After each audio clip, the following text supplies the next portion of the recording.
Good evening. I want to talk to you tonight from my heart on a subject of deep concern to every American. In recent months, members of my administration and officials of the Committee for the Re-election of the President, including some of my closest friends and most trusted aides, have been charged with involvement in what has come to be known as the Watergate affair. These include charges of illegal activity during and preceding the 1972 presidential election and charges that responsible officials participated in efforts to cover up that illegal activity. The inevitable result of these charges has been to raise serious questions about the integrity of the White House itself. Tonight I wish to address those questions. Last June 17, while I was in Florida trying to get a few days' rest after my visit to Moscow, I first learned from news reports of the Watergate break-in. I was appalled at this senseless, illegal action. And I was shocked to learn that employees of the Re-election Committee were apparently among those guilty. I immediately ordered an investigation by appropriate government authorities. On September 15, as you will recall, indictments were brought against 7 defendants in the case. I discounted the stories in the press that appeared to implicate members of my administration or other officials of the campaign committee. Until March of this year, however, new information then came to me, which persuaded me that there was a real possibility that some of these charges were true. Today, in one of the most difficult decisions of my presidency, I accepted the resignations of 2 of my closest associates in the White House, Bob Haldeman, John Ehrlichman, 2 of the finest public servants it has been my privilege to know. Because Attorney General Kleindienst, though a distinguished public servant, my personal friend for 20 years, with no personal involvement whatever in this matter, has been a close personal and professional associate of some of those who are involved in this case, he and I both felt that it was also necessary to name a new Attorney General. The counsel to the President, John Dean, has also resigned. This office is a sacred trust, and I am determined to be worthy of that trust. Looking back at the history of this case, 2 questions arise. How could it have happened? Who is to blame? Political commentators have correctly observed that during my 27 years in politics, I've always previously insisted on running my own campaigns for office. But 1972 presented a very different situation in both domestic and foreign policy. 1972 was a year of crucially important decisions, of intense negotiations, of vital new directions, particularly in working toward the goal which has been my overriding concern throughout my political career, the goal of bringing peace to America, peace to the world. And that is why I decided, as the 1972 campaign approached, that the presidency should come first and politics second.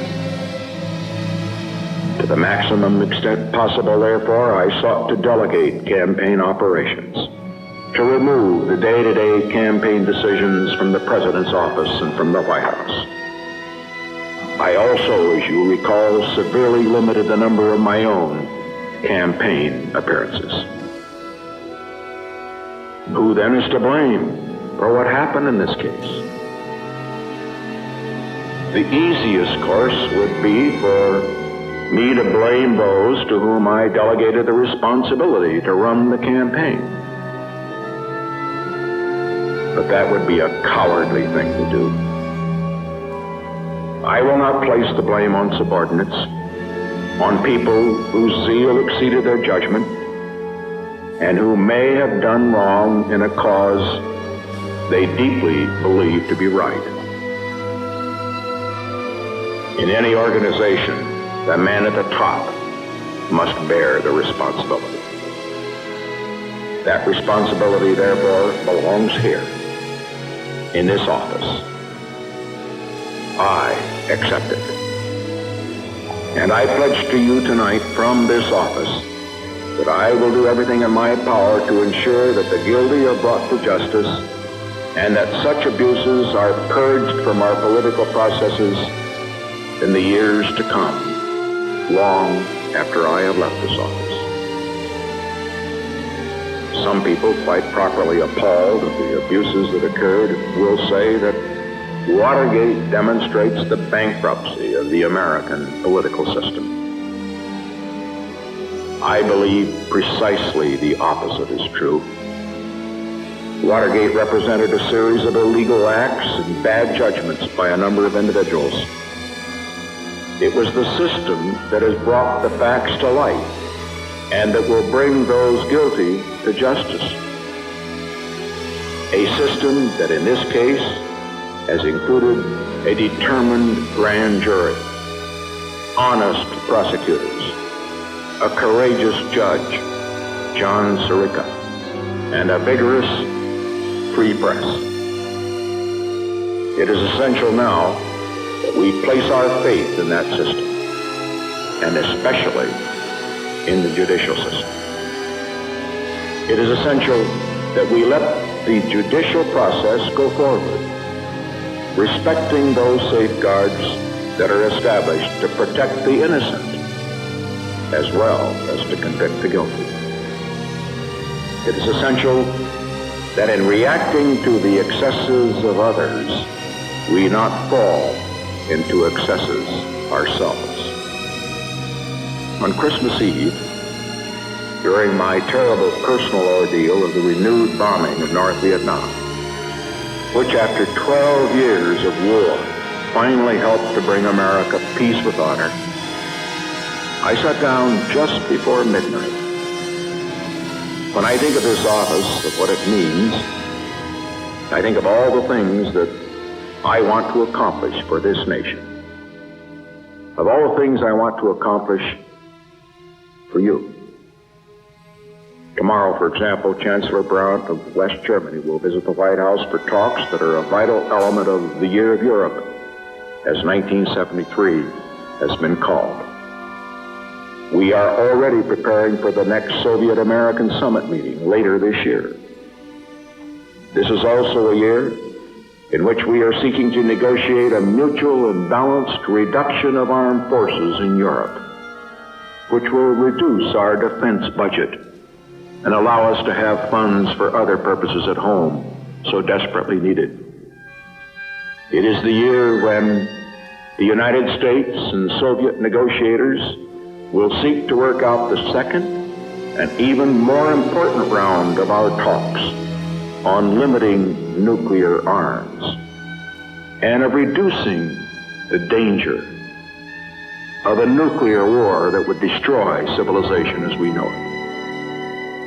It is a year in which we confront the difficult tasks of maintaining peace in Southeast Asia and in the potentially explosive Middle East. There's also vital work to be done right here in America to ensure prosperity. And that means a good job for everyone who wants to work, to control inflation that I know worries every housewife, everyone who tries to balance a family budget in America, to set in motion new and better ways of ensuring progress toward a better life for all Americans. I looked at my own calendar this morning up at Camp David as I was working on this speech.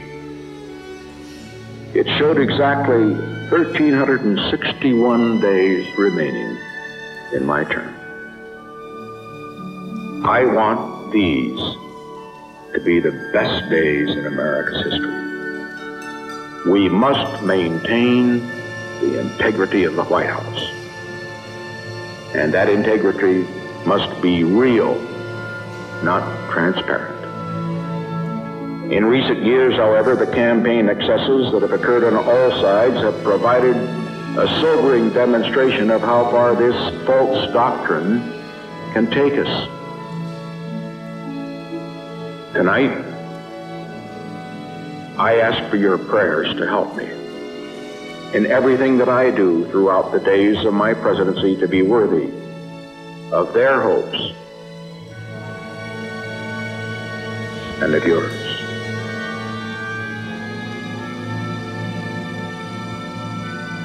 God bless America, and God bless each and every one of you.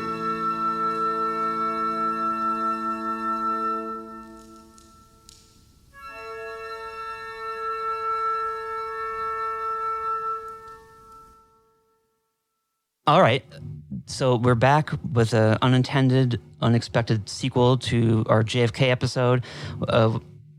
This is a big one.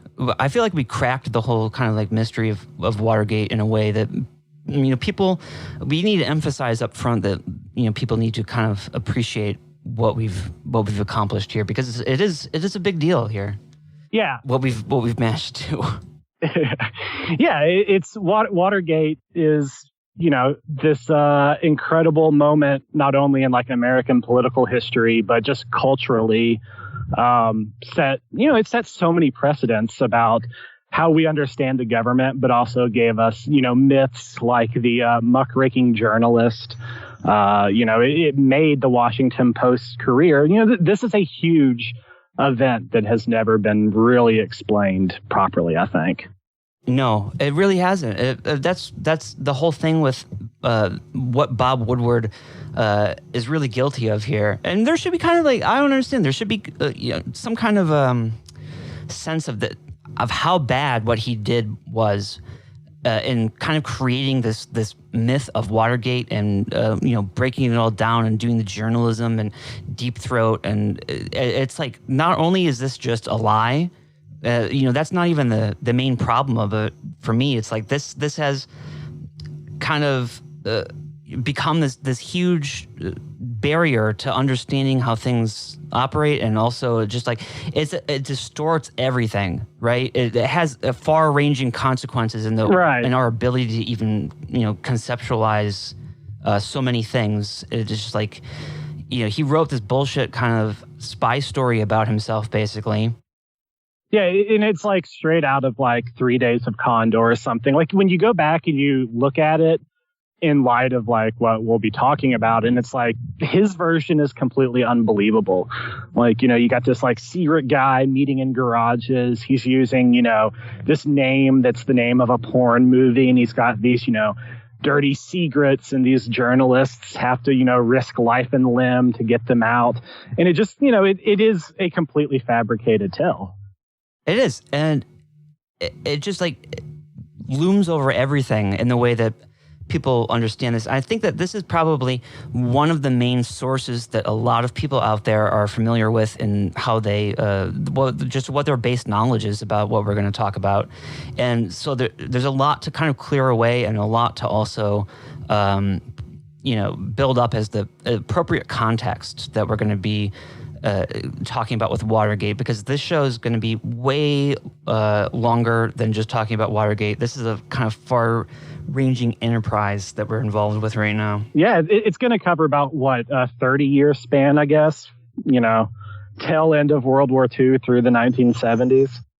So, I want people not to feel pressured, basically, when you're listening to this. I have no idea how long this is going to be as we go into it, but this isn't a disposable product here. This isn't your Red Scare podcast or whatever. No offense, Red Scare ladies. This is some serious historical research has gone into this of many hours. How many hours? I was trying to even think about how many hours this total I've spent looking into this stuff. It's I don't know, like 100+ hours. I have no idea. Yeah, well, I guess we've been working on it. We started working on it basically, I think, the day after we did our JFK episode, right? Mm-hmm. Which was, 3 weeks, a month ago? I don't know. But it's been pretty constant, You know, every waking moment for me has pretty much been dedicated to this. I got knocked out of commission for like a little while that threw me off, but like, you know, I feel like I kind of compensated by really doubling down after that. I was literally up, not last night, the night before. I stayed up all night, basically just cross-referencing all these books of like Nixon's memoirs against like biographies of Kissinger and stuff, and it's like just looking at the same account in all these different books of just a single event, and there's differences in every account that you see, and we really worked to kind of reconcile all those different accounts and try to find kind of a overarching explanation that can both explain the disparities, but also bring this whole history into alignment and synthesize it in kind of a single. Right. And also, I think this, like, if there's other people who are interested in looking into this kind of thing, I think that this is a really good, like, thing for them to keep in mind. Because when you look at, like, an event like Watergate or an event like the JFK assassination, you can always find these little minute differences across all the accounts. You got to look at where these accounts come from and who produces the differences in them and start tracing back the narrative lines. And it's through that I think you start to help, like, get a clearer idea. And also, it brings new things to light along the way as well. Yeah, it's not necessarily a case that people are lying necessarily. It's all about what their perspective is. Where are they coming from? What do they care about when they talk about an event? Because everybody is going to have a different meaning that they attach to certain events based on how it's affecting them, right? And it's going to, in some cases, cause people to be myopic in a way that prevents them from giving an account of the events that, understands what their significance is. You might have some people who are definitely on the sidelines. Like one guy, Charles Colson, who's a member of Nixon's administration, provided a lot of testimony about what people are seeing in the White House, and I think that he didn't have a perspective of a lot of the broader context that was going on. So he's kind of like framing all of the different things that he's saying against kind of like his own theory about what's going on, in the same way that we have our theory about what's going on. And it's like you have to take all this into account, and you have to really cross-reference all of these different versions of stories, and that's where you'll start kind of finding the deeper connections between people's interests, the interests they have as they're giving accounts of different things. Yeah, and I think that's really important with Watergate, because, like, as we'll talk about, Watergate is really just a clash of different interests and also alignments between different interests. So there's, a lot of things are moving, and there's a lot of worldviews that are in motion, and that does produce the narratives that people say about this event. Yeah, so what we've decided to do is we're going to start out talking about what is going on in the world generally, kind of in 1968, the year of the election where Nixon wins. He beats Humphrey. He wins the presidency. And we're just kind of trying to build up the context of this whole situation, because there's a lot that, even going into this show, I was not that familiar with. Yeah. And there's definitely a lot to learn here. So people should firstly take your time as you listen to this. You don't have to listen to it all in one setting. I recommend that if you feel like you don't know what we're talking about, you should take a moment. You can definitely look up some information yourself. We're going to be talking about different books that we've used in doing this. You should check those out if you're interested in learning more about any of these subjects. And just, welcome to follow along with us.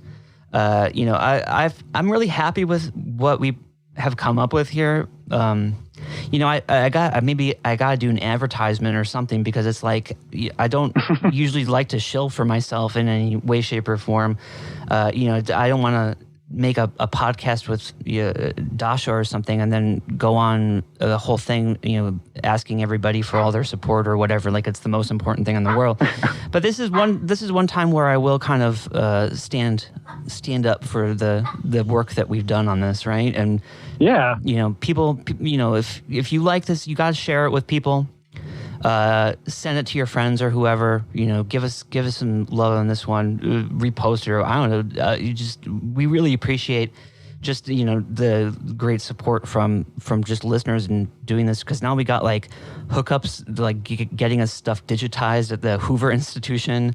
Yeah, I'm so excited about that. Like, met so many cool people like right off the JFK one. I'm really glad that people like this kind of work. Yeah, it's great. There's some really great listeners out there who are actually really helping us out in a lot of big ways.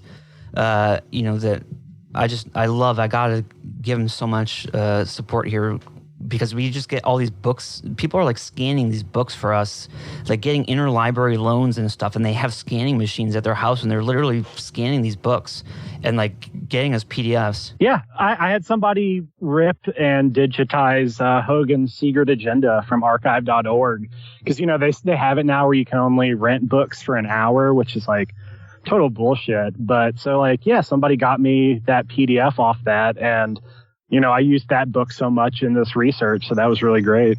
Yeah, and I won't embarrass him or whatever by calling him out on the show, or maybe I will. His 23 AD. Thank you for getting us these PDFs. That was really great for you. Yes, but everybody should follow him. Yeah, I don't know if he wants that at all, but he just we can edit that out then. No, it's fine. Just big props to all the people helping out, and we appreciate all the support that everybody provides. But I'm just like in a mood to talk about Nixon, and I guess that's the best place to start, because this is what it's all about, is this man Richard Nixon and who he is, and everything that people know about him is like so limited, and so nobody really understands fully. No, before like going into this, I was always interested in Nixon, but I didn't understand Nixon. I'm not sure if I still understand Nixon, but he's much more complex and multifaceted, and less of a caricature for sure than people present him as. Yeah, it's I guess my main understanding of Nixon, for when I was like younger, when I was growing up and stuff, and who Nixon was just like something like a Futurama or something, and he's a character on that. It's like, yeah, like a head in a jar or something. Yeah, and it's like it's just a complete impersonation with nothing more to it. It's like and that's part of like what's crazy about Nixon, is the way that the media is kind of like totally poisoned his the perception of him with the public. Yeah. Which is probably intentional. Well, we know that there's certain people out there where it is certainly intentional. Bob Woodward is one of them, but Jack Anderson, your time is up. We got your number here, buddy. Yeah, you're on the list. We got your number, buddy.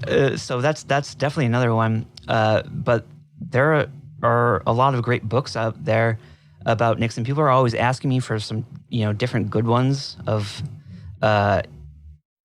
how to get a handle on Nixon. And there really is, if you want to understand Nixon, you're going to have to read like, 1,000-page books, basically, in order to kind of like reconcile all the different stuff about him.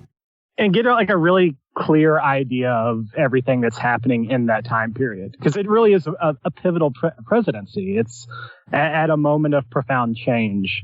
And like social areas and global, like the economy is, coursing towards what we now call like the post-industrial society. Geopolitics is all transforming. He's at the intersection of all these things, and everything he does is reflective of those changes. There's different ways that you can go about reading about him. Most of the best books about him are quite long.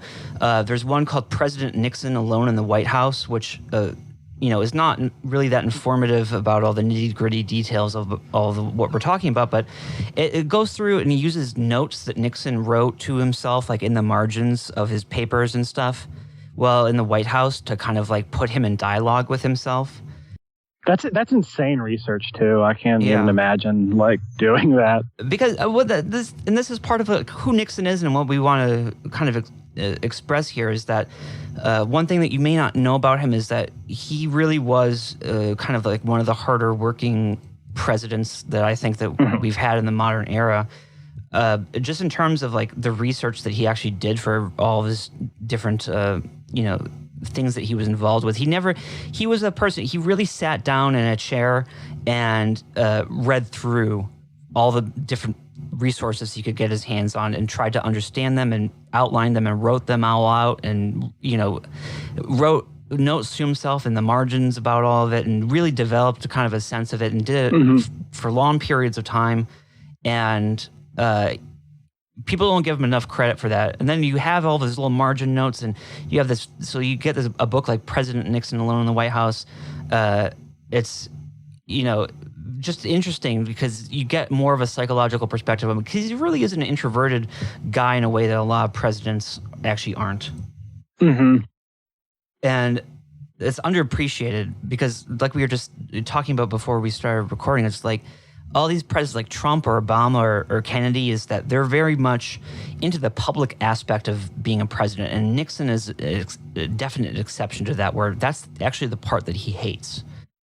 Right. And he is absolutely focused on, the mechanics of governance. He if you go back through like Eisenhower, he is so key in every negotiation, and not only just as a negotiator, but having all the basis, like you were talking about, collecting the information. Like he really strove to have the fullest picture of every possible faction, every outcome. Like this was all incorporated into how he operated as a political figure. So, and I don't think that that's something you necessarily see with somebody like, Donald Trump, who Nixon does get compared to quite often. Like, I was using another book, Irwin F. Gelman. He has 2 books out now, one on Nixon's, early political career in Congress, and then the second one is The President and the Apprentice, which is all about his vice presidency. I assume that there will be another one out at some point on his presidential administration. But very detailed books that actually, when I was reading through these, they really destroy kind of a lot of ideas you might have about how these historical events actually played out on a kind of an hour-by-hour, day-by-day basis. Because Nixon was really involved in foreign policy, and that's one of the main things that we got to talk about, because that's the overall kind of history of all this. And that was a thing with the JFK episode, right? Was that it's all about, the CIA and Cuba and Vietnam. And, it's a big kind of world out there that we got to understand, because one of the ways that we were getting into doing this Watergate episode is because we were really looking at kind of the early origins of CIA operations, right? We were looking at the Italian election rigging that the CIA did as one of it's like basically kind of like first mission when it was formed in like 1948, right? Yeah. And so, you have that period between 1948 and between when Eisenhower becomes president in 53, and those are like the formative years where how the CIA works, nobody knows yet. There's a succession of directors of Central Intelligence that are trying to kind of bring this organization into existence, that, design how it works, how is it organized, what are the different departments, and that has a very kind of important history to it, because this is all in the context of, the immediate post-war era and what America is trying to do and kind of get control of it, right? Right. Not only, military control and control in terms of the CIA doing anything, but, this is cultural control and economic control. And we have this new system, Bretton Woods. We have the United Nations now. We have NATO. And this is a whole new world order, and this is the essence of everything that we're going to be talking about, because this is what is really ultimately at stake, right, when Nixon is president. Right, because, like, you know, we could take a lot of these different things, but just, I guess, to mention Bretton Woods, because this is really kind of the economic base for the entire, like, the way that they conceived the post-war order. And so what Bretton Woods did is it simultaneously made it possible to uphold, you know, like a globalized market economy, but it also reined in the power of finance capital. There were lots of financial regulations. There were regulations on cross-border, like, currency flows. Trying to think of what else. Exchange rates were fixed. All of these sorts of things. And this is very central to, like, you know, to have something like the Marshall Plan, which was the reconstruction of Europe after the war, could only happen on the basis of, you know, Bretton Woods. This is industrial development on a grand scale. You're literally building the world, rebuilding the world, remaking it. Yeah. It's a vast, vast project. I mean, I was just going into the prehistory of all this stuff. It's like you have to understand that this is like a whole, it's giant. You're talking about going back to the League of Nations, basically. You're talking about, you know, the reason that this comes about is because of what happens in the interwar years, and because of the failure of the League of Nations, and because of the economic issues in the world economy that resulted from the failure to kind of resolve a lot of issues around World War I. Right. Oh, go ahead. You know, I was just going to say, and then, you know, one of these key players in how this gets architected is John Foster Dulles, who's, you know, you have to understand when Nixon is vice president under Eisenhower, you know, John Foster Dulles is Secretary of State, and he had been kind of like thinking very deeply about this world order situation since World War I, since he was actually at the Paris Peace Conference in 1919.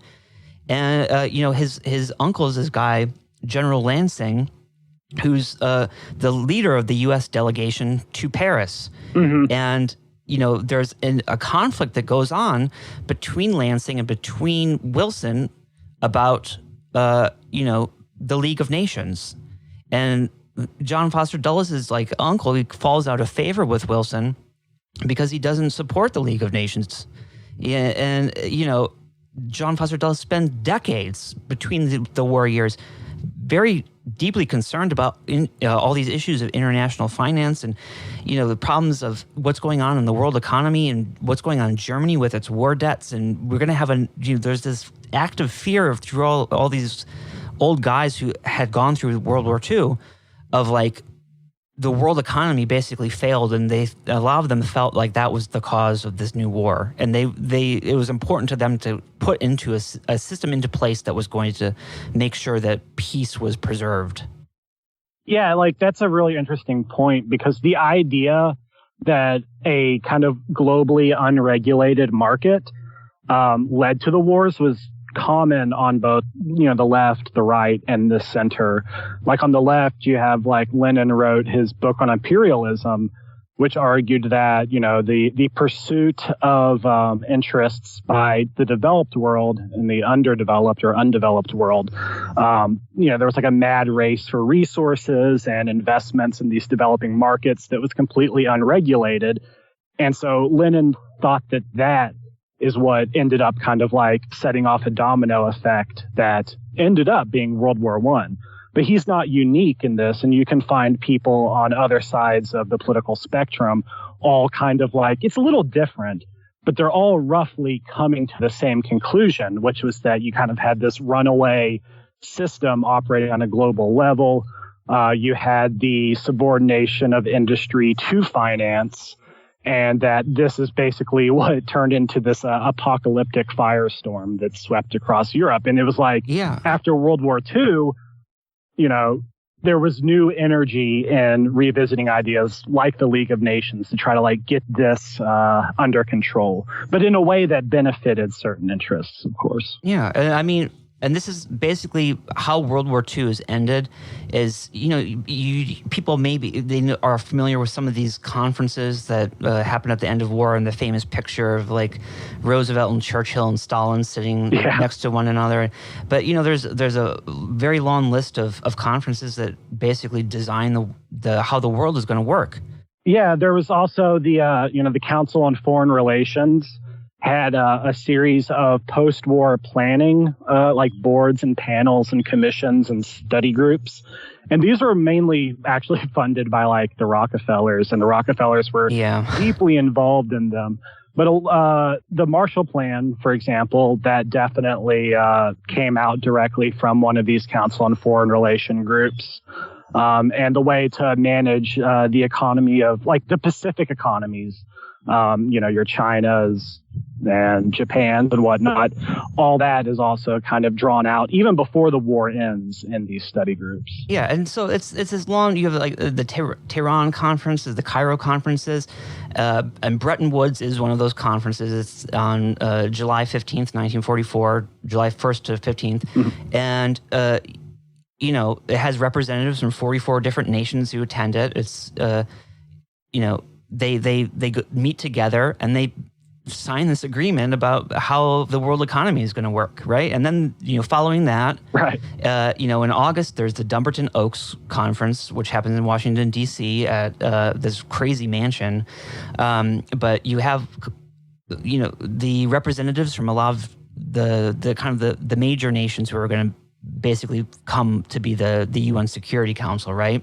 And Nelson Rockefeller is at that conference, and so is John Foster Dulles, and there's kind of a little, there's conflict and different visions over exactly how this is going to work. And, they follow that up, and they have a whole separate conference in San Francisco for the United Nations Conference on International Organization, which, has representatives of 50 different nations at it, and they form all these different commissions to basically draft the charter for the United Nations. So this is where it all gets designed. I mean, this was a big effort of the representatives, delegations from nations all over the world that meet in all these different places in Moscow, Quebec, Washington, D.C., Malta, Yalta, San Francisco. It's like, then they literally design the world economy and how, it's all actually supposed to function in a way to prevent another war from breaking out, but also to kind of develop the world. Yeah. And there's a couple like other points about the Bretton Woods that are really interesting. One of them is that the British negotiators which involved John Maynard Keynes, the economist. They had a vision where there would be a global reserve currency that wasn't owned by any one nation. I can't remember exactly what the name of this currency was to be, but it would be backed by gold and silver. And the American negotiators really ran circles around this. They wanted the dollar backed by gold to be the global reserve currency, and ended up basically sidelining the British. So with that instance, you can see how like there's already competing visions. Like it's understood that there must be an international order, but do you want something separate from nations, or do you want a particular nation, the U.S., to kind of be the helmsman of this order? So that's like, I think that's really important. Yeah. Another is that the Soviets are actually like, not participating? They're not participating, but they almost did. And there was like a lot of, this was very controversial. A lot of people in the U.S. were opposing the Soviet cooperation in Bretton Woods. And I'm not exactly like, there's a lot of different accounts of what happened. They refused to sign it. Yeah. Yeah. They refused at the very last moment, though, basically. Like they were going to be part of it, and then they backed out. And, this kind of starts to set up this, this world conflict. Yeah. And this is what, the origin of the Cold War is, in the sense that you have a guy like John Foster Dulles, and you got to understand that it's, I found this crazy. Is you have his sister Eleanor Dulles is actually a PhD economist who has a lot of connection to people like Hayek and whatnot and Keynes, and knows all these people, and she's at the Bretton Woods conference, and she's an economist there, and she has they have a definite set of views of what they're trying to do, right? And yeah, I would like to know her like views a bit more, because from some of the stuff you sent me, it seemed like she was quite anti-Keynes. Yeah, she was. And so the fact that like the U.S. kind of blocks his proposal is very interesting to me. Yeah, I learned about this reading her just autobiography. It's not as important here because I don't actually know what influence, if any, she really had over the whole conference. But the point is that somebody like John Foster Dulles, this is very important to him that it be done in a certain way. And when the Soviets are not participating in it, he clearly gets upset by that. Mm-hmm. And he's a very major figure who's writing publicly in like Life magazine and taking a very anti-Soviet direction and writing a lot of screeds in various public, magazines and journals and stuff about the danger of the Soviets. And part of that danger is that they're actually not participating in this system. Yeah, and I do think that probably the U.S. having the reserve currency was probably one of the motivating factors for why the Soviets would back out. Because in that situation, you do basically subordinate other countries to your financial system. Like, this is a reality that we're still grappling with today. Because really, that's what a lot of people have fought very hard to make sure is kept in place forever. Right. Yeah. And like incredible expenses. Like this is, this is probably going too far abroad, but the whole setup that we have of like offshoring jobs and letting the finance sector in the U.S. rise is to maintain our status as the global reserve currency. By putting, the factories elsewhere, you're guaranteeing that the dollar remains the currency that you do business with on a global level. And there's no competitor really for it. China, maybe a bit, but nobody is really wanting to invest in their currency at this point. So after World War II, in the immediate aftermath, basically by the end of the war, the U.S. at all these later conferences, they are the dominant force in setting things up. It's sort of like they get their way. No one's really going to be able to challenge them. No, the other delegations aren't, fighting them, right? Yeah, and it's also, there's another important aspect, which is the fact that pretty much everybody else has a destroyed industrial base, but the U.S.'s industrial base is pretty pristine. It was never touched by the war. And so the Americans not only maintain the global reserve currency, but for the few decades after the war, they are the global exporter. They are able to both underwrite the reconstruction of Western Europe and Japan while also servicing those markets until those markets are, ready to really bounce back and be competitive.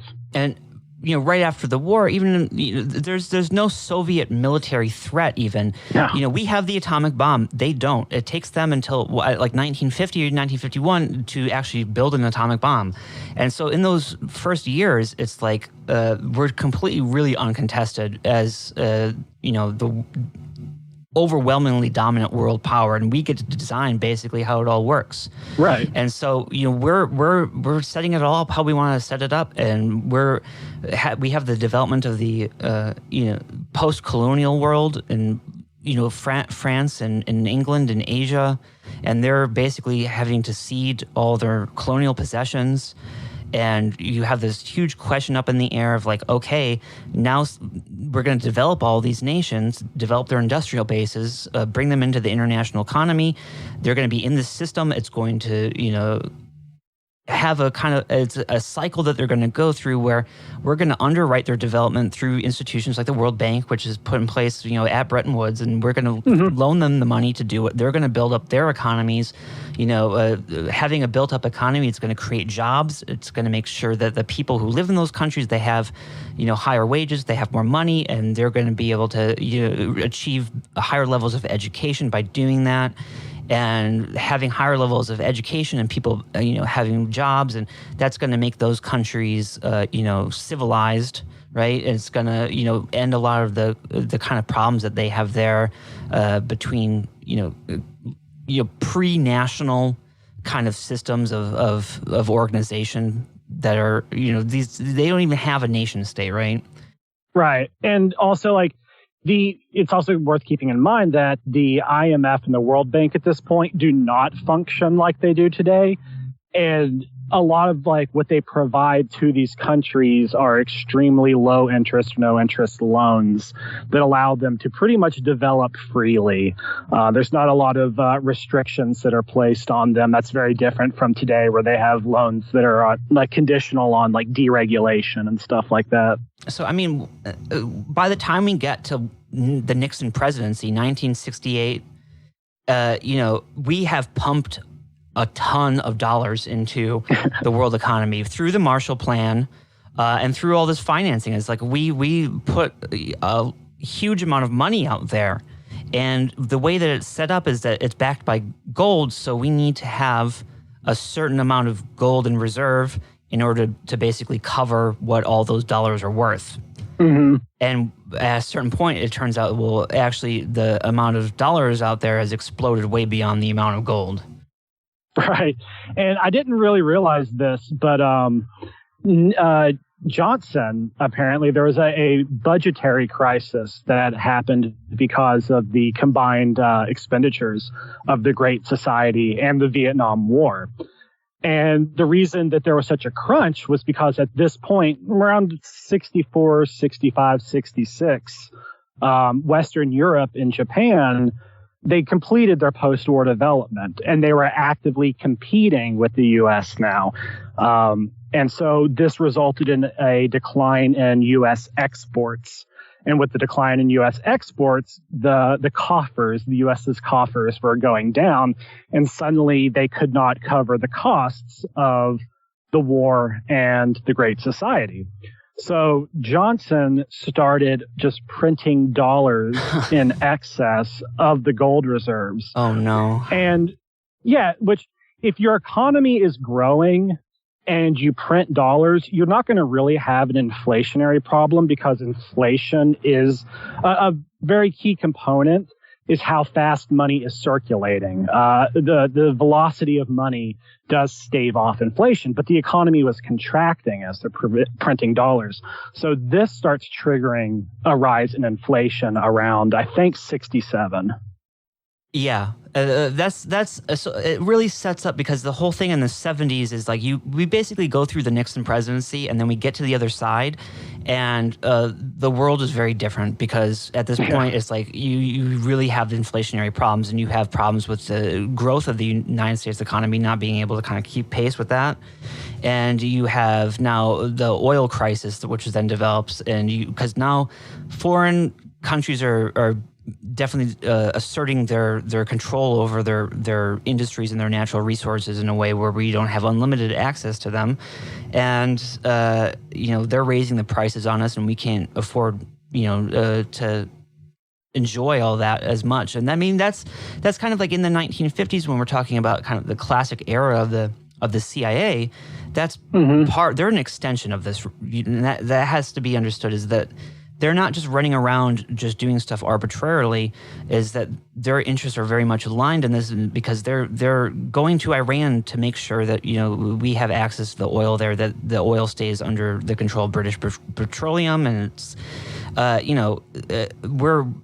there's an enforcement system here at work to kind of complement the regulations from an economic perspective as well. Mm-hmm. And the CIA is part of that.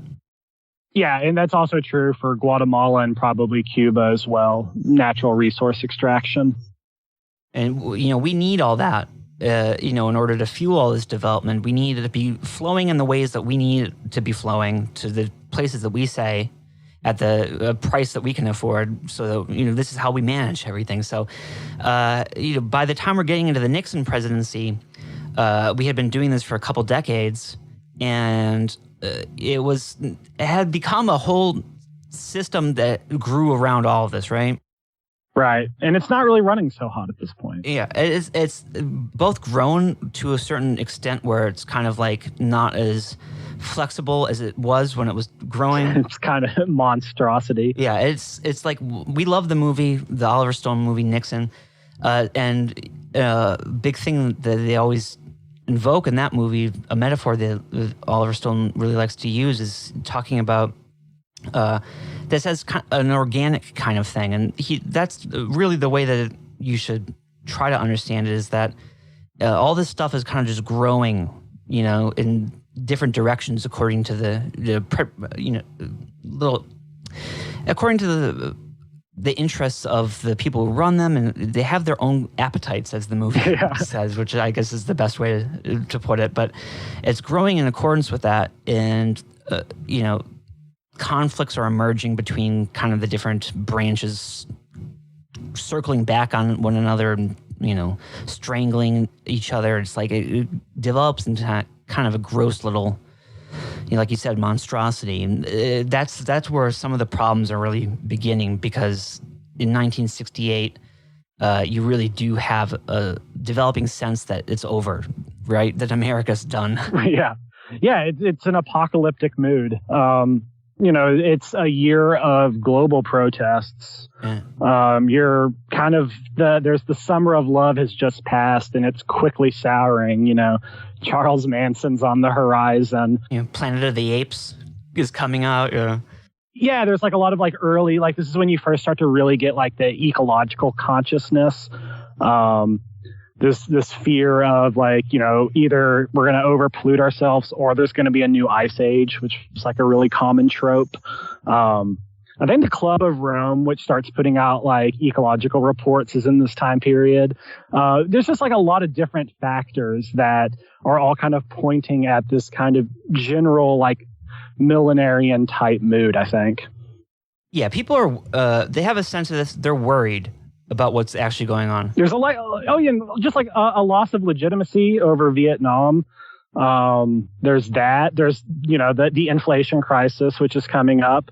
Martin Luther King and Robert F. Kennedy are shot. These are all things that happen in this time period. And people are aware of that, and it's just like there's a lot to it though, because it's not just, people view it definitely through the lens of kind of like flower power, new consciousness kind of stuff, right? Right. Where they always talk about like this is the loss of our national innocence or whatever.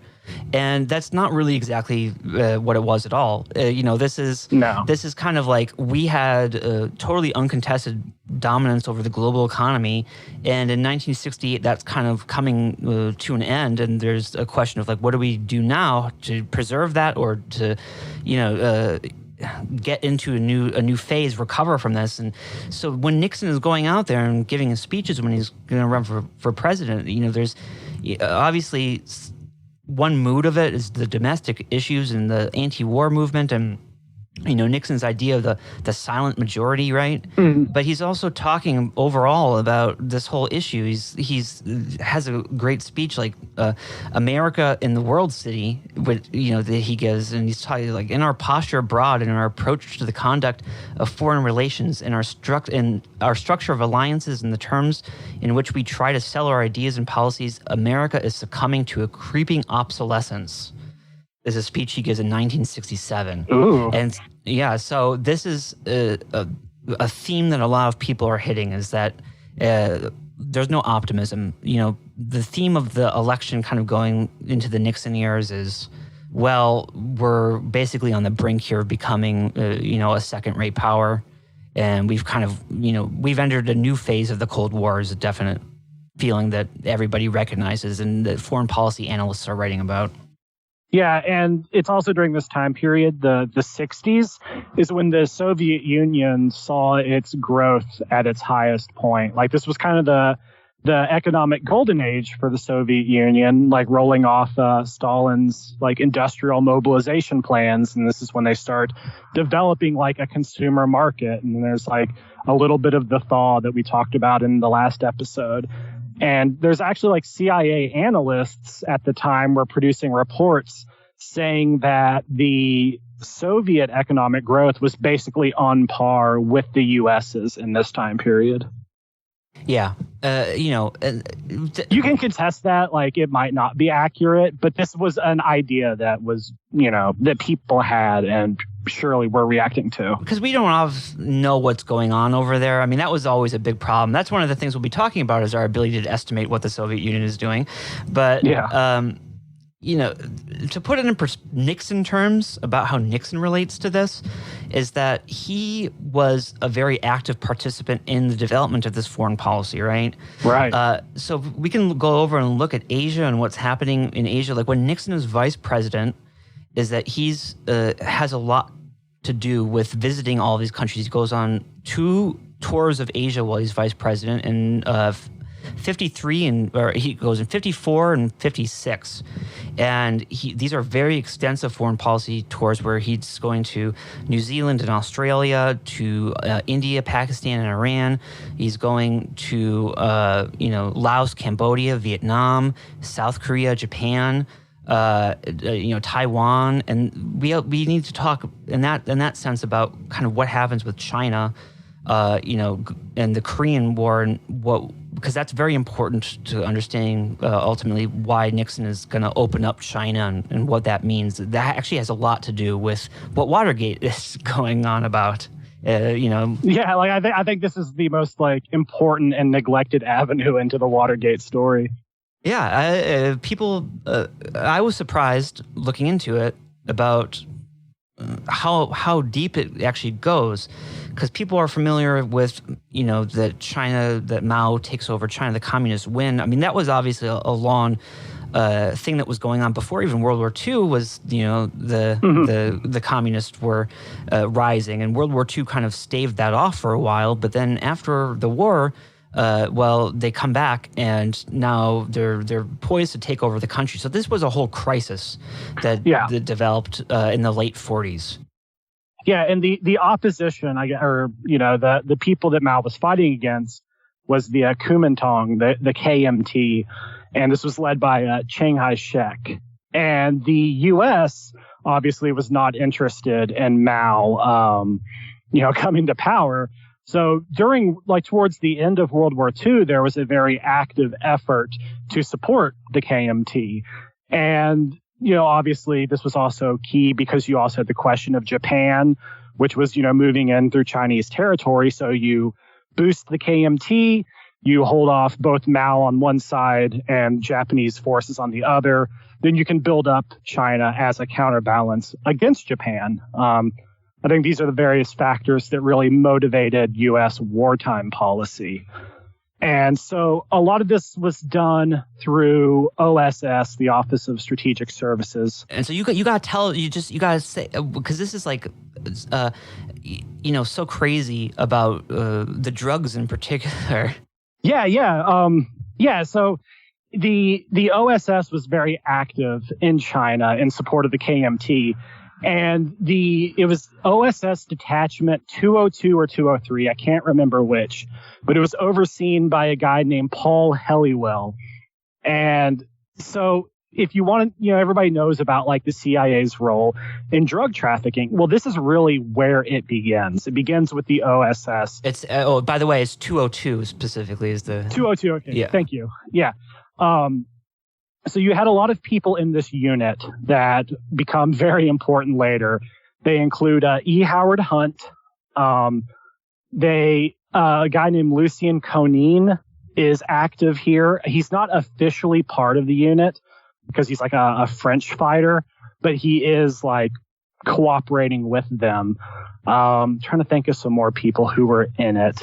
A guy named Willis Byrd, who becomes important a little later.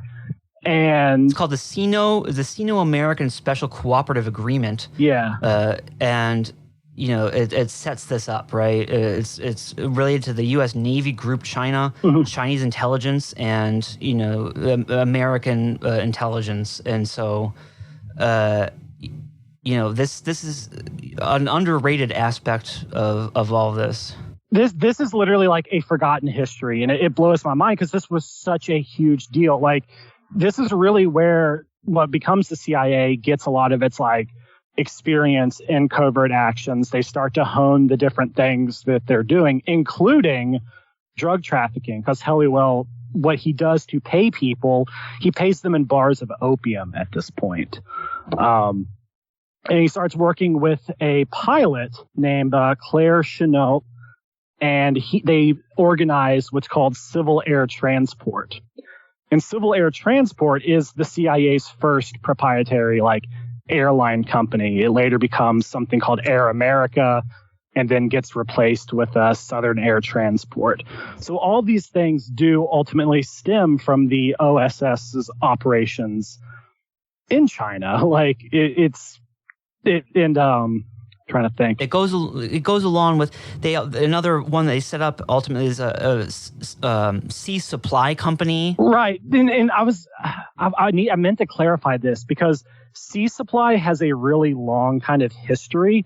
And the thing is that everybody who is in China with the OSS repeats in the CIA. The CIA just does a direct redux just a few years later. And so I can't remember if sea supply starts under the OSS or if it starts under the CIA. You might be able to clarify that a little more. I mean, it's a very continuous thing in the operations that they undertake here. I mean, to just go to Claire Chennault, so he was kind of he's famously associated with a unit. His particular unit is called the Flying Tigers. It's the first American volunteer group, the AVG. Mm-hmm. And so it's actually kind of it's in China. It's not an American military unit. It's like a volunteer force. It's a Republic of China Air Force unit that is full of American pilots. And one person, this is something that I've just been tripping out about for several days. John Birch, the actual John Birch of who the John Birch Society is named for, worked under Chennault in the Flying Tigers and then got seconded to the OSS. And this is literally where the John Birch Society gets its whole thing from. And if you go through their very early history, they're extremely pro KMT. This is their whole gig. And so that's a common theme among what you might call the far right during this whole era, right? Mm-hmm. Is that... Yeah, Douglas MacArthur, because he's in the Far East Theater and has his own intelligence operation that kind of competes with the OSS. A lot of his people end up kind of intermingling with the CIA in this region when it starts up and also become kind of the core of the far right in America. Because what ends up happening, obviously, is that MacArthur is a really interesting figure because he's separate from kind of a lot of what's going on in Washington, in that he has a lot of weird kind of independence because he has his own little, Asian empire, basically, that he's staked out. And he has a lot of loyalists who kind of form a whole sect onto themselves of the MacArthur people, right? Yeah, one guy that I'm particularly interested in is this guy named Charles Willoughby, who MacArthur called his pet fascist. It was his name for Willoughby. And Willoughby maintained this extreme anti-CIA stance pretty much through his entire life. But it turns out that he was having weekly discussions with Alan Dulles. Yeah, and this guy, Claire Chennault, is very important to all this because, he's not just starts out as this pilot, but he ends up being a major general. So going into the post-war era and kind of the operations that the early CIA is now getting up to kind of control the communist situation with China, is that he's a very key component of that. Yeah, so the KMT is in Burma at this point in the post-war period, and they're basically just having all the veterans of that OSS unit support the KMT effort. And so you have Chennault's Civil Air Transport, and they're running arms to the KMT forces, and this is managed by a company in Bangkok. Well, it's the Bangkok offices of Sea Supply, which are being run by a guy named Willis Byrd, who was former OSS. And the state side is run out of the main Sea Supply offices in Miami, which is overseen by Helliwell. And this is located in insurance offices of a guy named C.V. Stark, who is another OSS veteran of the China group. And little fun fact is that this is how AIG gets started, American International Group. It's fucked up. The whole thing was that CV Star's companies would provide insurance for the OSS and the early CIA. Because, they need insurance too. They blow up planes and stuff. And literally AIG grows out of this. Fucked up. It's blowing my mind. Yeah. And so you have kind of this international network. Sea Supply, kind of, it's like a maritime company. It moves the arms towards, Thailand. Then the arms are loaded up on the civil air transport planes. They're flown to the KMT. And then lo and behold, they're flying opium back in the empty planes, which is exactly literally it's repeated in Iran-Contra. This is the standard technique of, why bring empty planes back? Just load them up with drugs, which can then be sold in order to finance the purchasing of new guns. It becomes this kind of international circuit at this point. So basically, in 1949, but though you get to the point where the communists win in China, right? It's over. Yeah. And so this is basically triggering kind of an emergency moment in U.S. foreign policy about what the fuck are we going to do, right? And it comes very close to basically, we're going to go and invade China, and and it ultimately becomes a very much a blame game in Washington over who lost China, right? And that's a big cliche it becomes because they're constantly asking questions about this: who lost China? And MacArthur is a guy that is often said to be the one responsible for having lost China. Yeah. His guy Willoughby apparently was notorious at just fudging intelligence reports in a way that MacArthur would like them instead of doing accurate stuff. So there might be some truth to MacArthur kind of fumbling things, maybe not of his own accord, but it's pretty much guaranteed that he was receiving some faulty info from his sidekick. You can even understand that MacArthur is also the one who's kind of the new emperor of Japan, and during he's overseeing the occupation, obviously. So, but he's basically the dictator of Japan for a little while in there. But also going into the Korean War, he's a very much an important figure. But he ultimately, for all these things, ends up falling out of favor in the United States and having kind of his career ended because he reaches the point of basically just wanting to use nukes in the Korean War and nuke China. It's and push all the way into he wanted to nuke North Korea and then push U.S. troops through into the Soviet Union and keep backing them up by nuclear power is how I understand it. Yeah, and so it gets kind of this is the extreme military kind of lengths that the China people are wanting to go to eventually to get China back. By the time it gets to, 53 or whatever, the Eisenhower's coming in and stuff, it's there's a huge amount, the war is lost, basically. Everyone has to go to Taiwan. Yeah, which this is another important kind of turn in the development of U.S. China-Taiwan relations, because at this point, Eisenhower's policy was not decided. There was a possibility of kind of okay, the KMT, also known as the nationalist Chinese, they get Taiwan. We can normalize relations with China and with Taiwan. And this, nobody's really happy about this, but, it is what it is.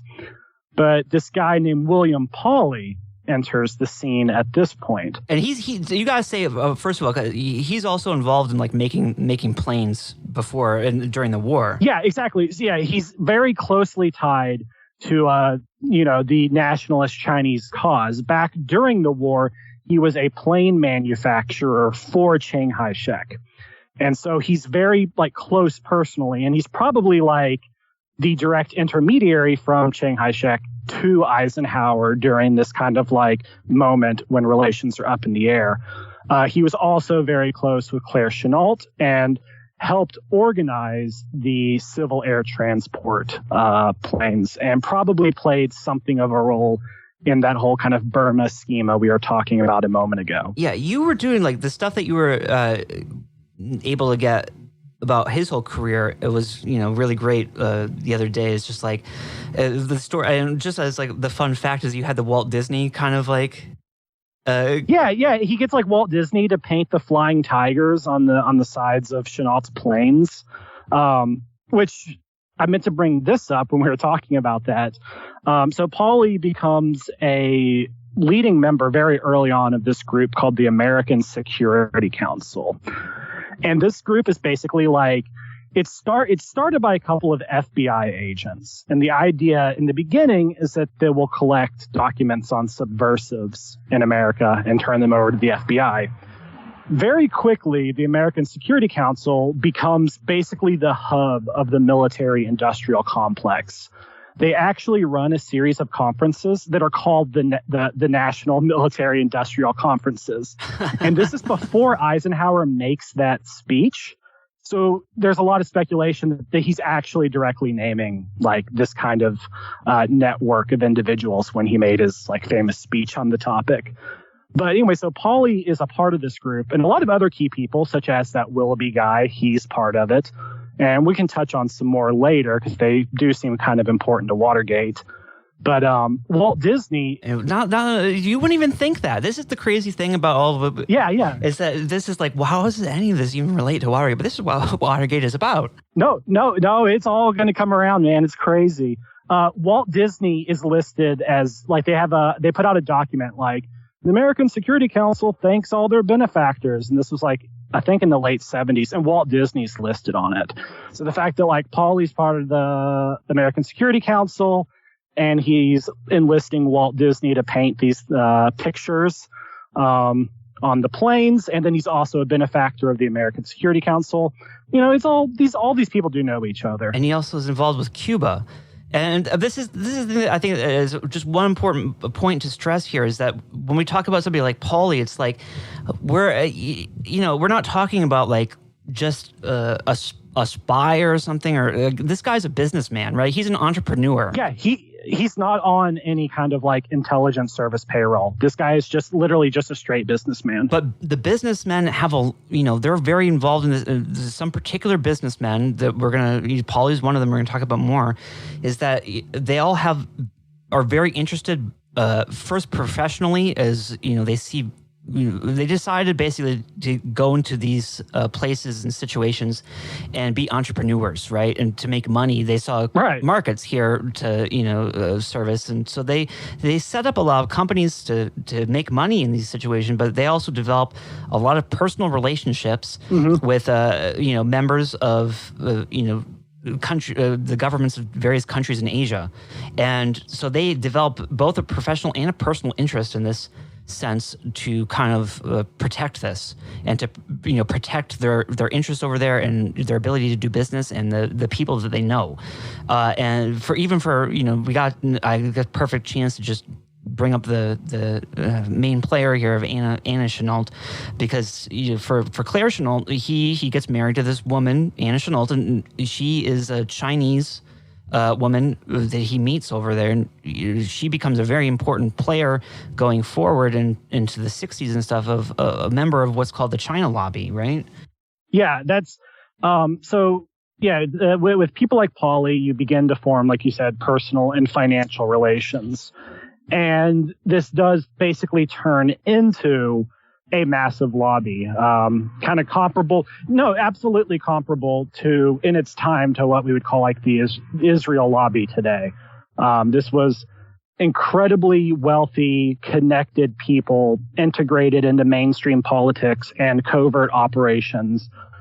They have lots of legitimate business interests, but they also have a lot of like not so legitimate, such as drug trafficking.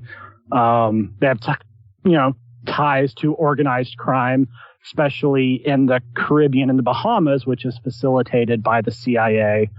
And you could probably say that Pauly is the person who starts, if you're going to like pinpoint a start of the China lobby, it's probably with Pauly. Because what's he doing when he goes to Eisenhower and is like, U.S. policy has to be in support of Taiwan? Like that is, lobbying.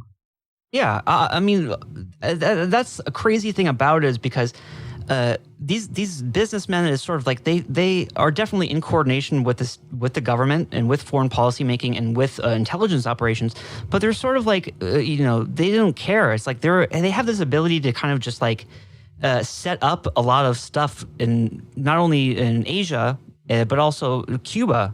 And Yeah. these guys are going around and they're setting up basically, they want it a certain way, and they're setting up kind of little wars all by themselves, basically. There's a direct line that you can draw between the Asian operations and the Cuban operations, both in terms of like personnel, but the outfits and companies and whatnot that are used.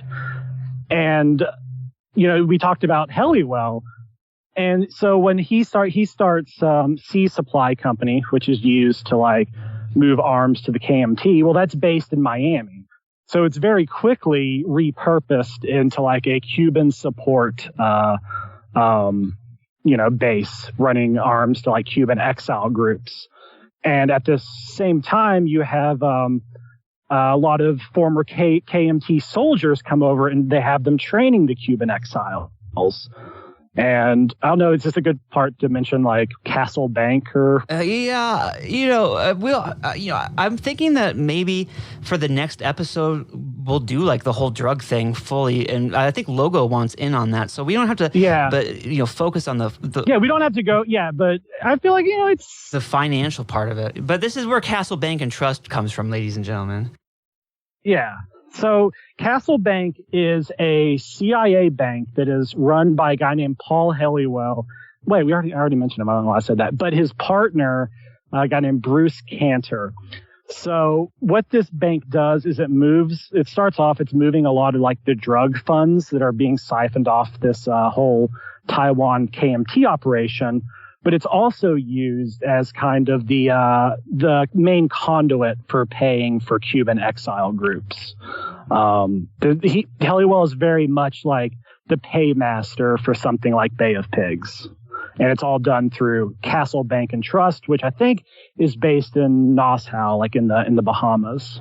Yeah, and a lot of celebrities actually end up using this. It's like a money laundering, little factory. This is offshore finance stuff. This is kind of where it starts. Kind of the origins, because when I was saying at the beginning of the show, we were talking about kind of how this is all this little outside world, outside of the boundaries that we all have to abide by.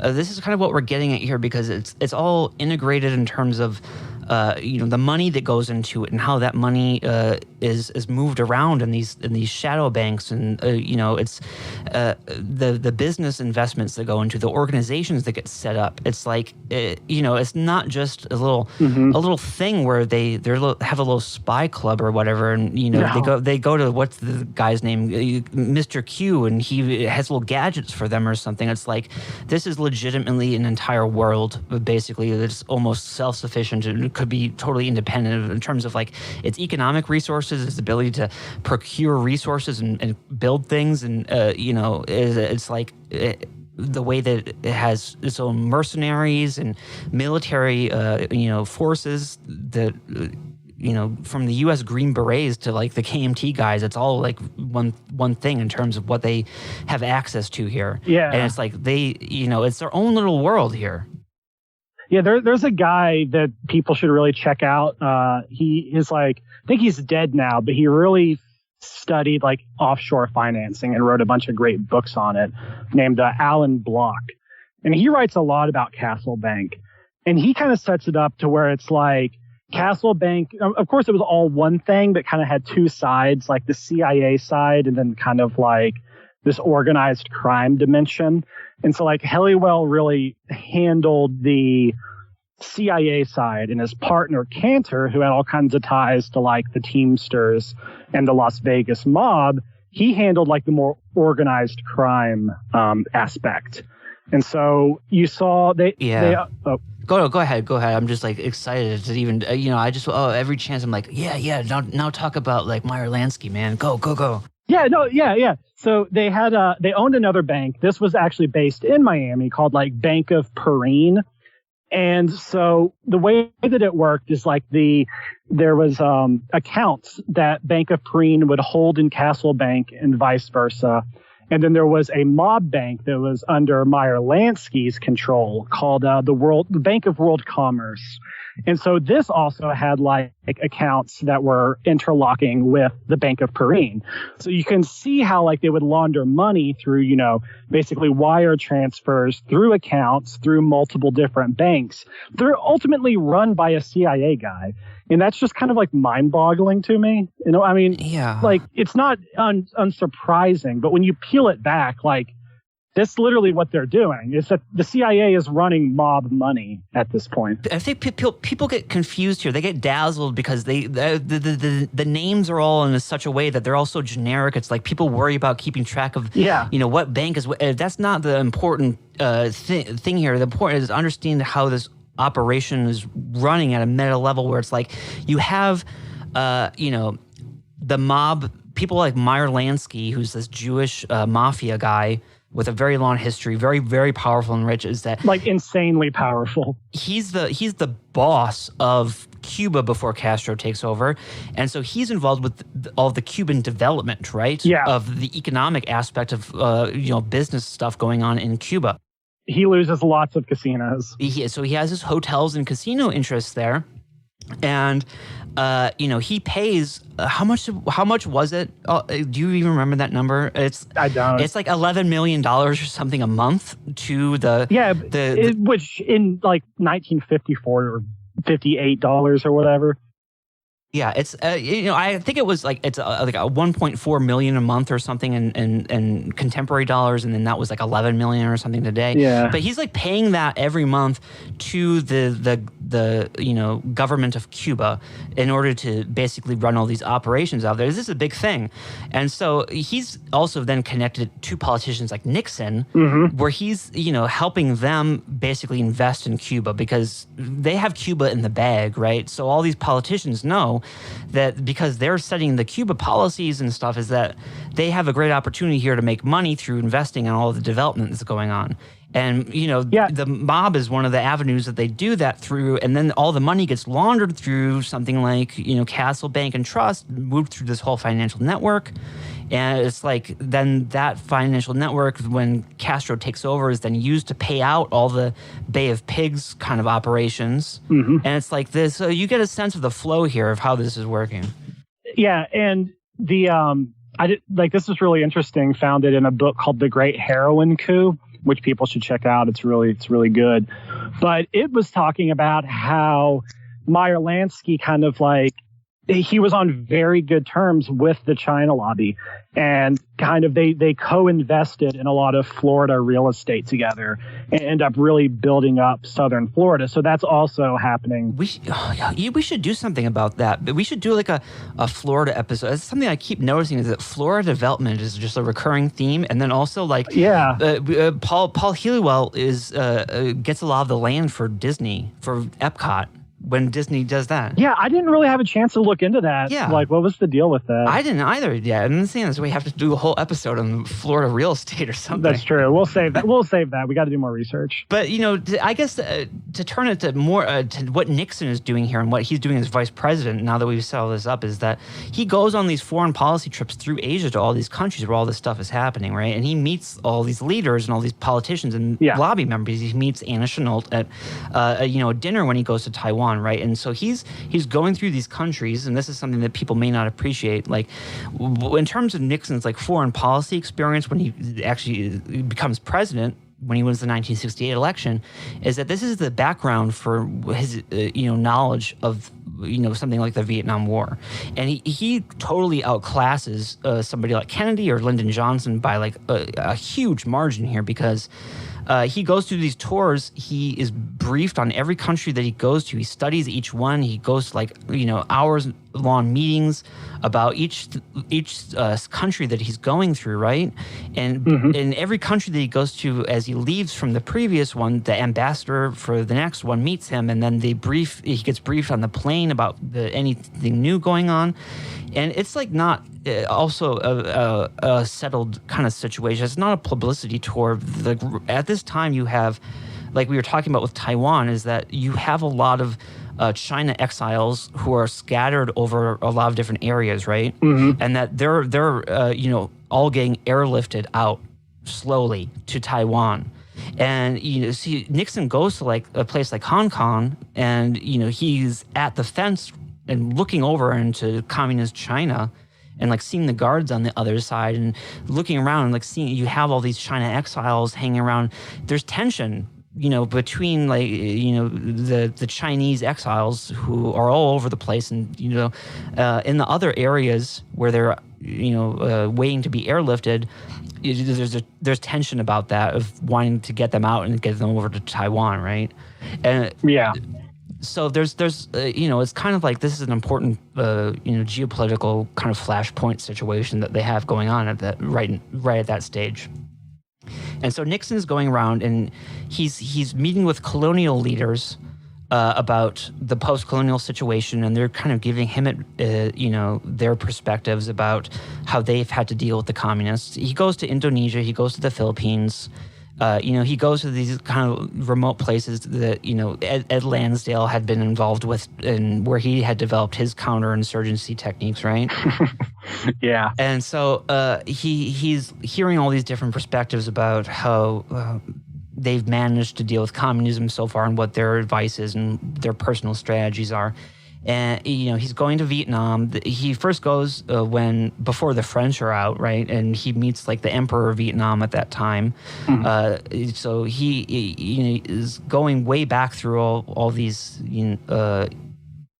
conflicts as they're really emerging or in a very early stage, or a crisis kind of situation, or there's lots of fallout still from Korea. It's like he ends up in Taiwan, and the stuff that they ask him to do is crazy.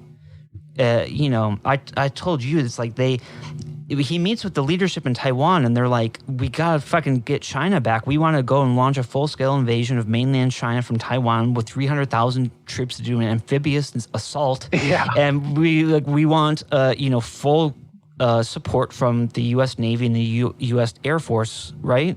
Mm-hmm. And so like they have this whole like crazy vision of like the U.S. It's going to be like D-Day 2, and it's going to be like U.S.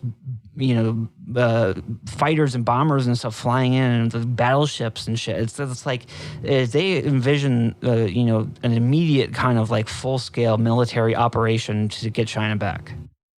Yeah, and that's a really good way to like understand why the China lobby and the military industrial complex are so close. Because you had a lot of like, this is what the China lobby wanted. This is what the nationalist Chinese were all pushing. They might not have ever put it in such as extreme terms as that, but this was kind of the whole idea. This is what they did put it in these terms to Nixon. This is what they wanted Nixon to do specifically. Yeah. But I was saying to like when they're lobbying on like Capitol Hill, I don't think from what I've seen, It was never that extreme, but it was always like, we want China back, and, you're going to help us. And so it was always kind of danced around the details of what it meant, but this is really what they wanted. And you saw them like so close with defense contractors, especially like airplane manufacturers. And it's very clear like that's a vested interest, because this operation would have had huge expenditures, and a lot of people would have gotten extremely wealthy. People like Pauly would have gotten extremely wealthy off such a conflict, which would have easily been a World War III type scenario, considering that at the time, China and the Soviet Union, they hadn't had their falling out at this point yet. Yeah, and so when Nixon is in Taiwan, I mean, what I'm talking about is he meets Chiang Kai-shek, right? And when he goes to Taiwan, and this is what he's told. This is what they told him. And the Taiwanese, the new government in exile for China is like they're they don't want to take any advice from the United States about anything, but they want to tell us what to do. Yeah. They're very demanding about that, and it's sort of like, they feel like they are in a position to kind of order us, right? Because what Nixon is told throughout Asia and all these other countries is everybody's telling him, if basically you if this falls, if the communists win here, then everything else is going to fall, right? Yeah, this is where the domino theory starts to emerge. And so this is like, you know, at this point, they don't have any, you know, they can't look back. They don't have the ability of retrospect here to kind of see hindsight 2020 or anything.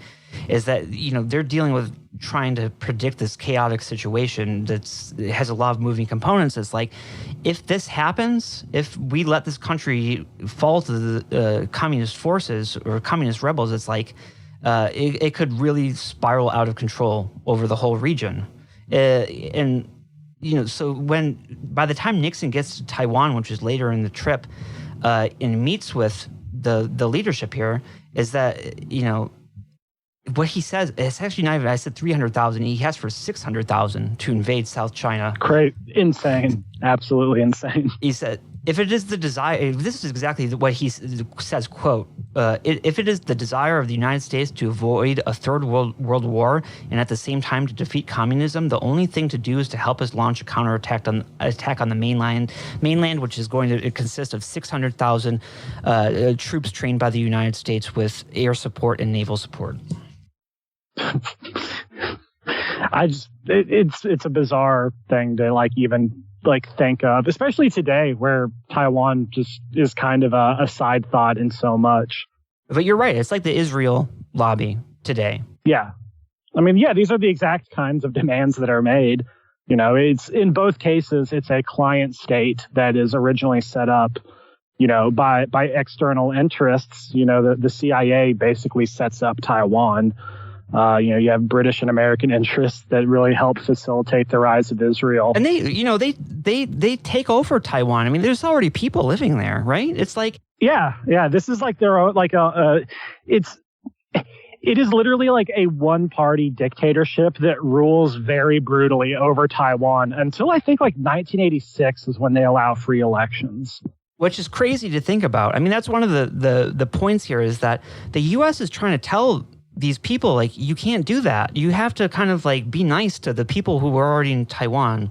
You can't, this is not so great. And they don't want to listen. They don't want our advice. They want us to listen. They think that they are ordering us around to do this because if we don't do what they say, the communists are going to take over all of Asia. Yeah. And they know that we don't want that. So they think they're kind of have us over a barrel here and getting them back in control of mainland China. Yeah. And they probably think that a lot of their ties with, some of the, extreme hardliners and business interests in the U.S. probably adds weight to what they're saying. Yeah. Which, those people kind of always overestimate their grasp on the whole of the political system. Yeah, so this is where, going forward, this is where the Vietnam War is really coming from. So all this is kind of connected. So when we get through the Johnson administration and the Vietnam War and then going into the Nixon election, this is the background. So it's much broader than just we're in a war in Vietnam and we don't know what we're doing. It's sort of Nixon is, from all these trips that he takes, he understands the actual complexities here. He's not a dullard or anything. Is that he studied all this and he knows. No, not at all. He knows basically that the advice that he's given by a lot of people is you have to support nationalist movements in these countries. You can't say that you're going to just stay there or anything. You have to be anti-colonial. The people there are not going to fight the communists for you if they have a feeling that you're going to kind of replace their colonial masters, right? Right. And that's the advice that he gets, is that you have to support freedom and independence from the United States, and then they will fight the communists, but only then. And so, this is Nixon's perspective that he brings back from these trips that he advises Eisenhower on. And he understands the complexities of post-colonialism and the business interests involved. I mean, when he's in Taiwan, and I don't know which specific trip, which of the two where he does, but he meets Anna Chennault, which is going to be very important, obviously. Mm-hmm. But he meets her at a dinner, and it sets up a lot of the relationships that we're going to be getting into. Yeah, because it's when he runs for president, he ends up using a lot of money and influence from the China lobby when he's running against Kennedy. But and so I think Oh, go ahead. No, I'm just gonna say, I don't know. We're almost at an hour and a half already. Do you want to take a break? Yeah. Do you want to take just a break as we go? This is actually, I felt that was a really good, clear first part of the whole thing. That was a nice section. Yeah. So I don't know. Do you want? I know that we covered a lot for an hour and a half. Yeah, and I feel like that will also set up really well as a kind of distinct section of this. So we can cap it here and then put an interlude in, right? And then go on to the next section. And so I don't know if you want to take a break here, have a cigarette, I'm gonna get something to drink, and then do the next one. Yeah, cig sounds good. Good evening. This is Frank Knight. May I introduce our co-editors for this edition of the Longines Chronoscope? Mr. William Bradford Huey, editor of the American Mercury, and Mr. Henry Hazlitt, editor of the Freeman and contributing editor of Newsweek magazine. Our distinct guest for this evening is the Honorable John Foster Dulles, United States Ambassador at Large. Mr. Dulles, you have a splendid reputation for objectivity among most Americans. Now, sir, in your opinion, are we stronger this year as against Russia than we were last year? I think probably not. It's pretty hard to judge those things, but my estimate would be that the tide is still running against us. Everywhere I look around the world, the question is, what maybe we're going to lose next, and we seem to be on the defensive and that they're on the offensive.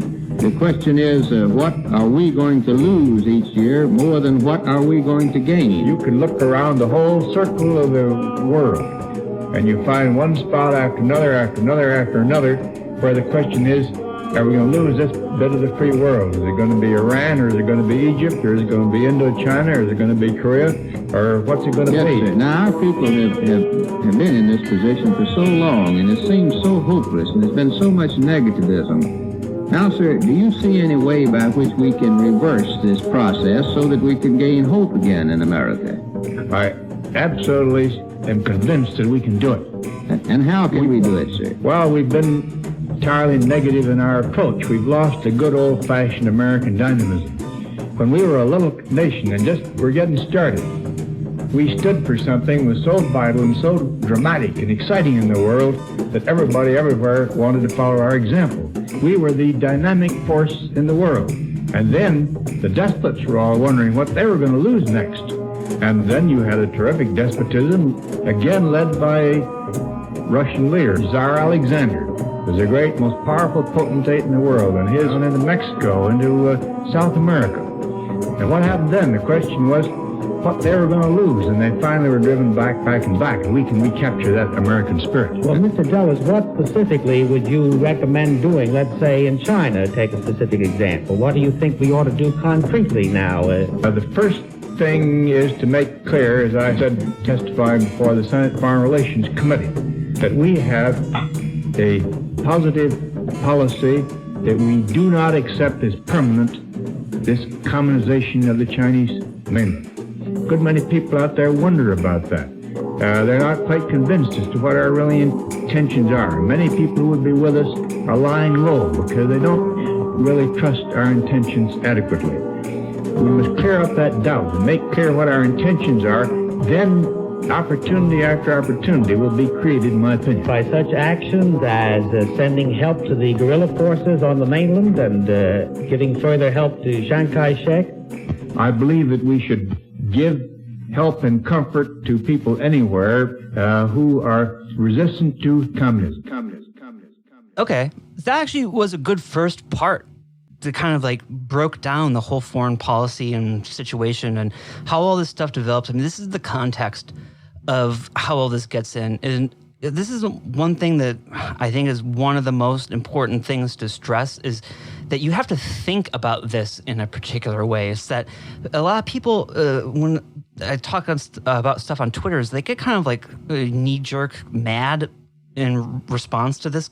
And people bringing up the CIA and these various operations that we're talking about. Yeah. And they think that the point of it is to like say that like there's a CIA super conspiracy that is, doing everything. And it's like, they get mad. They're like, everything's not just the CIA, man. And the point is that this is really just the actual history of how this all works. Because the CIA is not just like a separate thing that's off in its own world. The point is that all this is interconnected in a very deep way, where it's all part of the same thing, and that these are all the institutions that are actually working together to,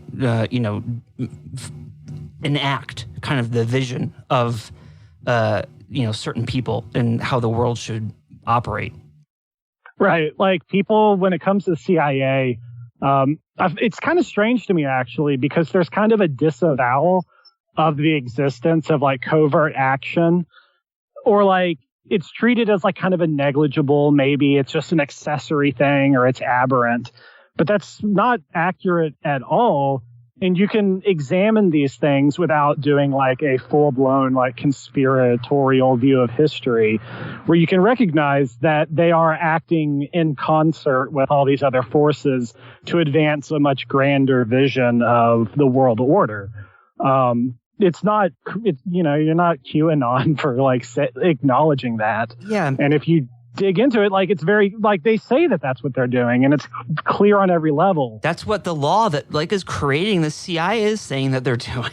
Yeah, like they might get a little rogue or do some stuff, but even then it's like... That's the competitive aspect of it that I want to stress too, is that, so there are all these organizations, right? So really it's all these different people that we're talking about, and they're all individual people, and they all think in their own particular ways, and they're overlapping in a large degree here about a lot of the relevant points at stake, right? Mm-hmm. And so they are forming all these organizations as kind of like the mechanism which enacts their thinking and implements it through, all these different channels, right?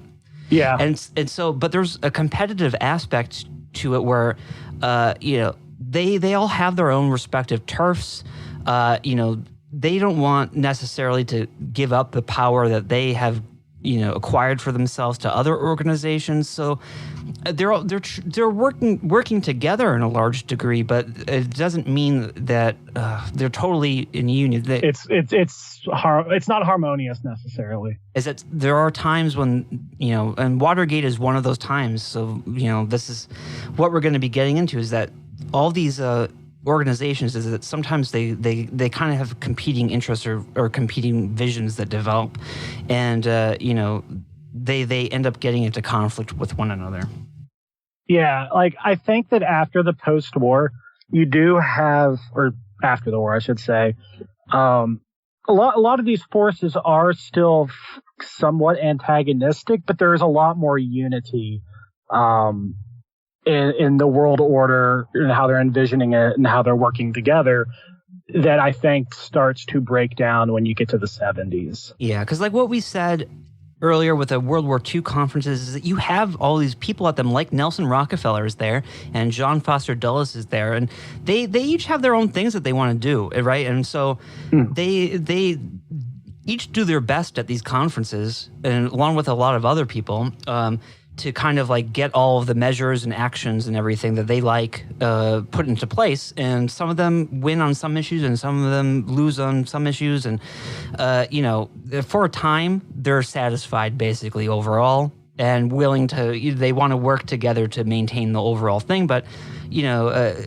as decades go by, the world situation changes and new things come up, and the interests aren't always as aligned as much as they used to be. Mm-hmm. Yeah, I think that's very clear, especially with regards to like the distinction between finance and industry. But that's kind of more of a broader topic. Yeah, because I want to talk about the kind of ideological aspect of it, because we have now set up the whole world situation, the foreign policy situation. What were the flashpoints? What were the dangers that we were trying to get through? And so sort of like the answer that we come up with for that is like an ideology. There's a worldview that gets built up to kind of respond to this and to try to conceptualize it, comprehend it, to, develop solutions to it. There's a way of thinking that comes about. And that way of thinking gets produced through a lot of these different organizations, that we're going to get into, and at the Pentagon and strategic thinking and Rand Corporation and defense analysis, and so that's what we're going to cover kind of in this part. And that's going to introduce a lot of the main players that are going into the Nixon administration. So, I thought just to start, because we had talked about the Marshall Plan before, right? And, we talked obviously in terms of how it's being used to finance the reconstruction of Europe. Yeah. But the other aspect of this is that it's actually just a huge slush fund that's being used to kind of fund not just the industrial redevelopment of Europe, but also kind of like the cultural and, mental redevelopment of Europe. Yeah, it's forming a bloc, basically, a cohesive world bloc against the Soviets. And so, going to Italy, Italy is like the first kind of like CIA operation. They're rigging the election, and the way that they rig the election is through psychological warfare. And, it is insidious. You have to understand that it is insidious, but you have to understand also that that doesn't mean Alex Jones kind of stuff where it's like they have a mind cannon and they're like blasting people's brains with like some weird... I mean, they do look into that from time to time. But the really what it means is like propaganda. And what does the propaganda kind of entail is publishing. And so what they're really looking to do going through Italy is they realize the necessity of developing a tremendously large kind of publishing network for publishing pamphlets, for publishing magazines and newspapers, for, publishing radio broadcasts, Making art. So going into Italy, that's what they're doing basically with these Italian operations, right? And so this is at the time when the CIA is basically just getting set up. And nobody knows. There's no set plan. The way they get set up is that there's a whole national security reorganization that happens that creates the Air Force, that that creates the Pentagon, the Defense Department, and it creates the National Security Council, right? Yeah. And so that was the vision that they came up with after World War II under Truman, is how they're going to kind of manage all these national security things and go between intelligence organizations and the military and the State Department, right? And so this is an instrument for like kind of the internal balance of power of all these national security and intelligence organizations and how they're going to cooperate. And so the president is the head of the National Security Council, and the director of Central Intelligence is there, and it's all these the main leaders of all these different kind of internal sectors of the government, right? Yeah. And this is the mechanism, this organization, the National Security Council, is the mechanism through which they coordinate with one another and they make up plans, and then they implement those plans by all going off to their respective organizations and issuing their orders to their people, right? Yeah, it's kind of the pinnacle. Like they create this massive bureaucracy across a whole bunch of different governmental sectors. Then you have this core that's kind of the hub to mitigate conflicts, but also produce cooperation between these various bureaucratic subsystems. And so this National Security Council it issues the various orders which basically empower the CIA to do different things, right? And so one of the very early ones that they put out is, these are the NSC kind of memos or policy statements, the NSC 4A, which is basically setting up kind of the beginnings of the real CIA as it comes to be, and it's creating these kind of internal divisions within the CIA and creating this thing that's called the Office of Policy Coordination, and basically laying out kind of the basic abilities for the CIA to do stuff like rig the Italian election with huge by saturation through propaganda, so there's a development that takes place over the next several years with a succession of NSC documents that, NSC 68 and, NSC 10A. It's like these basically create all the internal organizations within the CIA, and it gives them the powers to do different things. Yeah, and it's also with like 68, it's basically what conceives the Cold War as we end up knowing it, because that's what lays out like containment and then kind of reconditions bureaucracy in that direction. And so, originally this thing called the Office of Policy Coordination, it's run by a guy named Frank Wisner, and originally it's set up under the authority of the State Department. And the idea of it is that we're in peacetime now. World War II is over, so we're not going to have this CIA kind of like propaganda black ops, office. We're not going to let that just run around. We're going to put that under control of the State Department. It's in the CIA, but it's going to be overseen by state, right?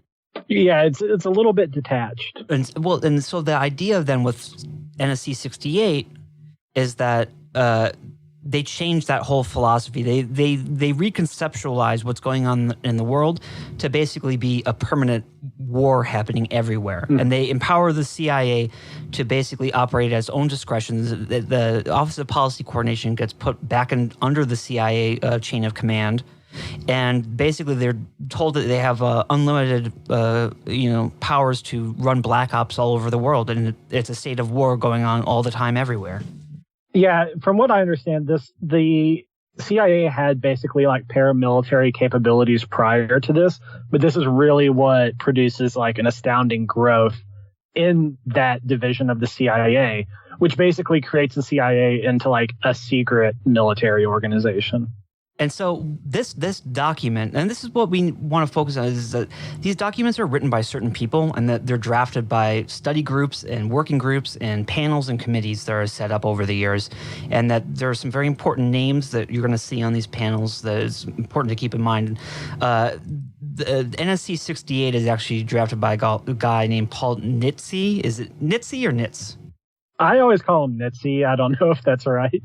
But this is an important name that you're going to hear, because he's obviously the one who's conceptualizing the Cold War in this way as an infinite, endless war going on everywhere, and it's not so good, So this is basically setting up the background of how the CIA operates. And then with the Marshall Plan coming in as funding all of this stuff, they start setting up a huge kind of network for publishing. Mm-hmm.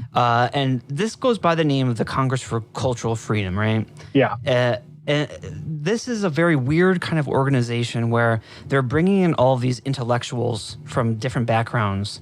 And a lot of them are Trotskyites. They're anti-communist people, and a lot of them have a background in the left where they were communists, members of the Communist Party of the United States, and then they switch. They get purged out of the Communist Party. Usually in relation to because the Soviet Union had various leaders, especially after the death of Lenin, and it was up in the air who would basically follow him. And it's like you have Bukharin, Trotsky, and Stalin. So if you were a Trotskyite, when Trotsky gets purged out of the Comintern, you're out of the Communist Party, even if you're in America, and you're going to go off and do your own thing. That's the idea of it.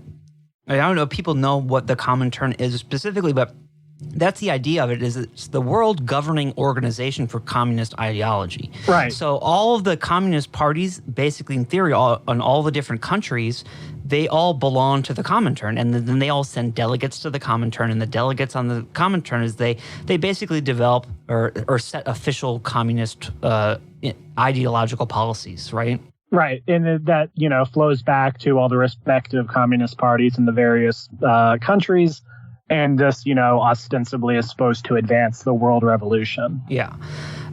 So there's obviously in when the Russian Revolution happens, basically before that there's the Socialist Party of America, which is under Eugene Debs. It's his party. It's the Unified Socialist Party. It's one thing. It has, it's the party of Jack London and Upton Sinclair and Walter Lippmann, right? Yeah. And so basically when the Russian Revolution happens is that there's a fracture and a bunch of people go off and they start the Communist Party of the United States, right? Yeah, it's quite a contentious series of events. Yeah. And some of these people then, they're going to the Comintern and stuff, and they have their ideas about how the Communist Party should be and how world communism should work.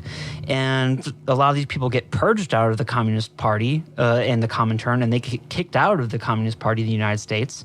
And then, sort of like they have their own whole history. We won't get super deep into that because we could do a whole nother show about it. I think that'd be kind of cool to do because it's such an insane story. Yeah, I know. But the idea is that with the Congress for Cultural Freedom, what they're doing is that they're getting a lot of these people who got purged, and then they're basically telling them to set up all these magazines and stuff in order to kind of develop an anti-Soviet ideology. Yeah, I think that the CIA's official term is like the compatible left is what they use a lot. Yeah, so it's like, it's not a small-time thing because this includes Encounter magazine. This includes, Partisan Review. Partisan Review. It includes, National Review. It includes, Commentary magazine, and all these different things. It's like they're all very linked into this through various members who, are editors at those magazines or who are common writers at those magazines, or, there's an intellectual circle in the 50s that gets developed, right? Right, and pretty much like. There's kind of a classic image of like the American post-war intellectual, kind of sophisticated but worldly, masterful of vocabulary, but like not too pretentious like the Europeans. I think that people know what I'm describing. If you understand that stereotype, like that derives from the efforts of the Congress for Cultural Freedom. Like it makes the mold into which an intellectual is supposed to fill. And so there's the idea behind it is that there's an international Congress for Cultural Freedom that has like an international organization and a steering committee at the top level. And then in every country, they have their own branch of it, right? And every branch has its own committee that runs it, right? For every country. It's basically like their own Comintern. Yeah, and that's specifically right how they think about structuring it. They do that consciously, right? To set it up that way. Yeah, they pilfer like, when you look, especially like people like Jay Lovestone, when he talked to, he was booted out of the Comintern and became like a ferocious anti-communist. His whole thing that he said like all through the years was like, my anti-communism is all based on, my communism. Like I understand their organizational tactics. I know how they operate, and I'm going to implement it from the other side. Yeah. This is the really important part is because this is the publishing network that the CIA is setting up in order to basically create a worldview about the Cold War that is going to run all through the West. It's going to be in Western Europe and America, and it's going to, they want all of our intellectuals to kind of contribute to it and see it as a national kind of security issue. And so this is run out of the Office of Policy Coordination, and that's funded in a lot of ways by the Marshall Plan money, where these kind of operations and setting up these publishing things, there's funding that's going from the Marshall Plan to all these groups that are set up under these CIA kind of cultural operations. Right. Yeah, and like a key person in that is a person named Irving Brown, who works for the American Federation of Labor, which is like the world's shadiest labor union, and that's like a pretty vital component of this too. I never knew how bad this was. I had no idea. Oh, it's crazy. It's like literally everything I've learned about the AFL through doing this. It's like paints a totally different picture of this. Is like this is one of the most evil organizations in history. Like what I didn't realize, like, because I always like I've been interested in them for years, but done various deep dives, but a lot of the stuff that they were doing was started off independent of the CIA and then was like adopted by the CIA. Like everything they did in Italy was based on what the AFL-CIA, well, I guess it was just the AFL at the time, did in France. Yeah, it's 1955 when they merge. Yeah. So, in France, they did kind of all this independently of the CIA. And then the CIA basically was like, oh, okay. And then they got together and then they did it in Italy. And then that kind of, expands outwards. Yeah. And this is like, a whole history of socialism in America here, because what's happening is that, after the people like Jay Lovestone, he's a major guy in the Communist Party of the United States. He goes to the Comintern. He's a delegate there, and he gets like purged out because he supports kind of what's called the right opposition to Stalin. Yeah, it's Bukharin who, like, it's really complicated, but basically Bukharin wants to kind of continue. Lenin, towards the end of his life, kind of liberalized the Soviet economy, and Bukharin wanted to continue that. This was the new economic policy. And so that's kind of the basis for why they're called the right opposition. And so what happens is a guy like Jay Lovestone, they're pissed, obviously about getting kicked out of the Communist Party because they've made huge commitments to it, and now all of a sudden they're purged, and they're very scorned by that. So they're coming back to the United States, both the right and left Stalin opposition, right? And they are two. Yeah, there's the right, which is Bukharin, and the left, which is Trotsky. And so they're coming back to the United States and then setting up kind of their own parties that are in a competition with the Socialist Party of America and also the Communist Party of America. So that starts getting kind of like, fractal recursion, kind of like. Yeah, it really is like its own show worth of stuff. Yeah. The main point, though, is that basically this is when this guy, Jay Lovestone, he gets into labor organization, right? And at this time, there's the AFL, and then there's the competing CIO. And what these, if you don't know, is that these are organizations for kind of bringing labor unions together, right? They're lobby organizations that represent a group of unions. Yeah, they're kind of like I'm trying to think of they're like labor combines. Yeah, they have lots of sub-labor unions like beneath them, and different unions will affiliate or break away from them. Like Teamsters. Yeah. Teamsters is in the AFL. Right. So what's going on in like the 20s and 30s is that you have basically the AFL and the CIOs, they're competing to control different industries and to have exclusive contracts with different companies and factories. Mm-hmm. So the idea is that, you have like a Ford plant or something, or for all the plants for the Ford Motor Corporation is that they're all going to be done by the AFL or done by the CIO. Right. And they're going to have exclusive agreements. And so there's like a whole, everything is so fucking crazy when you actually look at what it is, because there's like a whole shadow war going on between the laborers. Yeah, it's intensified too by the fact that the CIO, which is like it's the Congress of Industrial Organizations, it is far more accommodating of communists than the AFL, which from its very start is kind of like a moderate pro-business like labor union. It started in the late 1800s specifically as a counterbalance to more like radical communist and anarchist types. Yeah. So there's like a deep history of like why this organization is the way that it is. It's so fucking funny, man. I mean, this is a whole other thing we could spend hours on. But I know, I love it too. I'm obsessed with it. Yeah, there's this whole point. The salient point here is that this guy, Jay Lovestone, the communists are trying to control the CIO, and so Jay Lovestone is brought in by the AFL, by the president of the AFL, is a guy named George Meany, and then there's David Dubinsky, and it's like David Dubinsky's at the International Ladies Garment Workers Union, but he's like psychotic. Yeah, they set up basically Jay Lovestone to kind of go around and come up with a strategy to basically crack all the fucking communist heads in the CIO and to basically have a war over exclusive contracts and stuff with different industries. Yeah, he does it by he sets up factions within the parties or within the unions and then splits them at their conventions so they no longer have power. It's crazy stuff. I mean, but this is what we're talking about when we get into now post-war Europe and the Marshall Plan and the Reconstruction, is because we not only have this, like I said, industrial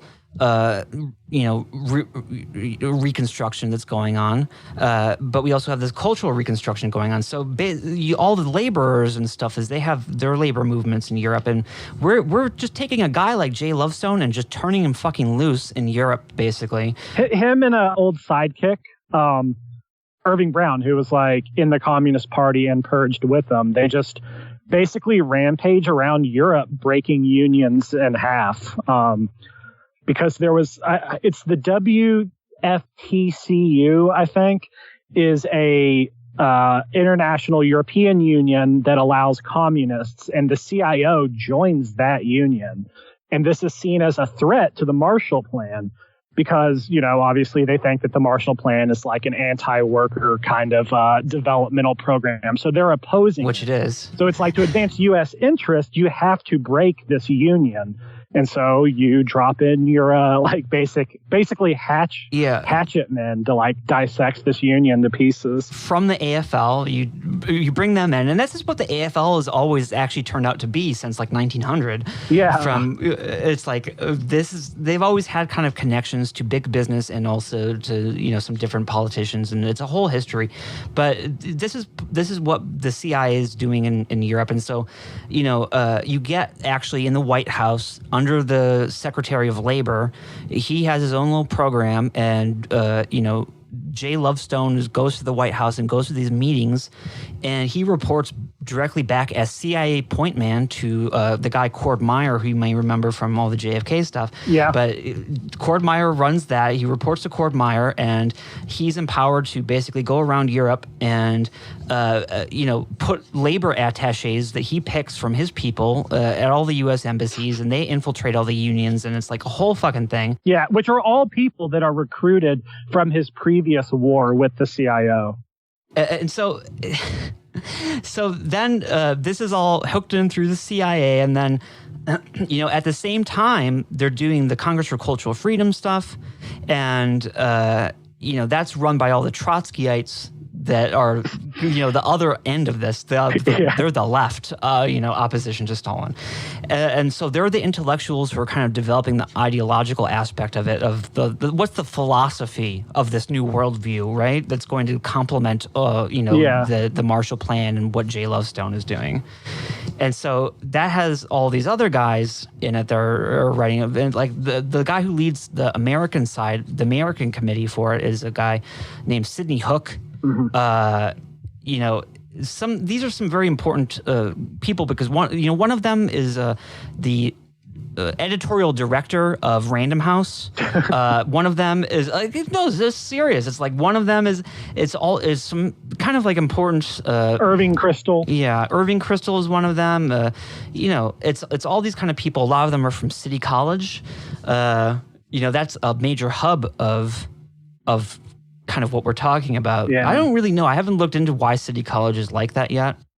I have some ideas, but we would have to get off like on a way far tangent. Yeah, Kissinger went to City College too, so that's another thing. Oh, I didn't know that. That's really interesting. So basically, these people are producing a whole new worldview through all these newspapers and magazines and stuff. That's this is how people need to think about the Cold War, and this is how the CIA wants them to think, and the national security establishment. That this is their philosophy, right? That they're spreading around Western Europe and America. So they wanted to. We talked about on the last episode about how. Ideology, as we think about it, doesn't really function in this territory. And I think this is a great way to see that, because a lot of these people actually are still socialists. They're anti-communist, but they're not necessarily advancing, a free market style capitalism. They still ostensibly have socialist goals. And the CIA is perfectly willing to do this stuff. In the way that it's described, this is a book. I mean, Cultural Cold War is the title of it. It's by Francis Saunders, is I think the author's name. But the way that it's described in there is that this is actually kind of like the way that the CIA actually wants to think in terms of themselves, is that this is reflective of the conception of CIA, policymakers and leaders. I could see that, honestly. Yeah, is that there's no such thing going on here about the right and the left and blah blah blah. It's not like that at all. Is that this is a very kind of advanced ideology going along with this whole world system that we talked about of all these economic organizations and regulation of the global financial markets. It is there's definitely a socialist aspect to it. It's not just a free market. Yeah, I think Roosevelt himself kind of acknowledged that. Yeah, and that's the point of it, is that basically in the Great Depression is that there was a lot of fear that the international market was going to collapse, and that basically global trade wasn't, they started wondering about how the to measure the international market and how to understand it. And so they had a lot of economic conferences with people like, Friedrich Hayek, and they investigated this. And none of these people wanted, free markets and some like crazy, that's not what they mean when they use that word, where it's just like every anarchy. They're not market anarchists or, anything like that. Is that they had this whole kind of broader view of, a global financial order that kind of functioned. A lot of them describe it in terms of the British Empire. This is the new British Empire. And they see with modifications, but they kind of see it in an imperial system kind of way. Yeah, and that makes sense, like with the fixation on bureaucracy as well. But, so this is what they're doing in Europe with all these organizations, and they're all linked in through the CIA. And that guy, Irving Brown, who is working for Jay Lovestone, he's on the International Steering Committee for the Congress for Cultural Freedom. So they're getting kind of like mixed in here. And at the same time, we have also, like at the Defense Department and stuff, and the RAND corporations, we have all these thinkers too about strategy and coming up with our official nuclear policies and how to conduct nuclear war and what the national security philosophy is. That's really, I don't know, should we talk about Kissinger? I don't know when. I want to introduce Kramer because this is such like a fucked up thing that, not a lot of people know about. I feel like you got to explain Kramer to get to Kissinger. Because, so, I mean, who is the architect of who's the biggest name in foreign policy, for decades? It's Henry Kissinger, right? Yeah, this horrible, tiny man who runs everything. He's Hillary Clinton's friend. Yeah, it's crazy. Donald Trump's advisor. Yeah, he's never really left, and everybody just listens to him. He's like our senior like foreign policy thinker emeritus or whatever, who's just he's written many books about foreign policy and global strategy. He was Nixon's first national security advisor, and then he ultimately became Secretary of State, going into the Ford administration. He has. He was the mentor to Brzezinski, who has his own incredible reach, or had his own incredible reach. And so, where does Henry Kissinger? Where does somebody like that come from? Right? He comes from. His family left Europe, right, to come to the United States. He lived in Washington Heights, growing up in Manhattan. He came from a kind of poor background. Right, and so he isn't really anybody to start out with when he's just a kid. But he goes into the army when World War II happens. He's like 18 years old, and he just happens to kind of stumble upon this guy who's just walking around. They bump into each other, and they start talking. And this guy has his name is Fritz Kramer. And he's becomes kind of like the tyrant or whatever of so much national security and diplomatic ideology going forward in a way that is not fully appreciated. So yeah, I had honestly never heard of him before you found him. I think some people do kind of know about him. He's more on the very deep kind of like obscure conspiracy side of things, where there's some people out there, especially people who are obsessed with like neocons in particular. Yeah, but they don't understand him that well because they're so focused on just trying to like understand the Iraq War, and they want to find out like who's behind it. So they're like, it's Kramer. They do the litany of like intellectuals that they got to blame for it. And so this guy, Kramer he's not exactly like that, where it's just like there's a much broader thing going on here besides just like the Iraq War with him, is that he is a German kind of like exile who was a very Prussian aristocratic type, right? Yeah, that's what I was going to say, that my impression was like extremely aristocratic. He walks around with he wears a monocle, right? He has... Yeah, he's like what every like neo-reactionary like fancies themselves to be. Yeah, he has a whole fucking... he carries like a riding crop around with him, or like a little stick and shit. It's like, he's a lawyer. He's trained as a lawyer. He's a very kind of... He has a Julius Evola kind of thing going on, right? Yeah. And not only that, and It's just goofy. in terms of his thought too, and the way that he thinks about the world.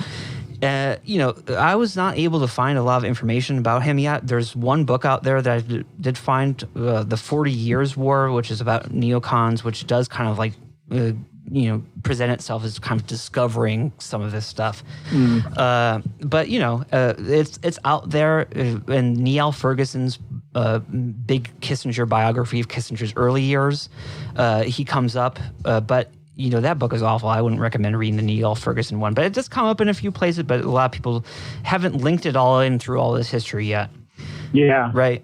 And so what he ends up going to America because basically when the Nazis come to power, his dad has Jewish background, right?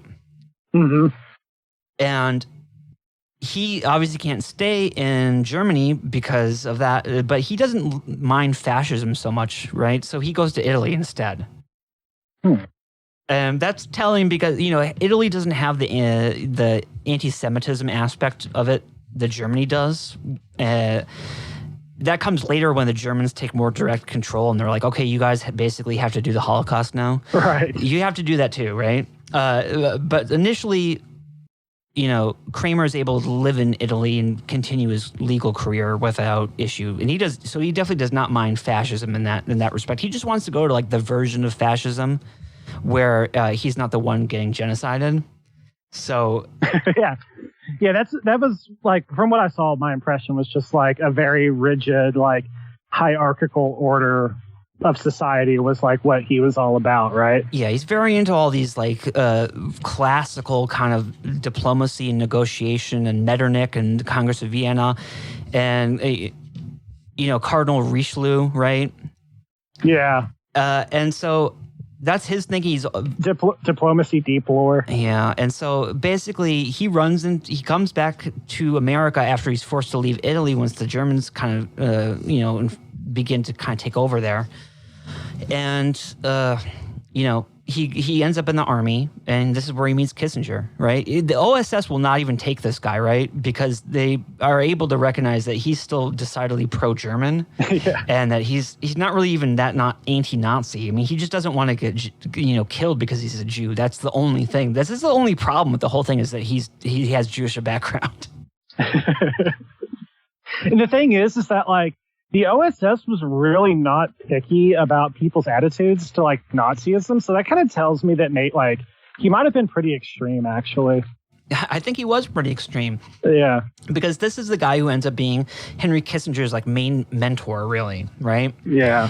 And the crazy thing about it is that like Kissinger, like the way that he writes letters to this guy, it's like erotic almost. It's like there's a real kind of like fixation going on to it, right? It's like this guy Kramer is described as having this kind of like, religious power over people where they become like very devoted to him. He has extreme loyalists. Kissinger was one of them.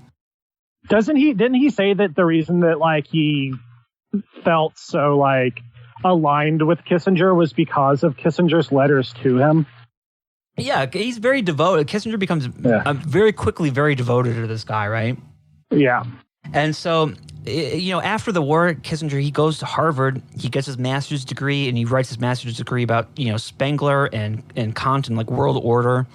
And then he does his dissertation, which is actually like the longest master's degree thesis ever at Harvard. Oh, really? Because he just like goes on a whole sprawling thing for like, 100,000 words or something. It's like crazy.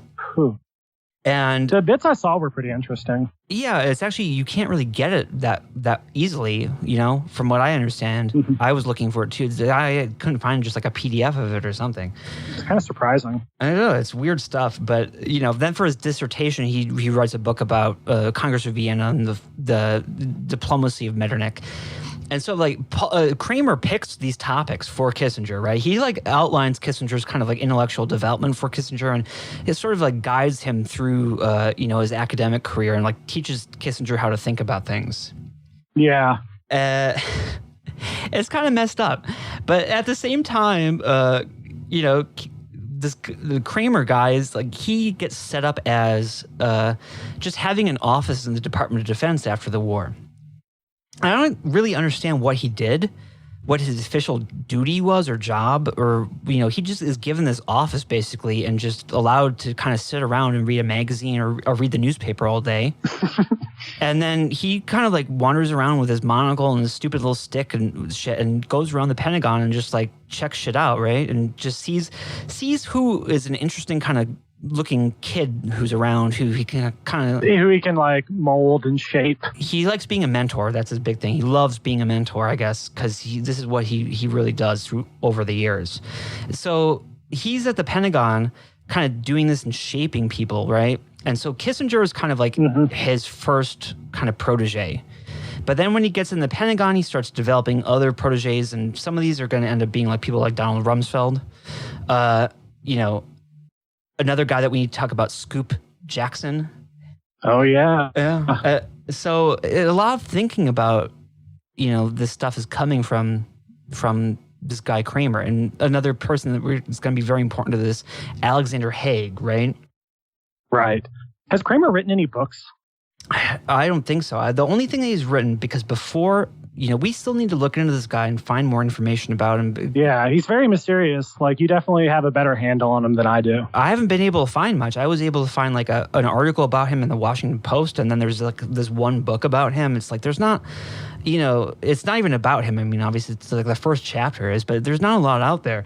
But obviously, he's one of the guys, right, that we're going to be focused on ideologically here, because he's also a mentor to Wolfowitz, right? Right. And this is some of the people that, we're going to be really focused on here later, is that for a guy like Wolfowitz, he's like has the hat trick going on for mentors or for influences, because he's also studies under Leo Strauss at UChicago. Right. He takes classes at least with Leo Strauss, and then also he's studies under this guy Albert Wolstettler at Rand Corporation. Right. Right. And this is like the hat trick of like fucked up kind of like strategic thinkers that are really important here to kind of shaping a lot of this worldview. Yeah, and I would probably also include Henry Jackson in there as well, because from what I understand, he also like kind of molded mentors around him. Like he does that. He does that to a lot of the Trotskyites. So this is where the connection. If it wasn't obvious, I guess it wasn't when we kind of transitioned to Kramer here. Is that there's a whole development that goes through the 50s and 60s where all these kinds of like Trotskyites and dissident left and dissident right people, and the way that they're getting hooked in through each other, through labor organizations and through the Congress for Cultural Freedom, and it's all being kind of brought together by the CIA, right? Yep. Is that these people are then going through all these institutions, like the Department of Defense in some cases, where they're getting influenced by certain people at Rand Corporation, certain people at the Pentagon, and it starts kind of worldview starts getting fused together through all this. Right. Right. This is going to be important. This is an important point to highlight here.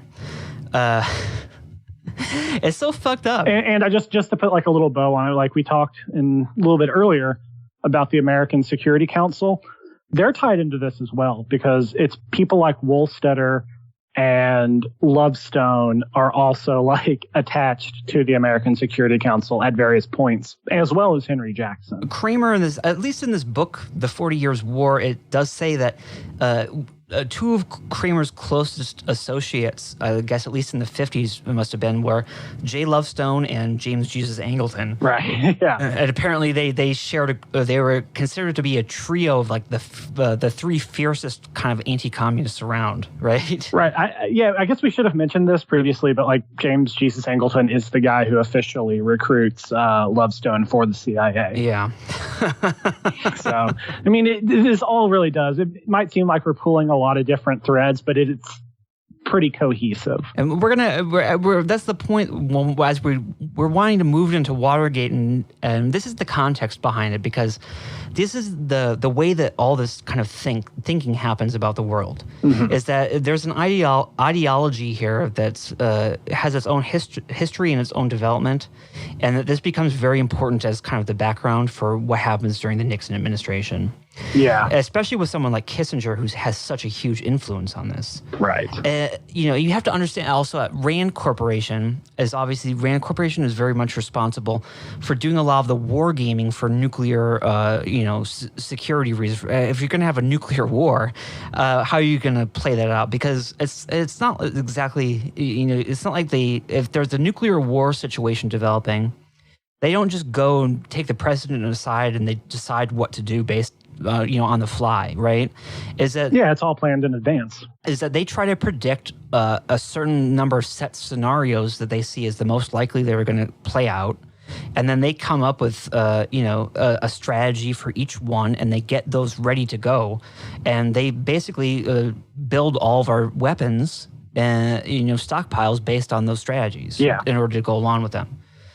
So that this is very much going back now into the the military industrial complex, as it's called, is that this is very all hooked into what the manufacturers are ultimately getting to build. Right. It determines like what do we need a bomber for this certain thing? Is there a strategy for that? There's a whole they want like the Air Force and stuff. They want more bombers. They want more nukes and shit all the time. And the defense contractors want that. This is kind of what I think.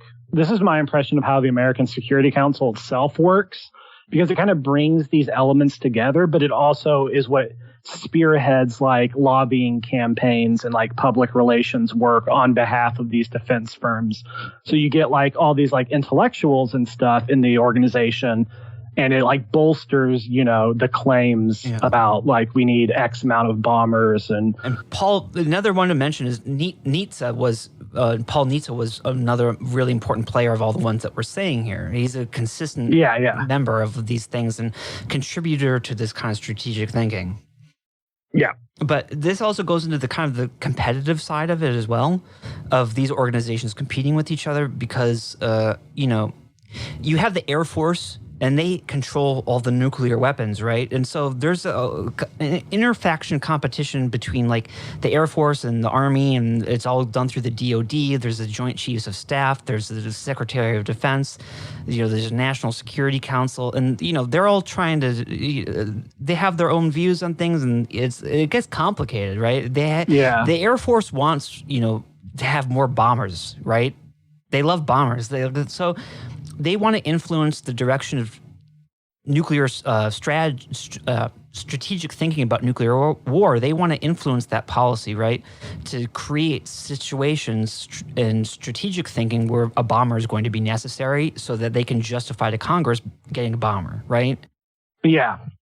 So that's a kind of fucked up thing about it. So that they set up all these panels over the years to develop our strategic philosophy, and these panels are oftentimes motivated by kind of these, inter-organizational disputes and competition for money and for weapons.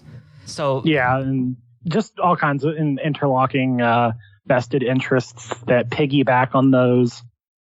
Because this is like, for a long time, our policy, our strategic kind of document outlining what the options were for nuclear strikes is this thing called PSYOP 62. I love that it's called PSYOP. Yeah, I don't get it. Was that done on purpose or what? Because it's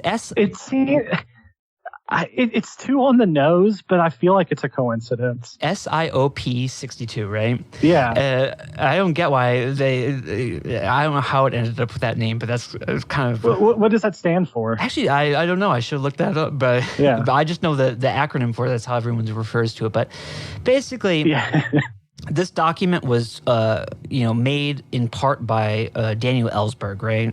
So Daniel Ellsberg is going to be important later because he's the one who leaks the Pentagon Papers to the New York Times, which becomes a major crisis during the Nixon administration. But he's also an important, very important strategic thinker at Rand Corporation, right? Mm-hmm. That helps develop nuclear policy.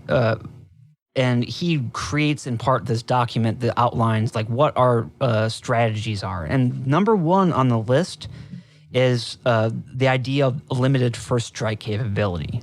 And that's at the center of, at least in the 60s, of what our, strategy is officially on paper. And before that, in the 50s and stuff, they had more the idea of like mutually assured destruction and like, we're all going to fucking die, right? It was much more apocalyptic, and they decided that, maybe there was a possibility where we could do limited nuclear war. And that's what they really wanted to develop. So they developed the idea of limited first strike, where basically if it kind of like dovetails the evolution of containment into more sophisticated forms. It's in my mind, and maybe this is just kind of like speculation, but it makes more sense that you would, if you're trying to contain something, that you would be more interested in limited first strike than you would be like an apocalyptic inferno coursing across the whole world. Yeah, so I mean, this is like, it's all very interconnected, because it's like a document that gets made up like NSC 68, which affects what the CIA does so much in the 50s, is that's also basically outlining this other aspect too of what our overall kind of a Cold War mentality is, what our strategic philosophy is, what our options are. Like, how is the nuclear war going to play out? How is war with the Soviet Union actually going to work? And so it's all developed through all these different documents and memos and policy statements over the years. And so by the time we get into the 60s, it's kind of shifted into this idea as like you get all this ICBM technology and Minutemen missiles and stuff. The thinking is that basically if we get into a really tense situation with the Soviets and nuclear war seems imminent, the president is going to basically he's going to invoke PSYOP 62 like option 1 or whatever, and that is limited first strike. And the idea is that we're going to launch 100 missiles over to the Soviet Union to destroy their silos and their ability to basically conduct nuclear war. And it's also like industry too, right? Yeah, I mean, going back to like when Rand Corporation is set up, it's the first kind of like military like overseer of Rand Corporation is Curtis LeMay. Yeah, and this is going back into the 40s. So Curtis LeMay, obviously, I love the guy. He's one of my favorite kind of characters through all this history. But his thinking here in the 40s, he during World War II, he's like in the Pacific Theater, and he's in the Army Air Corps. He's the one who's basically doing all this shit where it's like firebombing Tokyo and destroying Japan, right? He's in charge of that. Yeah. He always struck me as more of a MacArthur type. Yeah, I think so too. Yeah, because he's very much like, I should say while we're at is that there's a movie called Fog of War you can go watch. It's a documentary that is a big interview with our boy McNamara, who's going to be Secretary of Defense in the 60s under JFK and under Johnson, right, during the Vietnam War. Right. And so, but he works for LeMay during World War II, and he does statistical control. And basically, he has to he managed like min-max kind of like how many fucking people we're killing with our bombing raids. And is that the strategic bombing survey? Yeah, he comes up with all these reports. I mean, that's his job. Yeah.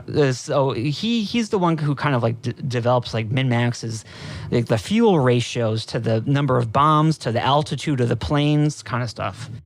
It's kind of like where like operations research starts to emerge. Yeah, exactly. Because this is basically then what Rand Corporation is set up to do after the war and this is how nuclear strategy first begins. Is that the Rand Corporation gets set up by the Douglas Aircraft Company, and they go in. The Douglas Aircraft Company is like they decide that we want to keep doing all this stuff from World War II, where they just pay us tons of money to come up with crazy ideas, right? Mm-hmm. So they're like, we need to come up with a new idea that's going to continue that relationship where they just pay us like as much money as we want, right? So they come up with Rand Corporation as a solution to that. Originally, for the first couple of years, Rand Corporation is part of the Douglas Aircraft Company, and then it gets spun off as an independent corporation with, help from the Ford Foundation is the one who actually funds that move. Which, of course, like we very interlaced with the CIA at this point. Like we talked about Richard Bissell in the last episode about JFK. So this is originally when Curtis LeMay is in charge of it, and they have all these game theorists and mathematicians and shit coming into Rand Corporation. His idea of how nuclear war is going to work back in the 40s, before the Soviets even have nuclear weapons, right? His idea is that if a war breaks out, here's what we should do. Basically, we should just conduct like total nuclear destruction of the Soviet Union through like this brutal like nuclear carpet bombing of the country. Yeah. It's the Tokyo firebombing with nuclear weapons. Yeah, and he thinks that it's going to be conducted over like the course of like several months or whatever of like they're going to just pound it into fucking submission over the course of like months of like conducting nuclear carpet bombing. Like, you have to like almost admire it. Yeah. And it's like horrific, like just... It's unbelievable. It's the worst idea. So that's basically, by the time you get into the 60s and you get this PSYOP 62 and Daniel Ellsberg and this new kind of wave of thinking about limited first strike, I guess that's an improvement over the Curtis LeMay philosophy, but that's basically where we start in our nuclear strategy, right? Yeah. So then they come up with this idea of maybe we'll just use 100 missiles and, wipe out their ability to conduct nuclear war and it'll be over, right? Basically, when you're starting out with Curtis LeMay wanting to do nuclear holocaust on the Soviet Union, having limited first strike capability, I guess that can be considered an improvement over the original philosophy. Yeah. But this obviously, there's, a whole history here developing with all this stuff, because then someone like McNamara, he ends up being the Secretary of Defense, right? Right. Then this is where ultimately the Pentagon Papers come from with Vietnam, is because he's the one who basically commissions those to be assembled, right? Mm-hmm. And this all goes into what like someone like Ed Lansdale's doing as well. He's another kind of figure who figures into all of this with the Vietnam War, because this is now we're into the period in the 60s where kind of a lot of these thinkers like Daniel Ellsberg and Kissinger are really coming into prominence. Is that they're is against this backdrop of the Vietnam War, right? Yeah, and Ellsberg is attached to Rand in Vietnam. Yeah, and so he goes on trips to Vietnam to kind of survey the situation, right? Yeah, and he tells, like I said, I told you how I picked up his biography. Now, I haven't read all of it, read just a bit, like his Vietnam stuff, and it's just making shit up. Well, we'll get into that when we actually get to the Pentagon Papers. Being leaked, I guess. It was a better place to talk about that, but that works. There's a whole complex of thinking that is taking place here that's coming out of all these different sources and has specific influences, right? And that's kind of like the idea that I want to most underline in this, is that's what it's really about, is that there's not only the industrial kind of aspect of all the weapons production and the redevelopment of Europe and Asia and stuff. It's like there's also a whole kind of like worldview that's being spawned from all these different discussions at all these different places like Rand Corporation and whatnot. Right. And like you can think of it, like you could step back and like look at the whole, like we're talking about containment and first strike and all these little things, they all work in tandem with each other. Like when we're talking about the Marshall Plan, like this is literally part of a containment strategy as well, because it's building this kind of buffer zone or band around the Soviet Union, like a firewall, basically. And so, like, the cultural engineering that's basically happening in Europe and these transformations of nuclear strategy and policy, they're all part of a cohesive worldview. I think it's really easy to lose sight of that, but it's actually that is the Cold War. Yeah, and that's what's going on with Asia too, right? And first of all, we do all this stuff that we did in Europe that we were talking about. We did that stuff in Japan too, right? Yeah. And so, but when it comes to the whole domino theory and this idea of like we lose one country, all these other countries are going to fall, right? Literally introduced by Chenault. But that goes exactly into what you just said, right? Because it's a part of the firewall, is that we need to, in Asia especially, it's the main focus is on development, because we don't really know enough about how the mysterious Asian other thinks. No, yeah, that definitely like underpins so much if you read a lot of writings from that time period. Like it's the Asian is a mystery to the American intelligentsia, and services. And Margaret Mead is a big part of that too. And she approaches it like through her primitive kind of like studies of like tribes and stuff. Is that she's also in Bali and developing kind of like approach to how we should treat Japanese culture and how we should understand the Japanese. It gets really weird because it's like we have to re-engineer their minds as basically exactly what but then she expands it and it's like we got to do it to the whole world. Yeah, but so in Asia, that's part of this firewall that we're going into the 50s. We're focusing on kind of containing the Soviet Union, and also domino theory as part of that. Is that we have all these Vietnam, Cambodia, Laos, Taiwan, Japan. We need to really control those countries through our pouring of money into them and our control of their development, and we need to make sure that they don't fall to communism. And then, in Western Europe, we have the Marshall Plan, and that all that is fitting into our strategic thinking. We're just going to, put the Soviet Union in a little corner and kind of isolate them, right? Yeah, because, then they're isolated from the world market, too, because they're not in Bretton Woods. And so it's like you just cut them off at every possible avenue where they could go forward. It's pretty fucking brutal when you think about it. It's like that. No, and it's huge because it was like the entire world was made in an effort to do this. And it actually is telling too, not to get way off base, but in the 90s too, after the war ends, is like we kind of work to complete that, right? Yeah. And in terms of our expansion of NATO, it's like, okay, now that they can't fight back, so we're gonna like now get all of the Eastern Bloc into NATO and really fucking cut them off in Russia. Yeah, and then but then also doing a lot of the stuff we did to the IMF just ruined their economy. It was the most brutal punishment that I think anybody could ever do, really. And this is why it's obviously important here, because who comes up with that is Paul Wolfowitz, right? This is the Wolfowitz doctrine. So yeah, this is all connected very deeply together, guys. This is just the history of the world, unbelievably so. Yeah, and so.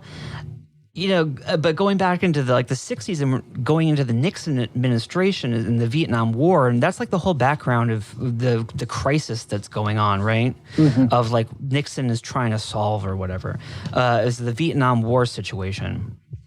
And so you can see having the Vietnam War was really important in a lot of ways to these people and their worldview, because in their mind, if Vietnam fell, then all of Asia is going to go. And if all of Asia goes, then the firewall's cut off. And if the firewall's cut off, then the Soviet Union is going to fucking spread everywhere. And, at that point, it's going to lead to a nuclear war. And, it's that's how they're thinking about it. Yeah. Yeah, that's where the domino ends in the apocalypse in their minds. Yeah. So... I guess, I don't know, do you want we talk about Scoop Jackson in particular and kind of that aspect of it and where that starts coming in? I don't Scoop Jackson. I'm not really familiar with his history before the 70s. So it's a strange thing about him is that people have totally forgotten about this guy, right? Scoop Jackson. Yeah. He was a senator. He was I think he was the senator from Washington.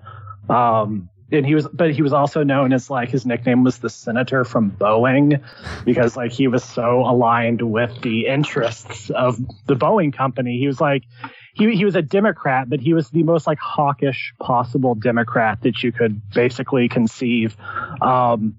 He formed a very robust alliance with the AFL-CIO. And basically the idea behind this was to throw organized labor support behind the Vietnam War effort. And everything I've seen with Scoop Jackson seems to be this is really where he starts to take off. Because this is why it was important when we were going to all that crazy, seemingly unrelated stuff with kind of the socialists and Jay Lovestone and the Trotskyites, because right. This is where you should tell us about what happens with that, because this is fascinating, but it is also crucially important to what happens with Nixon. Yeah, right. So trying to back up. Okay, so when we're going to go back to when Lovestone is in the Comintern for just a moment. So he is supporting Stalin still I think it's in 24 maybe. This is before he gets purged. It's Lovestone who carries out the purges of the Trotskyites. And so the lead Trotskyite is this guy named Max Shatman. I think is that how it's pronounced? Shatman? That's how I've been pronouncing it, yeah. Yeah, that's how I've always said it. But so Shatman, I don't know if his views really changed that much over time, but he starts a series of different groups, such as like the Socialist Workers' Party. There's also like the Workers' Party of America, and then there's also just one called the Workers' Party. And it's pretty complicated to start tracing them because they all kind of like factionalize and reform. His number 2 guy for a long time was James Burnham, who ends up in the OSS and is part of the Congress for Cultural Freedom. And also the main intellectual influence of William F. Buckley Jr. at the National Review, apparently. Right, yeah. This Trotskyite guy literally begins American conservatism, which is, maybe conservatives should look at their own history a little bit more. But so by the early 60s, Shatman is like so hardline anti-communist that he's like one of the Bay of Pigs he's a vocal supporter of the Bay of Pigs invasion. Unbelievable. Yeah, really wanted them to do more. Shortly after that, he becomes like one of the leading voices in like calling for escalation in Vietnam. Like he's a full-blown believer in like the domino effect theory, but he still like identifies as a socialist at this point. And I think he does through to the end of his life, which he dies in 72, I think. That's appropriate. But what? It's appropriate that he dies in 1972 of all years. That's telling, yeah. Poetic. Yeah. Like he dies literally at the moment where his like influence actually gets institutionalized, which is kind of poetic in a way. Yeah. But so he ends up leading his group. He forms a little group in New York City with a bunch of like students from City College, and it's the Young People's Socialist League, and he leads them into the Socialist Party of America, right? And so this basically sets up in the Socialist Party of America 2 factions, once again, like a left faction, which is opposed to the war in Vietnam, and a right faction, which is, it's got like its own little factions. Like there's one side is led by Michael Harrington, who is also opposed to the war in Vietnam, but he's with them because he wants to lead the Socialist Party into the Democratic Party, saying that they should work from within. And so this is also what Shatman wants to do. So they form this like alliance, and they basically purge all other people from the Socialist Party of America and basically set it on a path of cooperation with the Democratic Party. But this sets up a conflict between Harrington and Shatman, which culminates, well, we'll get to that in a second. Around this time, they form the alliance with Henry Scoop Jackson and start basically like a lot of the people in the Socialist Party who were like hardline anti-communist become Jackson's staffers and speechwriters. And so it's a very integrated kind of organization. And the AFL-CIO is also very close with Jackson. And so there's an overlap where these anti-communist Trotskyites start working in like the international affairs department of the AFL-CIO, which was overseen by Jay Lovestone, the CIA guy. So you can kind of see how like this whole web is very like it's very smooth how it's working. It's all kind of getting fused together in this. If you really follow it through all of it gets confusing because there's so many little organizations that are set up to do all these different things. And it's like the Congress, blah blah blah. Right. They have all kinds of little front groups. Yeah. And but really, what ends up happening is in 1972, the year that Shatman dies, they end up basically pulling a Jay Lovestone and splitting the Socialist Party of America in half.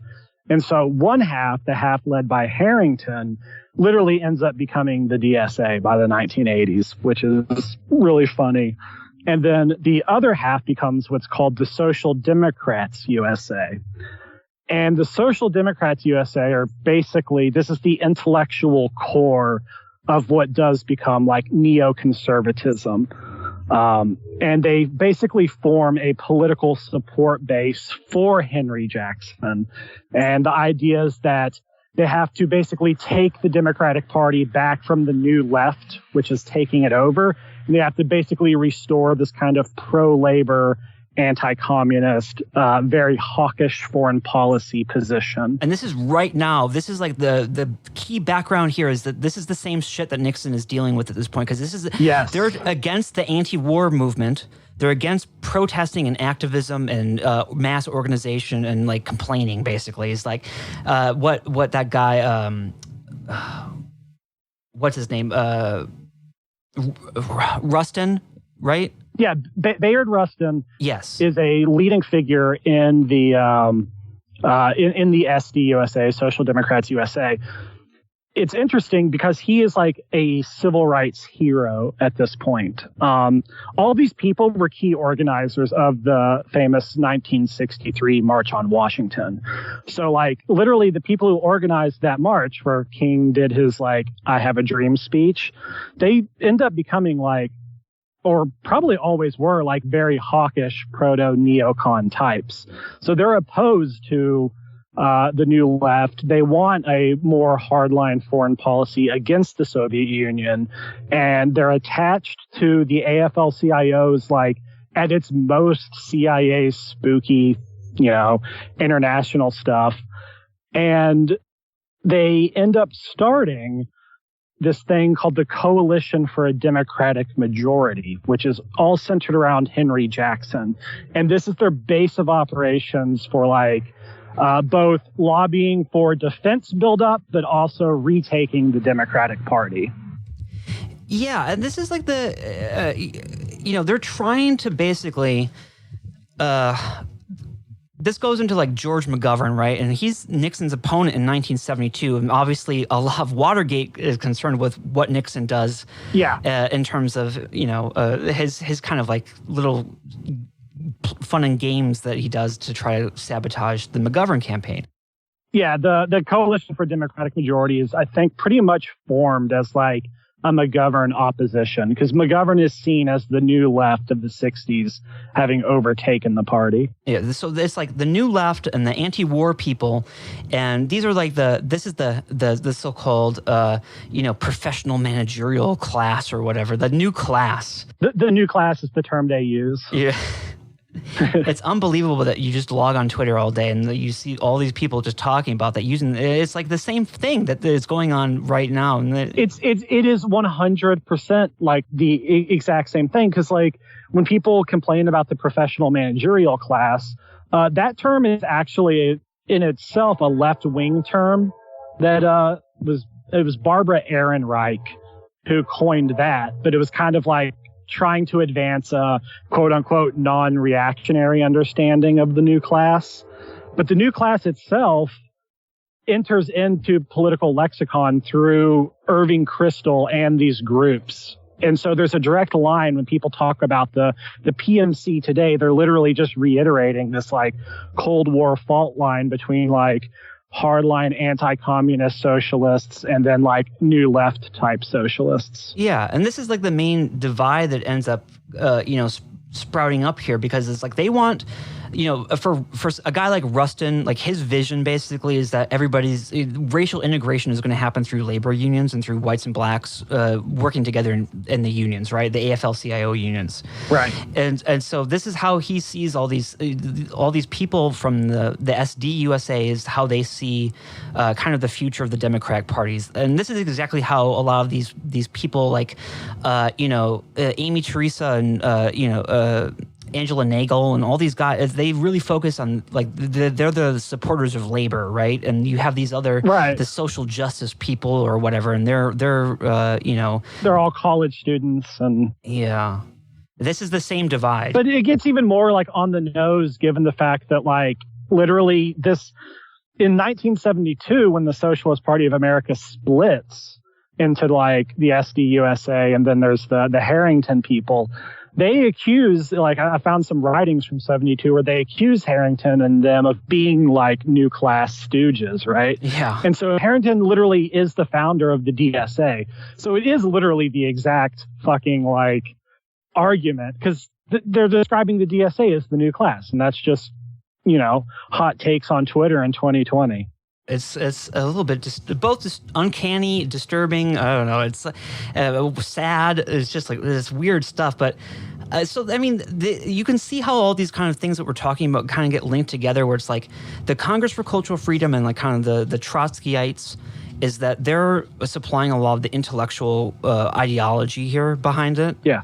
Oh yeah. I guess I meant to mention this. Sidney Hook, who was like the head of the American Committee for Cultural Freedom, like the little steering body, he is a member of the SDUSA. So they're directly looped together. And so they're providing kind of the intellectual aspect of it.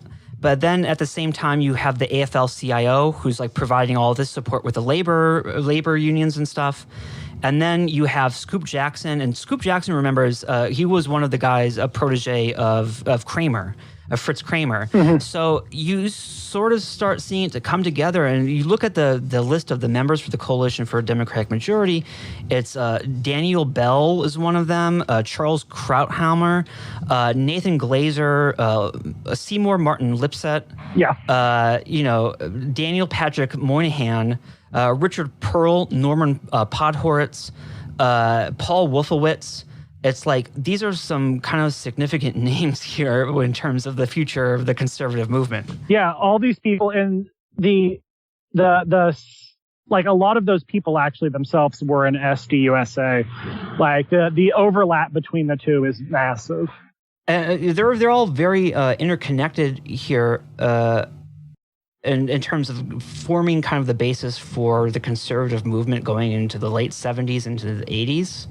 Mm-hmm. Is that, you look at if you're not familiar with these names, like Norman Podhoretz is the editor of Commentary magazine, which is a Jewish kind of cultural magazine, but they're very much like they colonized Commentary magazine and took it away kind of from the left.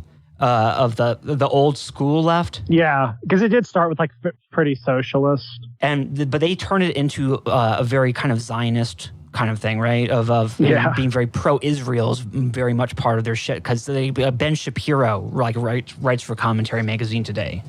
So that's kind of what we're talking about, is that, and then with all these kind of different figures, like Irving Kristol obviously is part of this.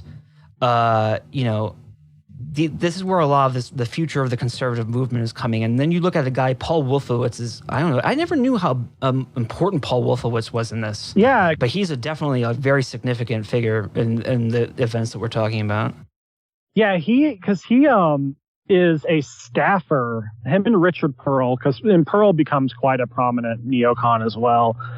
They are both staffers of Henry Jackson, and Henry Jackson basically sets up his own little like mini Rand, I guess, like in his office.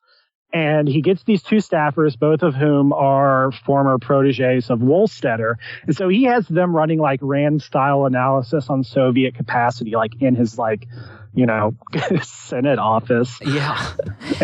But also has them like, at the same time, all of his other staffers are these Trotskyites. So you have this like very, what would seem to be strange mingling of worlds, these people basically running war game scenarios, but they're also socialists. But it's like, when you put it in the context of what we've just discussed, this makes perfect sense, actually. Yeah, and so this is like something that gets missed out on a lot. I mean, with like you talk about neocons, like where they come from. It's like people a lot of times start and they're like, it's Leo Strauss or Straussians and stuff like that. And then it's like, this is really the real history of it. And it's very nuanced in how kind of these different things come together, because part of it, first of all, is you can tell that there's a lot of resentment at work with the people who got kicked out of the Communist Party. And that's where a lot of their stringent kind of anti-communism comes from, is that they have a kind of personal history with that and a vendetta that they want to work out against communism, right? And so, yeah, for sure. Yeah, there's a kind of like psychological like vindictiveness that forms part of this. There was one, like a very prominent member of the SDUSA who he becomes basically like Jay Lovestone's successor at the AFL-CIO, but this guy's name is Tom Kahn. And he paints it as basically Shatman made them horrified at the Soviet Union during the 1956 invasion of Hungary.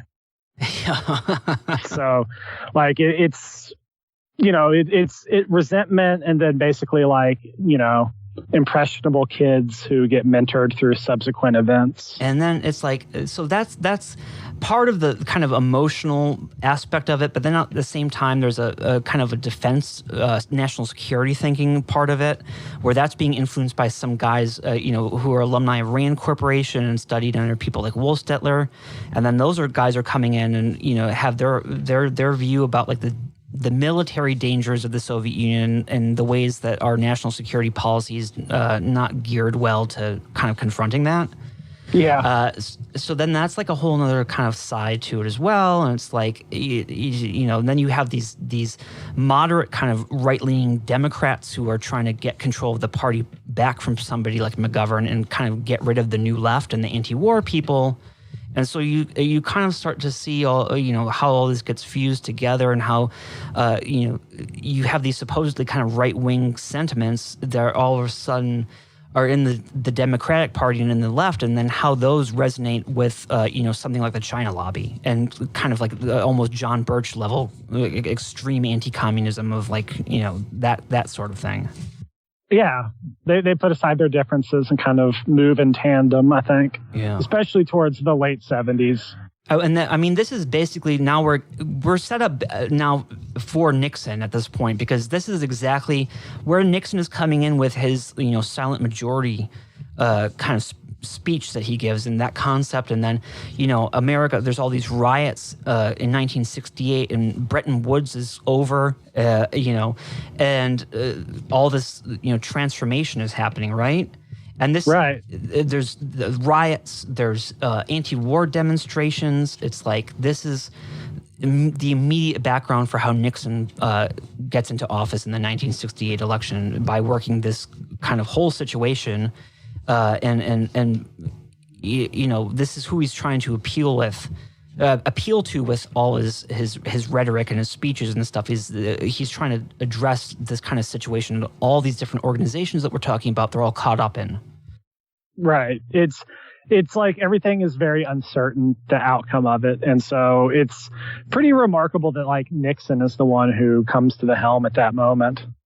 And so Nixon is coming in 1968 when he wins the election, and we're going to get more into exactly how he won the election. I guess we'll do the next section about that. But he comes in and he starts bringing together people in his administration. He brings in, Henry Kissinger as his national security advisor, right? Right. And so he brings in Kissinger, and then he brings in, this guy Alexander Haig from the DOD, mm-hmm. Who I guess we should also set up over as another protege of Kramer. And he's coming from the background of going back to like Korea and MacArthur, and he was kind of like a graduated West Point at the very end of World War II in the bottom of his class, and through the 40s and 50s, he posted around to a lot of dead-end positions. He does serve with a time under MacArthur, mm-hmm. and he looks to advance his career by actually marrying the daughter of MacArthur's chief of staff, right? And he sort of tries to get into the MacArthur world, but then obviously MacArthur loses favor, so he's kind of off in the wilderness in a lot of ways. But he ends up in the DOD and going into the 60s, and he's discovered by this guy Kramer, right? Right. And he becomes a protege of Kramer, and Kramer likes him in particular because he's a MacArthur person. And so Kramer sets him up with a job and under this guy named Vance. And under particularly one of Vance's, a member of his staff named, Joseph Califano. Thank you. Califano. Yeah, Califano. So this is kind of an important connection here, because what ends up happening? Yeah, so this gives us a great, this is a total flashback to our Kennedy episode. because Califino and Haig are basically like at the pretty much the center of Operation Mongoose, the CIA and Army's anti-Castro operations. And so we talked at the time about like how Bobby Kennedy was like micromanaging it and stuff, and there was a panel or a commission that was set up at the DoD that was doing this, and Bobby Kennedy was on it and trying to micromanage it and pissing everybody off, and Haig is on the same panel, right? So yeah, it's the panel. Okay, so I can't remember the official name of the panel. It was very kind of convoluted, but Prouty describes it as a focal point. And that's really apt because if you kind of look at like Mongoose organizational schemas, this body that Haig and Califino were a part of, it's the body that kind of coordinates between the CIA and the Army side of Mongoose. And Robert Kennedy is not part of the Mongoose, operation in any kind of like real sense, but he's micromanaging it through intervening in this activities of this focal point little office or unit. And this is one little panel that these guys are on, Califino and Haig, right, where they become very good friends, right, at the Pentagon. Yeah. And it goes into, they get kind of like, I was gonna say, like it's really hard because, so basically they're called the Califino Papers. And these were generally unknown to JFK researchers until 2017. These are a few of the files that were supposed to be released that got released. So like, I haven't really looked through a lot of them because there's a lot of them. And from what I can tell, like a lot of JFK researchers have really only scratched the surface. So we still don't really have a clear view of what exactly was going on. Yeah, so Califino, after he goes into the Johnson administration ultimately and becomes a domestic policy advisor and a legislative organization. He runs the legislation through Congress, tries to get through, everybody to support it there, right? Right. And so that's through the Johnson years. That's what he's working on, and he's working on the new the Great Society programs that Johnson institutes. And I think it's just a little bit important to note. We won't get into all the urban planning stuff, but he was kind of behind all that. And this is also what all of these kind of SDUSA Democrat Scoop Jackson people. This is another part of what their policy is that they opposed kind of a lot of this stuff. Mm-hmm. They had their own kind of version that they called the freedom budget, which was a little different. Yeah, they didn't like the way that was being done, and so but Califino is kind of an advisor on that, and you can actually see that kind of play out because Califino breaks away from the Great Society stuff. Yeah, and he tries to set up actually his own urban policy kind of institute during the Johnson administration that is actually going to go in more of the direction of probably what was the name you just said of that? I didn't have it. I've heard of it. The freedom budget. Yeah, he probably wants to go in the direction of that freedom budget kind of stuff, I imagine. But we'll do a whole show about urban planning or something because that's a whole other thing. But yeah, so after Johnson gets out of office, Califino, he goes into legal private practice, and Haig during this time, after Cuba, there's a thing called Operation Moses to repatriate Cuban exiles, right? That he's involved with. Yeah, and that was part of I'm sorry. No, go ahead. So in 1964, the CIA starts winding down Mongoose, in December, 1964. This is right after. And I found it. It's actually the name of this panel that we're talking is Subcommittee on Subversion. That's right. Yeah. What a name. And so Califino, they streamlined the Mongoose organization. Califino ends up basically running the whole thing with Haig as his number two, and they're in charge of the controlled wind down of it. And that's when, this Operation Moses takes place. Operation Moses ends, and that winds down Haig's involvement, and that ends in Califino goes off to the Johnson administration, and the private practice later is that Haig stays at the Pentagon, and he's another protege of Kramer, and what happens is that he gets involved in a naval intelligence program called Task Force 157. We'll go into that later. That's going to be very relevant to a lot of different things. But under Task Force 157, he kind of serves out the remainder of his Pentagon time, because what ends up happening is through Fritz Kramer, he gets attached to Kissinger as Kissinger's going into the Nixon administration.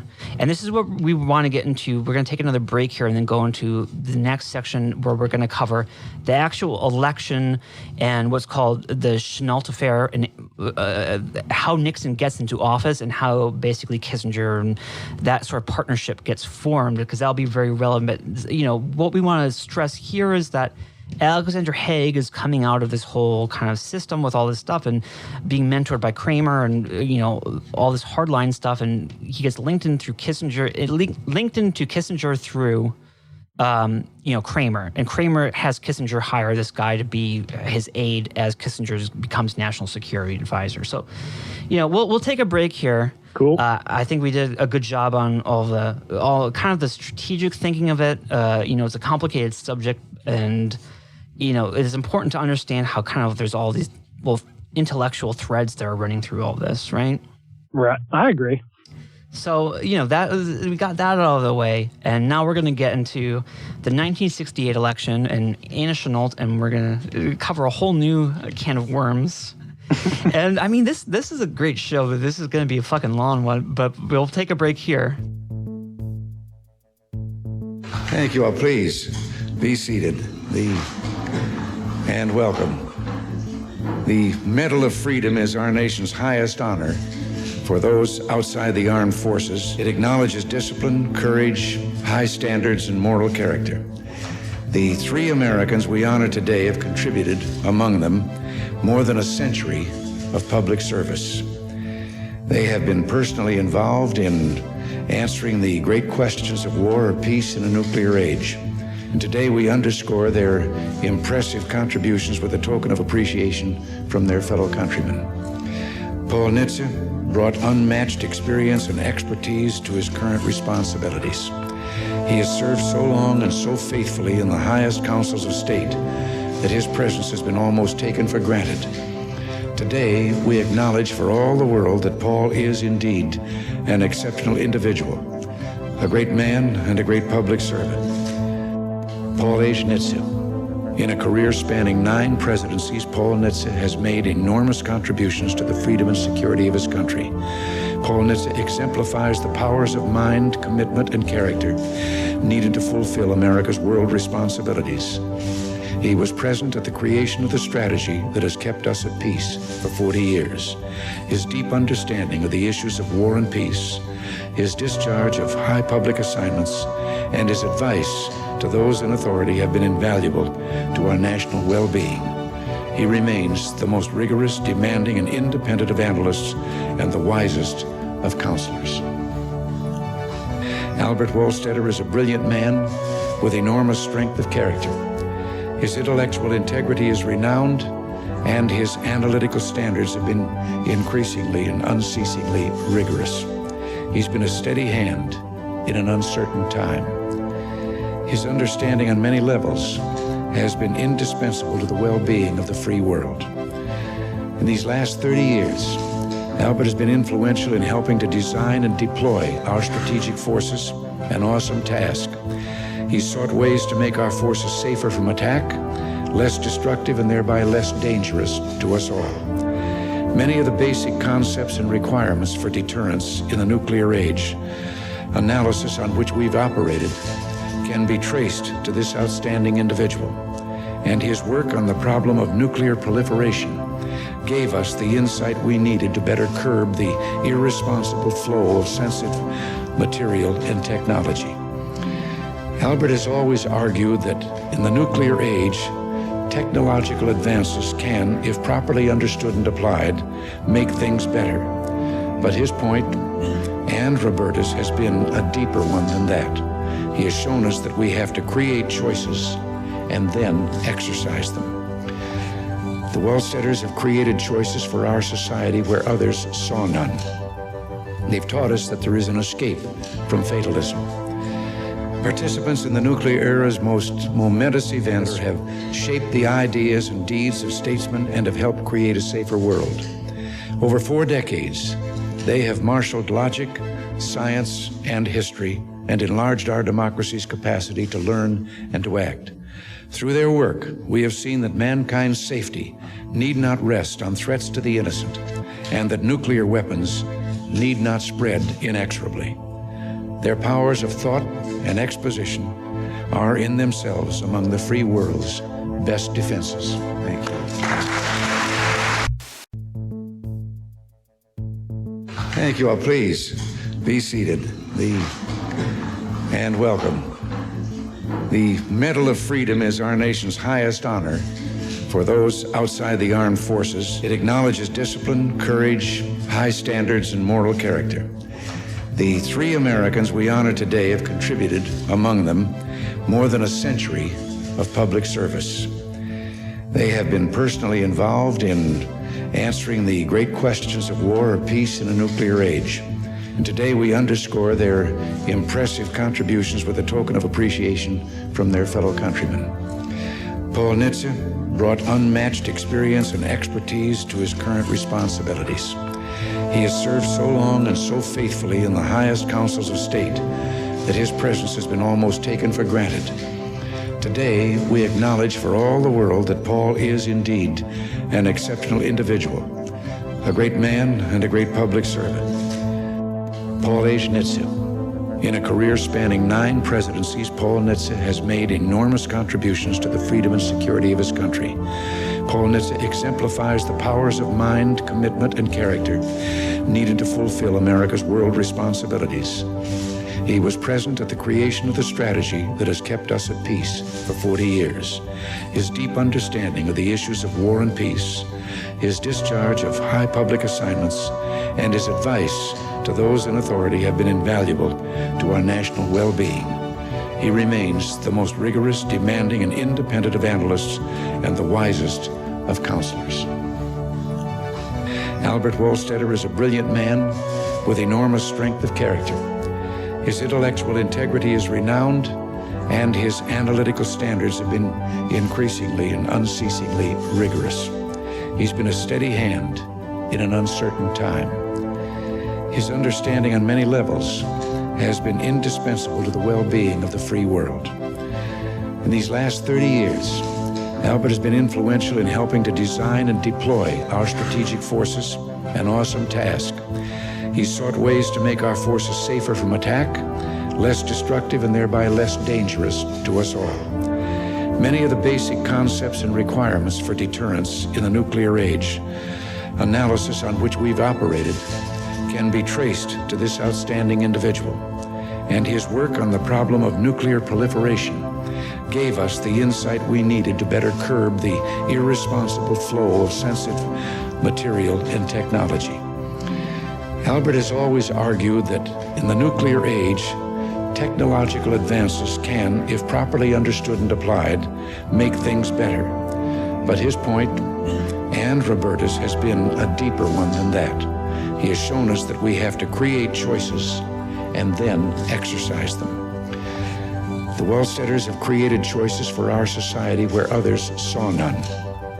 They've taught us that there is an escape from fatalism.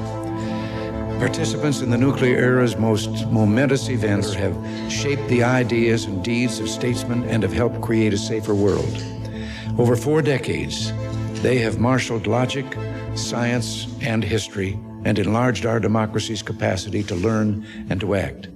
Through their work, we have seen that mankind's safety need not rest on threats to the innocent, and that nuclear weapons need not spread inexorably.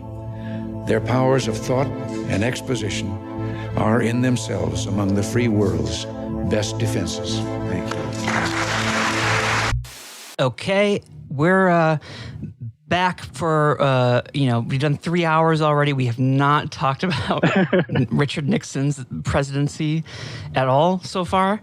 But now we're getting to it. I mean, I was just said on Twitter as we took a break, this is going to be like the most brutal podcast ever. I really want, this is how this should all be conceptualized by you, the listener, is that I want you to describe this as the most punishing podcast in existence, because we're really going for it here.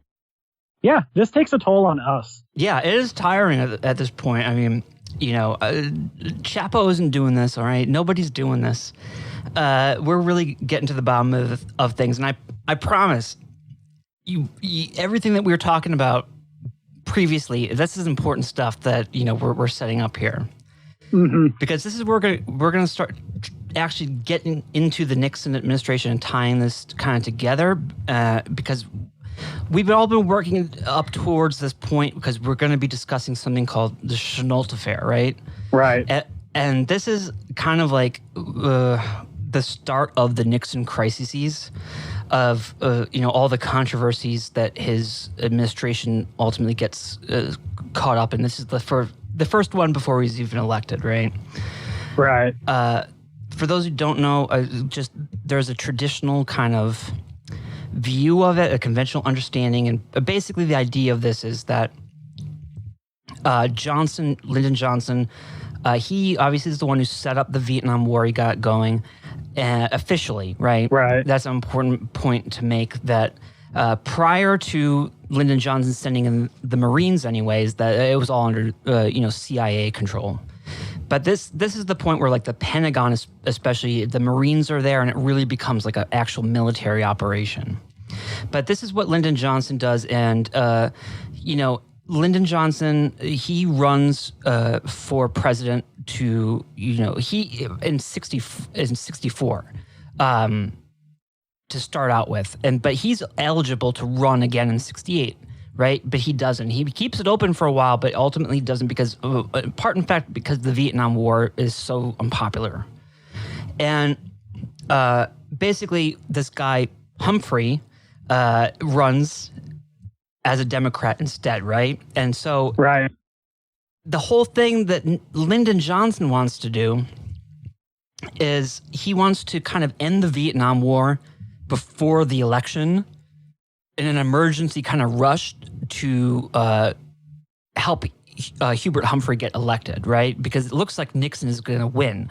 So the idea of the Chenault affair is that we already set this up. This is why we were talking about all this stuff, is that Anna Chenault from, the China lobby, right? And she's the wife of Claire Chenault. We talked all about this, so you guys should know, as we don't have to now explain who she is or anything. But she helps Richard Nixon basically do a back channel kind of negotiation with the leaders of South Vietnam to sabotage the last minute peace talks before the election, so they won't work, and that it will end up, sabotaging Lyndon Johnson's effort to help Humphrey. The war will continue, and that, Nixon will win based on that, right? Yeah. This is the conventional understanding, right? Mm-hmm. It's there's more to it to that, it turns out. So that's what we're going to be talking about here, as there always is. But this is a big point of controversy. This is one of the reasons that people really don't like Nixon. First of all, is that the idea that he basically let the Vietnam War continue, in order to get elected. It's definitely it's not wrong to say that's kind of a fucked up thing, right? Yeah, it's pretty pretty awful, actually. But we gotta start bringing in more details here, because like we said before, Anna Chenault and Nixon had met previously. I don't know what trip it was, if it was 54 or if it was 56. Around Nick, I have no idea either. I don't know either. In 1960, she says that she met him 5 years ago, and I don't know. So what way is she rounding? I don't know. But they met at a dinner in Taiwan when Nixon was on this trip. One of these. Yeah. It's not important which one, but this is how they first came into acquaintance with one another, and how, through these foreign policy trips, obviously, like we were talking about, Nixon gets kind of starts building connections with the China lobby, right? Yeah, they become like when he runs against Kennedy, they're very integral to his campaign, like raising money and also doing outreach. And that again continues in 68 because they are doing a lot of fundraising. Anna Chennault is doing a lot of fundraising for Nixon. They're raising tons of cash.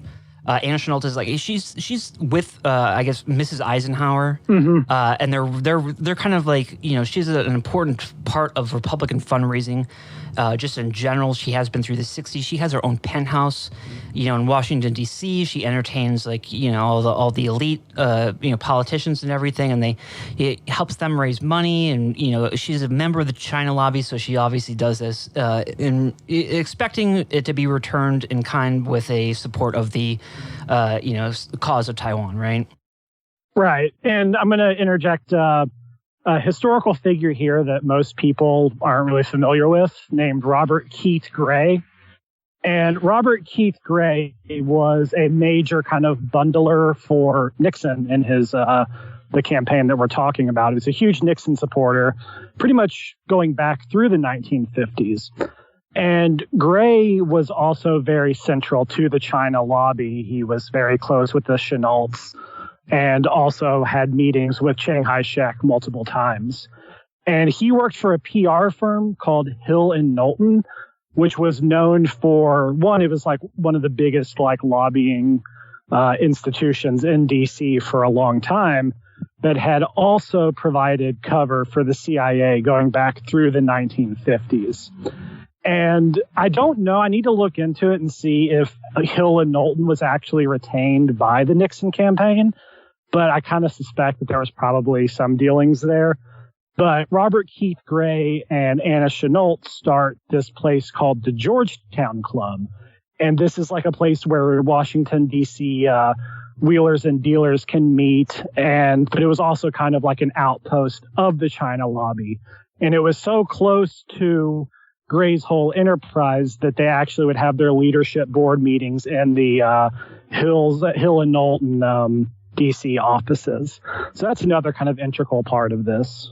Yeah, and just for if you don't know, Nixon, he obviously runs against Kennedy in 1960. He loses that election very famously for a number of reasons, which is that Kennedy cheats.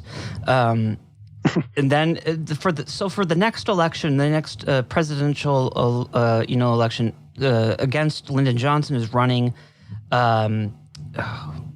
Was it? Sorry, his name is slipping my mind. He uses you know who I'm talking about? Yeah. In 64. What's his name? I just don't remember. I can't. Oh God, now I can't think of it. I can't conjure it. This is the downside of doing 7-hour podcasts. Yeah. Wait. He's a very right wing kind of Barry Goldwater's. At the exact same time, yes. We're so focused on remembering all the China names. Yeah, which is funny because he ends up getting a lot of Goldwater people in his administration when he actually gets into office. And Barry Goldwater is especially, he's more on the John Berger kind of side of things, and he's more, that kind of person, and the person that we're talking about who wants to nuke China and that. Yeah. He's kind of that wing of the Republican Party, right? He's very, very close with the John Birch Society, but also a group called the Young Americans for Freedom, which was started by William F. Buckley. Yeah. And Nixon is running in 1968. I just want to mention that in all three of these elections, in the primary stages, that Nelson Rockefeller is also a candidate, right? Yes. So in 1960 and 1968, Nixon defeats Nelson Rockefeller as one of his primary opponents. This is a little important point to remember. But by 68, Nixon's career has been on the back burner for a while politically, because he also, after losing the presidential election in 60, he wants to be governor of California because obviously he's from Whitaker, California. But he loses that election as well in 62. So it's, he had some political problems here. And for most people, this would be basically the end. Yeah. So he's out of politics. He goes to live in New York City, and he's a lawyer there. He's, that's what he's doing this whole time. But he's still keeping up his foreign policy trips. And he's definitely still always wants to be president. You know, he wants to get back in there, but it's not clear that he'll ever have another shot at this. So with the 1968 election, it's kind of like, suddenly Johnson's not running for re-election.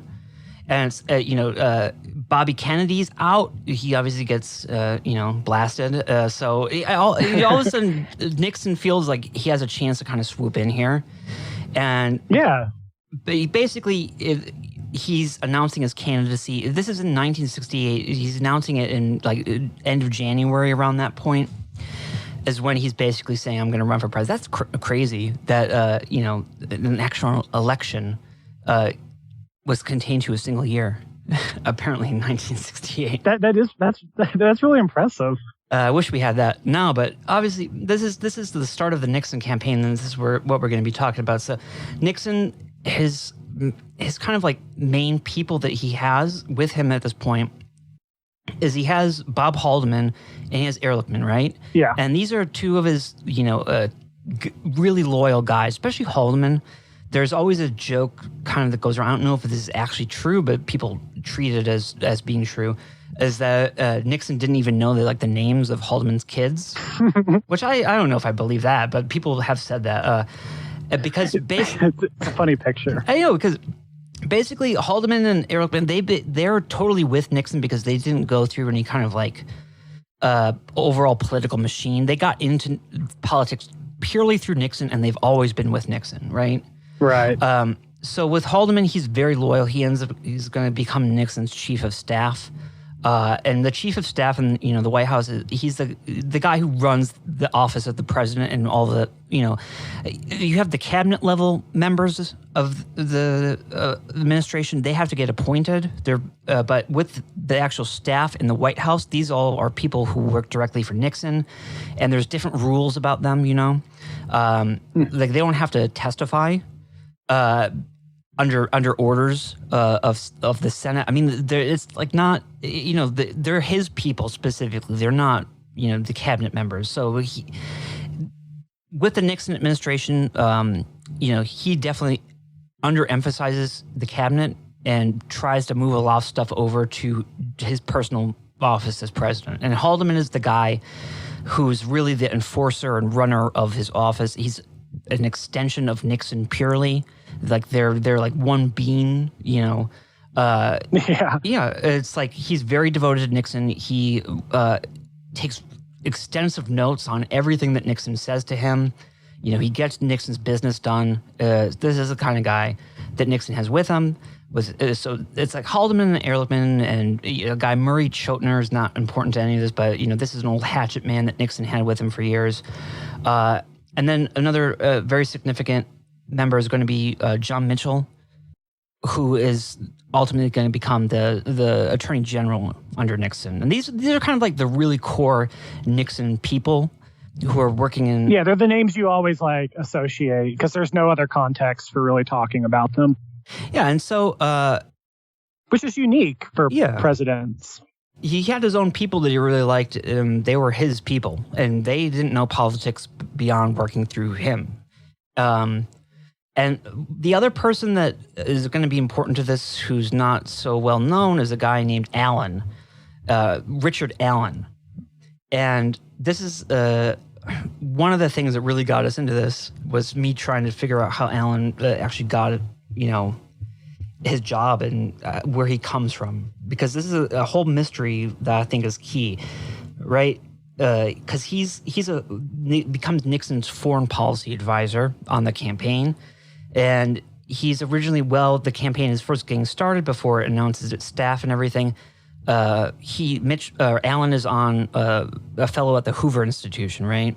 Right. Which is part of this whole network of things like the Rand Corporation. The Hoover Institution is a big thing even still today. They're not, Yeah, it emerges from the Rand Corporation, but didn't it? It was kind of like had some competition with Rand, didn't it? Yeah, it's like they're at Stanford. Yeah, they're part of Stanford. It is set up by Herbert Hoover, He is a big part of that. We won't get into the whole history there, but it's a little kind of a think tanky kind of thing that has a bunch of fellows and they write foreign policy papers and stuff like that. So Nixon gets this guy Richard Allen as his foreign policy advisor on the campaign, and this is where the kind of the Chenault affair starts to kind of begin, because they all meet with Anna Chenault, right? And she has an interesting offer for them, right? One of these meetings is at that Georgetown Club, isn't it? From what I understand, like one of the pages you sent me. Yeah, and this is, not only this is where we have to the difference that comes in from the conventional story, where Nixon is eager to kind of torpedo the possibility of peace talks, right? Right. Because this is not what we found looking into this. We found rather that there's a persistent effort by Chenault over a course of several months to kind of like get Allen out, right? Yeah, and to kind of like get around him and push this idea that Nixon should meet with the leadership of South Vietnam. Yeah, and Allen on his side is pretty adamantly opposed to this deal with Chenault. This is this is like a very mysterious thing. A lot of this, we found in this book, Dirty Tricks, but then I was basically going through like cross-referencing like the Nixon memoirs and stuff with other books and just trying to like figure out what actually is happening with this. It's very unclear because the conventional interpretation of this guy, Allen, is that he's kind of like a betrayer of the Nixon campaign. Yeah. But this is not the case, because he's really against Nixon meeting with Chenault for exactly the reasons that it ends up, kind of hurting him in the end, right? Yeah, he had that, the foresight that he gained at the Hoover Institute to see that something was afoot. So what ends up kind of happening with this 68 campaign is that through all these months, going back to January, is that they're trying to work with Anna Chenault to do this, right? And she's really pushing it, that she wants in there to set up these meetings with Nixon. Nixon does not know about them until a later time, but initially Richard Allen is put as the point person by Mitchell, who Anna Chenault calls Mitchell the commander-in-chief of the Nixon campaign. So he's kind of running it, and then he says to Allen, you are the point person for Chenault, and I need you to figure out what's going on, set anything up with her that we need to set up, right? Yeah. So she's initially talking through him entirely. And Allen is kind of like not, he has his doubts about this. But this is the image that kind of emerges is, why are they pushing so hard to get this meeting with Nixon? What are they really trying to do? And I don't know if you want to talk now about what happened with, Nixon's position actually earlier. Okay, yes. So, like what we talked about so far makes it seem as if Nixon and the China lobby were pretty fundamentally in cahoots, right? He has these ties going back through the 1950s. They help him repeatedly with his campaign, all that stuff. But it somewhere along the way, Nixon, he has this meeting with Chiang Kai-shek, who outlines this like insane vision of a massive, amphibian assault on mainland China. And Nixon, he begins to harbor doubts. And by 1965, it seems like he's pretty clear at this point that he thinks that China is there to stay. Taiwan is Taiwan, China is China, and the KMT is never reclaiming mainland China. And he expresses this on a trip to Taiwan in a hotel room that apparently is the hotel room where they put foreign dignitaries, because this hotel room is bugged so they can, find out what the foreign dignitaries are saying. So at this point, Nixon, his, what would be from their point of view, his betrayal, his abandoning them, despite all of their like help, it's known. So it's curious to me that Nixon does this. This would be known to the leadership of Taiwan, and it would be known to the core people of the China lobby by extension, because they're. Here's the exact in Taipei. Nixon told the American diplomat Arthur W. Hummel Jr. that the nationalists would never get back to the mainland, and that Washington would have to improve relations with the People's Republic. Exactly. Then I think that would be known to Anna Chennault, because she is she is Taiwan's primary point person in the U.S. She's the conduit between Chiang Kai-shek and American politicians. And so she would know about what Nixon has been saying. So then you suddenly have her pushing, with all of her power to get Nixon to take this particularly strange and fairly horrific deal. I think it seems like a setup. It does seem like a setup. She's writing all these letters because she's also at the same time meeting with a lot of her, other political contacts. And these are Senator Tower and these other guys are all part of this. That, some of them are obviously, as Republicans, they're interested in the Nixon campaign. And so Nixon is having other meetings with them, and she's trying to get to Nixon through them by telling them about this. So they're reporting, they meet with Nixon and they start reporting it to him directly, because what Allen is doing is trying to block it from ever kind of getting to Nixon's desk, right? Right. He doesn't even want Nixon to even know about it, basically. Yeah. And it's also, if they're having some of the meetings at the Georgetown Club, the Georgetown Club was, this is in the biography of Robert Keith Gray by Susan Trento, but she quotes a bunch of politicians saying that, everybody knew that the Georgetown Club was bugged, all the booths were bugged. And so it was the people running the place could kind of, hear all the, backroom dealings that Washington politicians were making. And so I think it's interesting that they situate these meetings, where they're trying to get this deal underway at a place where everything is being recorded. Yeah, and this is one, interesting thing kind of about what's going on here is that, Allen is getting all the letters that Chennault tries to send to Nixon. So he's reading those first and, deciding what to do with them. Mm-hmm. And so on the margins of the letters and stuff, he's writing stuff no, absolutely not, never in a million. He's clearly very opposed to this. And what actually ends up happening, well, he's at the Hoover Institution back in January, is that he doesn't officially quit the Hoover Institution and join the Nixon campaign until June 1st. And this is going on all the way back to February, right? Right. And so during this whole time, he's still at the Hoover Institution. And in January, he had gone to the CIA and talked to Dick Helms.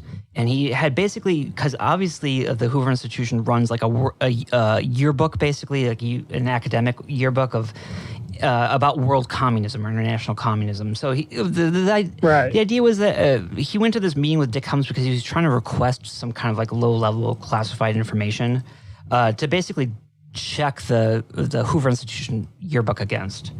I don't see anything about that having any grander significance, and Allen had a plot or something, and it wasn't what it's like. It seems like that's basically what happened.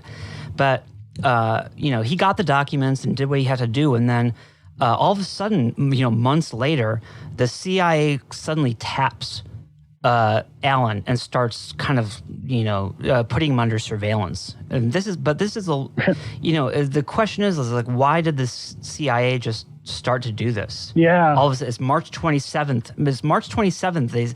They decided independently that the CIA decided that it wished to make available to Richard Allen certain classified productions that bore on work and background investigation to secure the necessary clearances. So they have basically ordered a background check. Yeah. On Allen way after the fact, and it's not clear why. But from this point on, there's a private detective that they hire named Franklin Garrity. We have to go and find if there's anything more about this guy, but I couldn't find, from a lot of the sources I've used to find a lot of this stuff out, I couldn't really see anything else other than this about Garrity. Yeah, so he is going around under false pretenses, calling people that Allen knows and trying to kind of get some info about Allen. And it's not clear why, but at the same time, you have to understand that the CIA is bugging like a lot of the people involved in all this Vietnam stuff that we're talking about. Yep. So they actually have the the ambassador from South Vietnam. His name is Bui Diem. I hope I pronounced that right. But the ambassador, they have him bugged, and they also have President Thieu, who's the president of Vietnam, and they have his office bugged as well, right? And so there's something going on here where, they've tapped Allen for some reason, and it's probably, I guess, because of all these communications with Chanel. Yeah, and he's all like, what year is all? Is this a 68 still? It's all in 68. It goes from January 68 is when they are. So, yeah. They had the CIA, even though it was kind of, quasi-aligned with the China lobby, was running kind of surveillance and inquiries into their activities going back through at least 65. Yeah, and so, I mean, you have to understand, especially with the China lobby and stuff, like, there's a whole thing, it's called the Chinese Refugee Relief. I want to mention as well that Anna Schnulls is part of, and that Jack Anderson is actually the chairperson of that. Yeah. He's a journalist who's going to be very important to this. So this is a kind of like... also, not his only China lobby tie.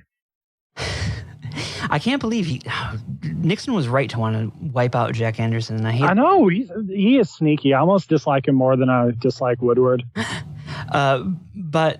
So there's this whole thing going on. Anna Schnulls is positioning herself to kind of get into this Nixon campaign and help out with this and set up a meeting with the ambassador and with the president and to back channel this. And this is, it seems really to me like a setup because there's a whole other aspect of it where it's like the CIA is bugging Allen, right? And someone is writing these messages to the Nixon campaign, an anonymous source, and they're trying to make all these warnings to the Nixon campaign, some sort of informant.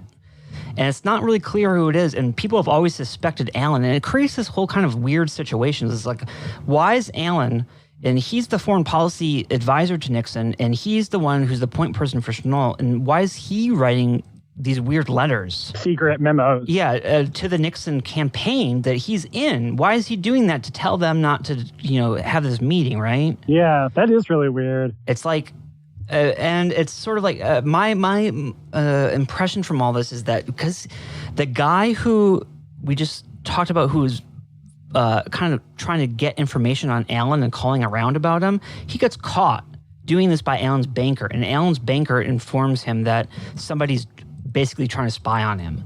So I just get this picture emerging of that, like, Allen is put in this really weird situation where it's like he knows that he's being surveilled. Okay, so the idea here is that Allen is writing these letters basically to the Nixon campaign, right? And he's trying to warn them that they can't meet with Chanel because he thinks that he's being surveilled by somebody. I don't know if he necessarily knows it's the CIA that's doing it. Maybe he thinks it's the China lobby that's doing it, or is it... He could that's probably what he thinks, honestly. Is it Chanel who's trying to spy on him and find out why somebody's blocking her attempt to get to Nixon?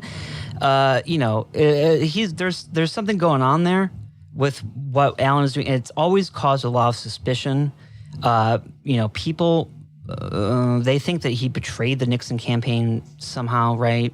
Mm-hmm. They're not so happy about it. He's always been under suspicion as kind of like he did something, and people have never really been sure why. And Allen also historically, when asked about all this, he's kind of like denied everything, and kind of minimized his involvement in any of this, and kind of put everything back on Anna Schnulls. And Anna Schnulls, for her part, her MO is she really plays the victim, and like she puts out a memoir at some point, and like the way that she treats it is she is totally open. She blames Nixon, and she says it was all Nixon's idea. Nixon and Mitchell and Allen, and they tried to set it up, and they came to me. It was their idea, Yeah, but you have like the literal documentary evidence painting the reverse picture. Like there's an actual paper trail that establishes that her story is not true. Because in her letters, she's saying like this stuff she's making. In the letters, she's saying like, I think your idea to meet with the ambassador is really good, and then it's like from the other letters and the meetings and stuff, we know that it's her idea, right? Yeah. So it's like she's setting it up, right? It's like, and they know that Nixon has changed his position on China, so there's a feeling they're trying to sabotage him because they know if he gets caught meeting this ambassador or the president, they're going to, by the Johnson administration, is that there's going to be big fallout for Nixon that might destroy his campaign. Yeah, it's literally like the worst thing that could possibly happen, really, in a lot of respects. Or it seems to be. Yeah, it's like really, and this did happen basically because this is the whole saga that kind of unfolds throughout 1968 with these peace talks and with the Chennault. So basically, everyone has assumed that Nixon did it all because of the bad reputation of him and what Chennault has said. She really likes to ham it up. Yeah. Kind of as the victim. But the thing is, if you look at her history, you know that there's like no reason to like take what she says. Like she's writing like later, she's like, what makes men want power? Is it courage? Is it desire to serve, or just selfishness? For 7 long days and nights, I watched the interaction of heroes and clowns, victors and defeated, challenged and challengers. The spectators in the crowd cried, cheered, shouted. So this is American. Like she's acting like she is some extreme innocent. And all this. Despite having been at the center of American politics since, the end of World War II. And she's married to Claire Chennault. He, is out of the picture. Remember, he died of cancer. So she's all by herself, and she has a penthouse where she meets, like, all the fucking, foreign policy leaders of the United States, and she's, like, raising hundreds of thousands of dollars for the China lobby and funneling into the Republican Party. And, she's it's impossible to believe that she's actually seriously talking like this or anything. I mean, you have to... Yeah, I mean, she sets up a literal club for backroom deals. So... And she's... there's no reason for her to act like this. So the overall picture that emerges is that Allen is actually loyal to Nixon. And this, goes into what happens later at the very end. Because at the very end, there's a crunch that happens in the last few days before the election, right? Where the peace talks are still going on, like right up to the last minute. And the question is whether or not they can get something done to end the war. And so... actually, Lyndon Johnson is just kind of like dropping everything. He's done he doesn't care anymore. He has a list of conditions for basically, ending the war. And he drops all of them by the end. And he's just like, let's just fucking do it. I don't even care. We're going to win the election. We got to do it. Yeah. So by the end, it's getting really desperate. And somebody's all of a sudden then informing also on the peace talks to Nixon and letting him know what happens. It's kind of crazy when you think about, because it's like, okay, so you have, the China lobby who's trying to sabotage the Nixon campaign. Right. And they're giving him, special information. And then you have somebody else who's reporting from the talks who's like working the other side. It's like, what's going on? And so actually it ends up that Kissinger at the very end, and, towards the very end of the whole election cycle, all of a sudden he starts informing the Nixon campaign, right? That because he's at those talks and he's giving them some cryptic information that they need to do something immediately, or else, Lyndon Johnson's going to pull the trigger on it and, they're not going to win. Right. And so what ends up happening when Nixon does win is that Allen... he gets kicked out, basically, for all these suspicions and for these reasons. Kissinger basically kind of steps in and inserts himself into the Nixon administration. Right. And basically takes over what Allen was supposed to do. Presumably, Allen was supposed to have that kind of diplomatic post that Kissinger ultimately takes. Yeah, and it's important to point out what happens, what Kissinger does immediately before that. So with this whole campaign is that Kissinger has been the advisor for Nelson Rockefeller on all 3 of his presidential runs, the foreign policy advisor. So he's been the counterpart of Richard Allen, right? Right. In the Nelson Rockefeller campaigns. And Kissinger has a very long relationship to Nelson Rockefeller that goes back to something called the Special Studies reports that Kissinger is involved with producing for Nelson Rockefeller. And like we said... Yeah, these are at the end of the 1950s. And so Kissinger has been kind of like in the Nelson Rockefeller camp for a really long time, because what happens is that obviously there's the Rockefeller Foundation, but there's also another thing called the Rockefeller Brothers Fund, because we're dealing with like the third generation now of the Rockefellers. And so they set up a separate thing called the Rockefeller Brothers Fund for the brothers from this new generation. It should be like Star Trek. Yeah, David, Nelson, and who else? John? Yeah. John the Third. I don't know. There's so many of them. This should be like Star Trek: The Next Generation. Like Rockefeller is the third generation. It's like the and like we have kind of periodically mentioned in a lot of this is that Nelson Rockefeller was at some of the things like the the UN conferences at the end of World War II. He's at Dumbarton Oaks with John Foster Dulles and stuff. So he's been involved in this in a long time, trying to get into politics. He clearly has this ambition where he wants to be president. And then he has in the Special Studies Project, which begins in 1956, he has Kissinger running them. Yep. And, all these other people are on these. Henry Luce, who we've talked about a lot before, as the head of... Paul Nitze. Yeah, all these people are actually working on the Special Studies, as a whole 7-volume series of reports. I think that basically the idea of this was that it was... kind of like Nelson Rockefeller's attempt to develop a comprehensive policy plan or something. Yeah, it's very much a comprehensive political, economic, and social agenda for a potential Nelson Rockefeller presidency. And it does have a lot of influence on kind of some stuff at the end of the Eisenhower administration and going into the Kennedy administration, and people from the individual panels.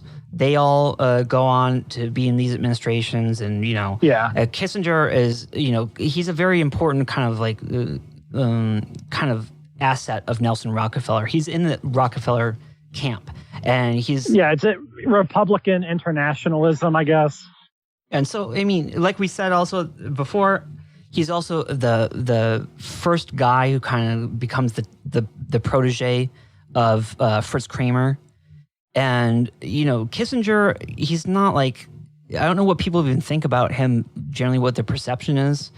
I guess there's kind of a tradition where some people have thought of him as kind of he's the liberal who comes into the Nixon administration or whatever. He's like the anti-war liberal guy or something. Yeah, I don't think that's accurate, really. It's definitely not accurate because Kissinger has for a long time his own foreign policy kind of vision, because this is obviously what he does. He's written several books through the 60s about foreign policy, and he's sort of trying to work his own thing. He has his own ideas about it, right? Mm-hmm.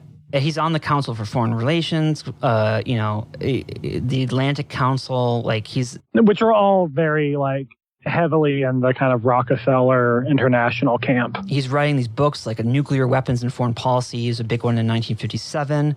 Another big one is 1969. He writes American Foreign Policy 3 essays. He writes these books. He establishes himself as kind of the premier kind of foreign policy intellectual. He has a German accent, he did psychological warfare in World War II. He was mentored by this guy, Fritz Kramer, nobody knows. And Fritz Kramer, of course, has this kind of neo-reactionary kind of bullshit philosophy that he's putting out, right? Right. And these are the influences. And he takes those to the Nelson Rockefeller and have their attempts to be president throughout the 60s. But you get into the 68 campaign, Nixon becomes the candidate. He beats Nelson Rockefeller. And prior to this, Kissinger has spoken pretty poorly publicly about Nixon. He said mean things about Nixon. It's weird that at the very end, all of a sudden Kissinger is kind of trying to help Nixon. It's not clear why. Yeah, because Nixon's very much as far, I think, you could really get from a Nelson Rockefeller type Republican.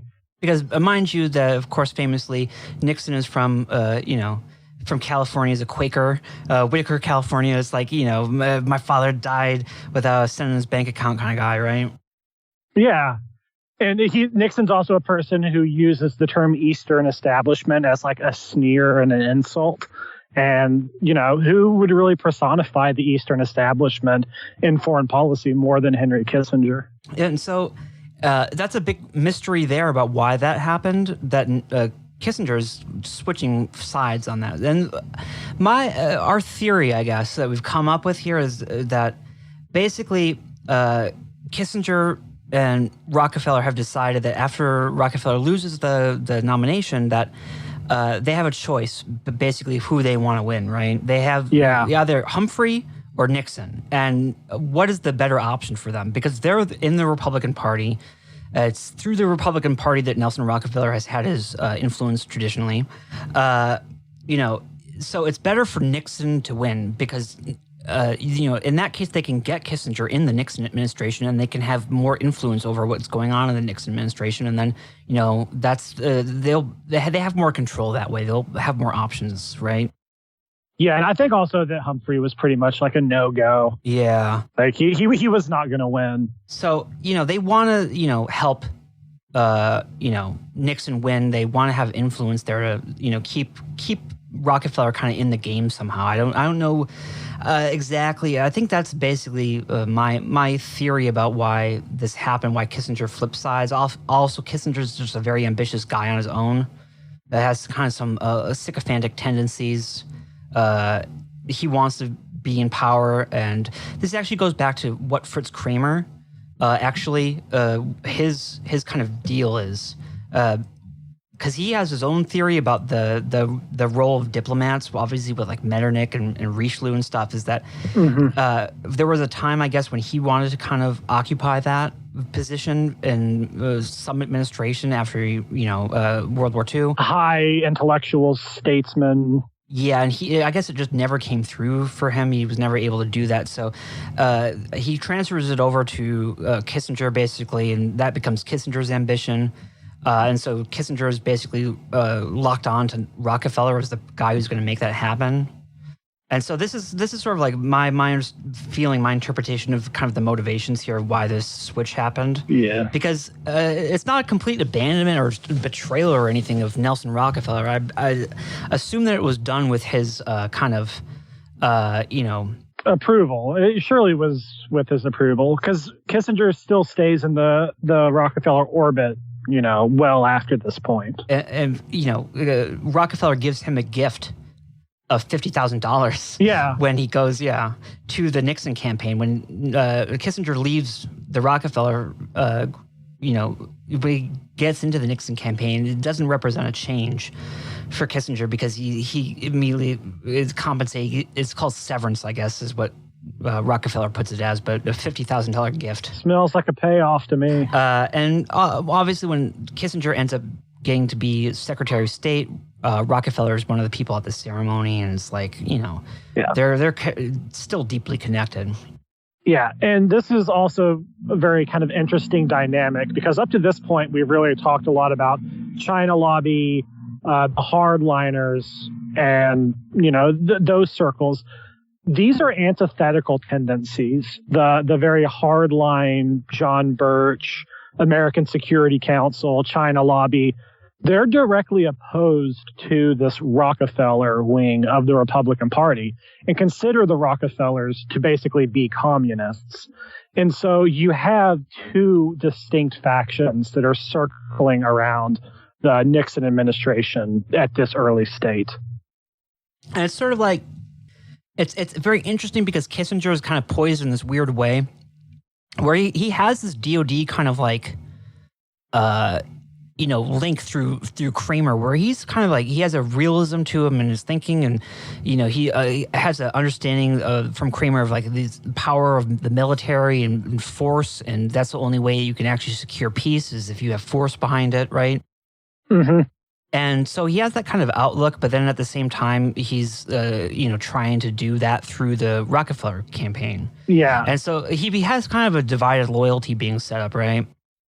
He does, and I also think that his articulation of defense policy is also kind of complicated in that it does call on direct force, but it also very much hinges on almost like a physics understanding of policy, where the world's a system and it has centers of gravity and things can move around. It's very, his conception of balance of power is it can be juggled quite easily by pushing certain things and, setting things up in a particular manner. Yeah, and so this is when, just to close up then the Chenault affair, because what ends up happening is that LBJ kind of like gets, confirmation about what's going on with these overtures and trying to do something with the South Vietnamese to blow up the peace talks.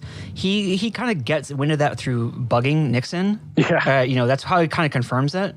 And so it gets into this really bad situation where LBJ knows that Nixon is trying to like do something to bomb this. And he can't say anything because he learned by bugging Nixon. Right. And so like the whole thing is that it ultimately kind of ends up, the tapes of it end up in the Brookings Institution safe, and Nixon later wants to like blow that up. And it's like, he should have done it. He should have done it.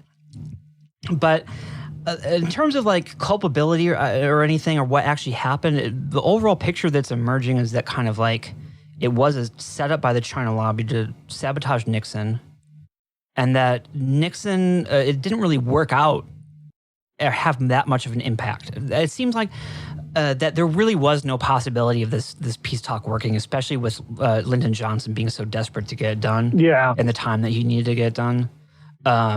Yeah, it's kind of anticlimactic in a way. Well, it was doomed to failure. I mean, this is why, the fact that Nixon was finding out about this and that he was upset about it, he talks about it pretty candidly in his memoirs. And I would recommend his memoirs. RN is what they're called, Memoirs of Richard Nixon. They're pretty good. First of all, he's just a writer. Nixon is a good writer.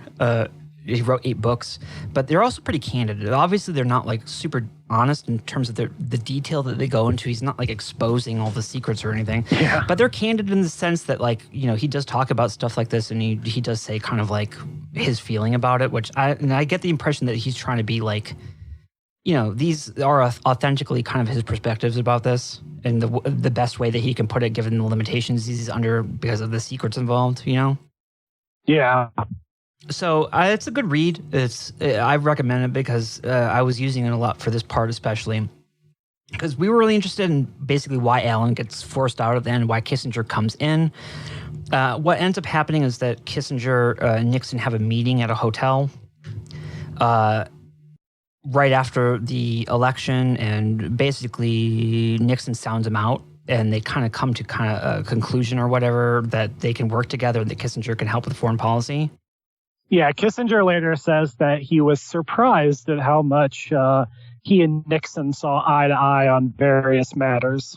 Yeah, and it's a bit strange, too, that it worked out that way, because this actually goes into what the foreign policy strategy with détente ends up being. And détente is kind of like one of the key things we're going to be focused on here as being the overall reason why a lot of this stuff that goes on in the Nixon administration in terms of the scandals and stuff, that's what it's all about, really, is the détente. Yeah, détente, the 1-2 punch of détente and normalization with the People's Republic. And so, I mean, we're not, this is the perception of the Chenault affair. There's not a lot more I want to say about it right now. There's more details to it, but this is what happened basically in our mind, I guess. Yeah. Because what this sets up basically then Kissinger to come in. I don't think that Nixon really, he was, had a right to be mad about what happened, and he was pretty magnanimous to Kissinger, I think, to kind of accept Kissinger's help and then try to work with him.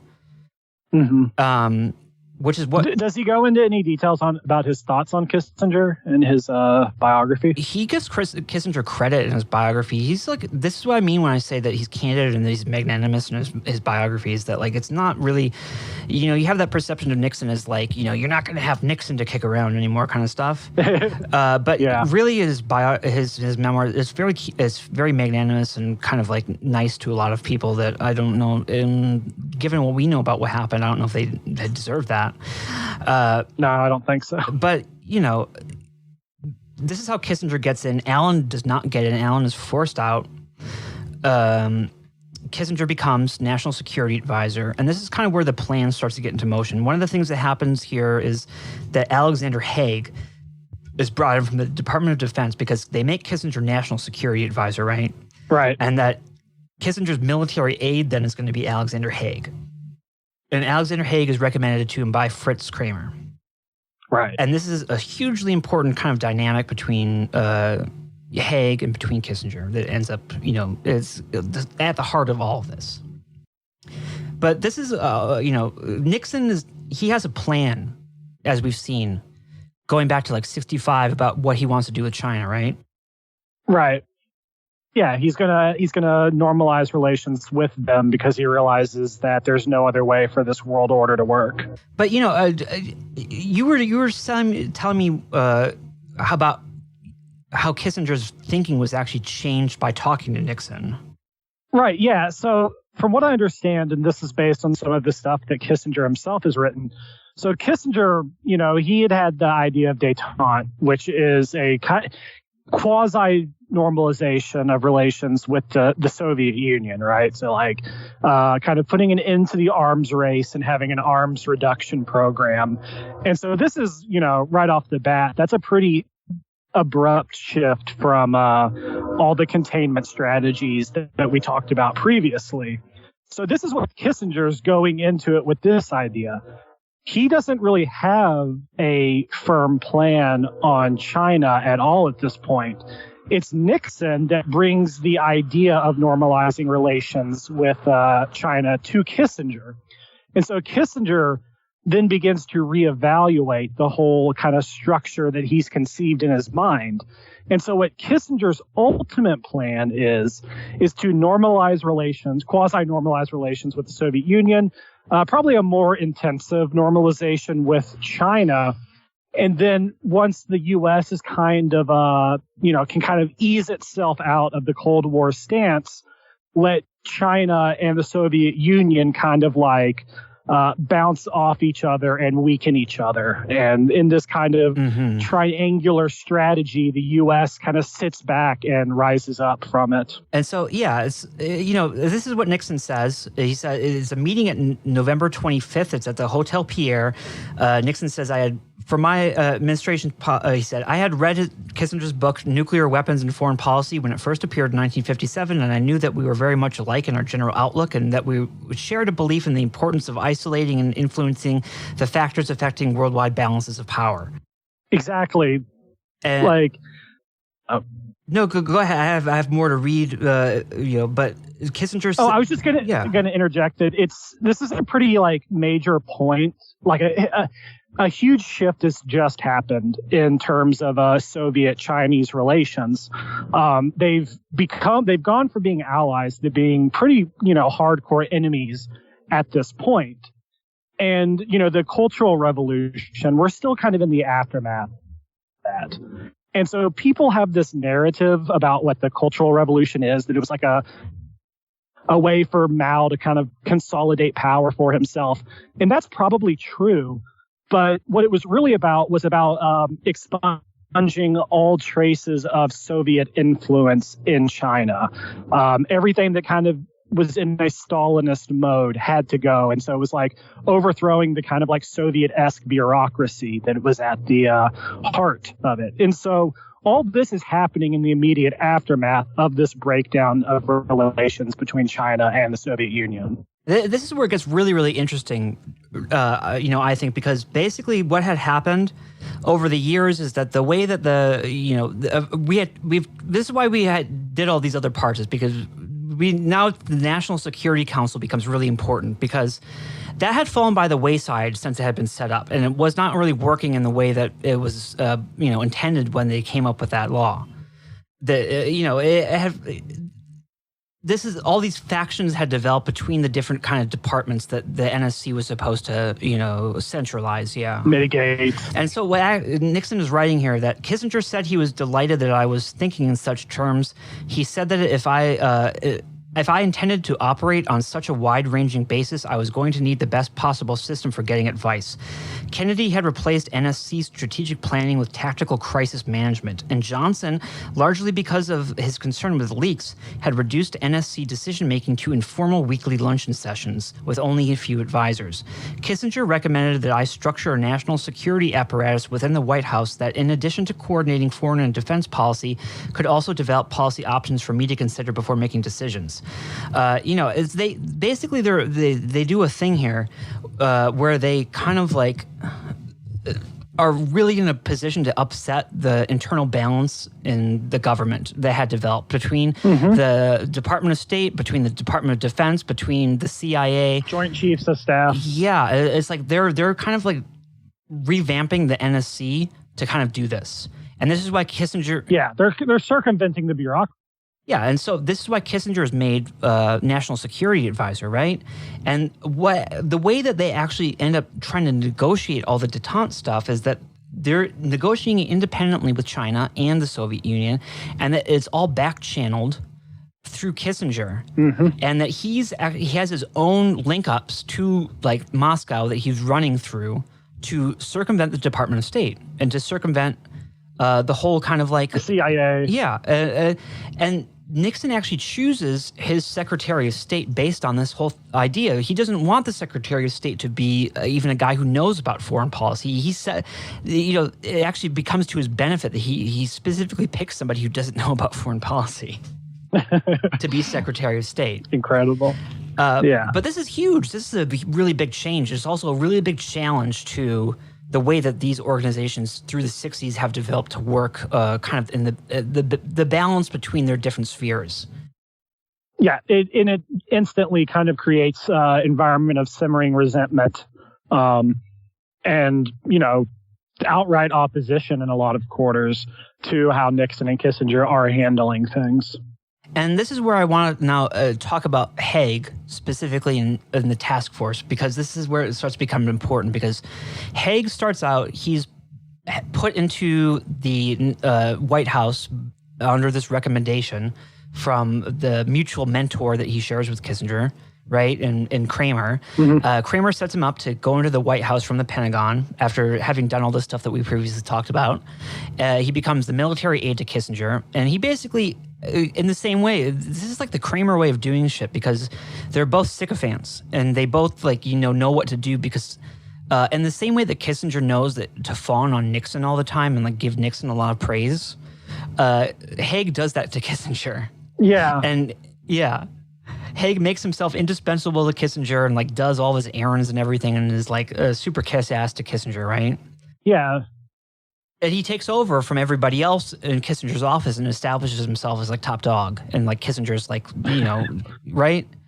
And so it's like, yeah, that's how I understand it. But somewhere along the ways, they kind of start bumping heads. Yeah, this is where the interesting stuff kind of develops, because Haig, he steps out from kind of like Kissinger's shadow. He starts to assert himself independently with Nixon. Yeah, and develop his own relationship with Nixon.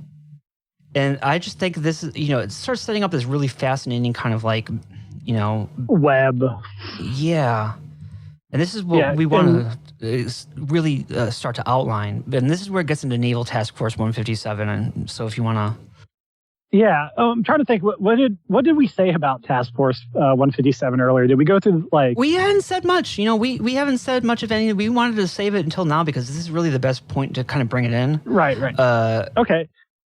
Go ahead. Yeah, so Task Force, I was trying to remember if we had introduced its actual name and when it came about or anything like that. I don't think we said its actual name yet, but Yeah, we'll just run through it. Yeah, we'll do a full run through this now. Task Force 150, Naval Task Force 157. I mean, this is something where Haig is coming from, right? And yeah, he's attached to it, but he's not the head of it. So yeah, the Task Force 157 is set up initially by the Office of Naval Intelligence as a successor organization, or task force, I guess, to Task Force 98. And so what was interesting about Task Force 98 is that it was a kind of joint naval intelligence CIA little outfit that provided cover for Lansdale's operations in Vietnam.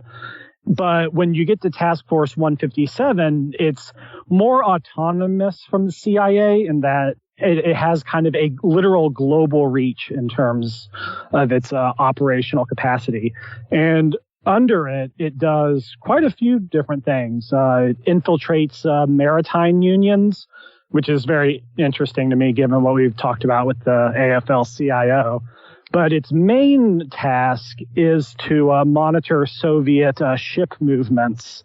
And it does this through like a lot of it just like direct electronic spying, but also through posting spy ships in various like commercial channels and stuff like that. And just like its predecessor. Oh, go ahead. I'm just want to say, because we're looking up, trying to really find out like what this was, where it was in the hierarchy of the Department of Defense. Yeah, it's very difficult. It's crazy. And the official name is the Naval Field Operations Support Group, NFOSG. Yeah, and it seems like from what like I think that we put together, it's started by naval intelligence, but it's not reducible to naval intelligence, and it's headed by a guy named Thomas W. Moorer. And so Moorer's a really interesting guy. He's the head of the Navy, but then becomes head of the Joint Chiefs of Staff. And so Task Force 157 ends up being run out from the Office of the Joint Chiefs. So this is a high-level espionage unit operating on a global scale. We tracked all this. It's just like it's very important to recognize the kind of the distinctions here, because you have the Office of Naval Intelligence, right? Yeah. That's something separate. So the Office of Naval Intelligence, it's run by the Director of Naval Intelligence, so he's like in the chain of command with the CIA and the national security, the national intelligence community. So he reports to the Director of Central Intelligence. Thomas Moorer, he's starting out as the Chief of Naval Operations, and he runs the office of the HQ of the whole Navy out of the Pentagon, basically. Yeah. He's the highest ranking officer in the Navy, and in that capacity, he's on the Joint Chiefs of Staff as the representative of the Navy, as the head of the Navy. Yeah. So he's a member of that, and then that's in like 1967 that he starts doing that, and then in 1970 is when he becomes chairman of the Joint Chiefs of Staff. Yeah.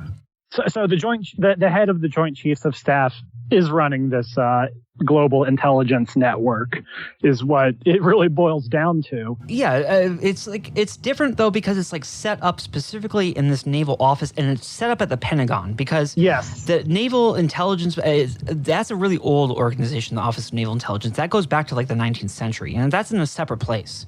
So they've basically are switching it up. They're putting it into the Pentagon, into Thomas Moorer's office and the Navy. Right. And then you have people like Haig on it too, and it's like, it's obviously changes in that it's being circuited through the Office of the Joint Chiefs of Staff, and that is bringing in other members of the staffs of the heads of the Army, and to bring them into this intelligence operation.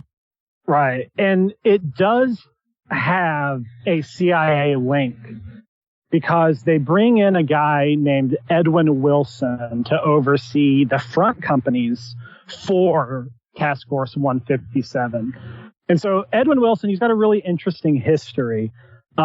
His first job at the CIA is that he's the guard of the U-2 spy plane, right? The one, so he's at the same naval base as fucking like Oswald. After this, he becomes attached to the CIA's labor operations. And so he's working overseas in Europe under Irving Brown for a few years, which we've touched on.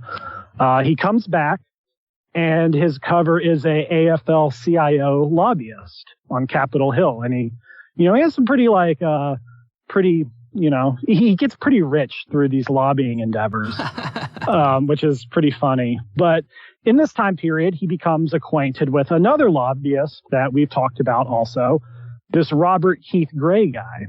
And so around 1965, Anna Chennault Robert Keith Gray and a guy named Tong Sun Park set up the Georgetown Club. And so Tong Sun Park is interesting because he is an agent for the Korean CIA. And the Korean CIA is another major facet, backer of the China lobby. And so this reinforces the linkages between the Georgetown Club and the China lobby. But what's important is that the CIA begins to, want to know what's going on. And so they send Edwin Wilson to the Georgetown Club to keep an eye on what Tong Sun Park's doing. But he very quickly gets into bed with them. And, he goes on a lot of business ventures. He becomes very close friends with Anna Chennault. He travels to Taiwan with Robert Keith Gray. And he starts courting China lobby interests to invest in several companies he owns, one of which is called Consultants International. And so when the task force needs cover companies, proprietary cover businesses, Edwin Wilson is the one who gets selected to run them. And he uses some of his own already established businesses, such as Consultants International. So Consultants International, which is underwritten by China lobby money, becomes a cover for Task Force 157. And he brings in Robert Keith Gray to help him run it and puts him on the board of directors. So at this point, we have this task force that is consolidated under the Joint Chiefs of Staff. Haig is attached to it. Moore runs it. Moore, by the way, has deep ties to the John Birch Society.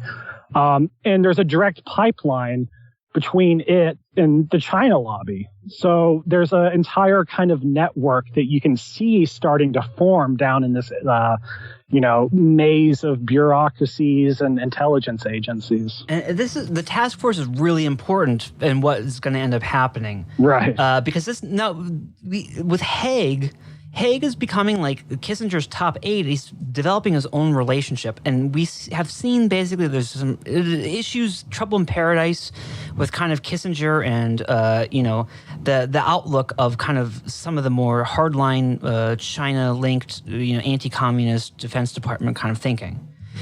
Something so there's something kind of fermenting there. So there's some competing interests there that are developing between all these different factions with Haig, with Nixon, with Haig, with Kissinger, and it's all centered into Task Force 157.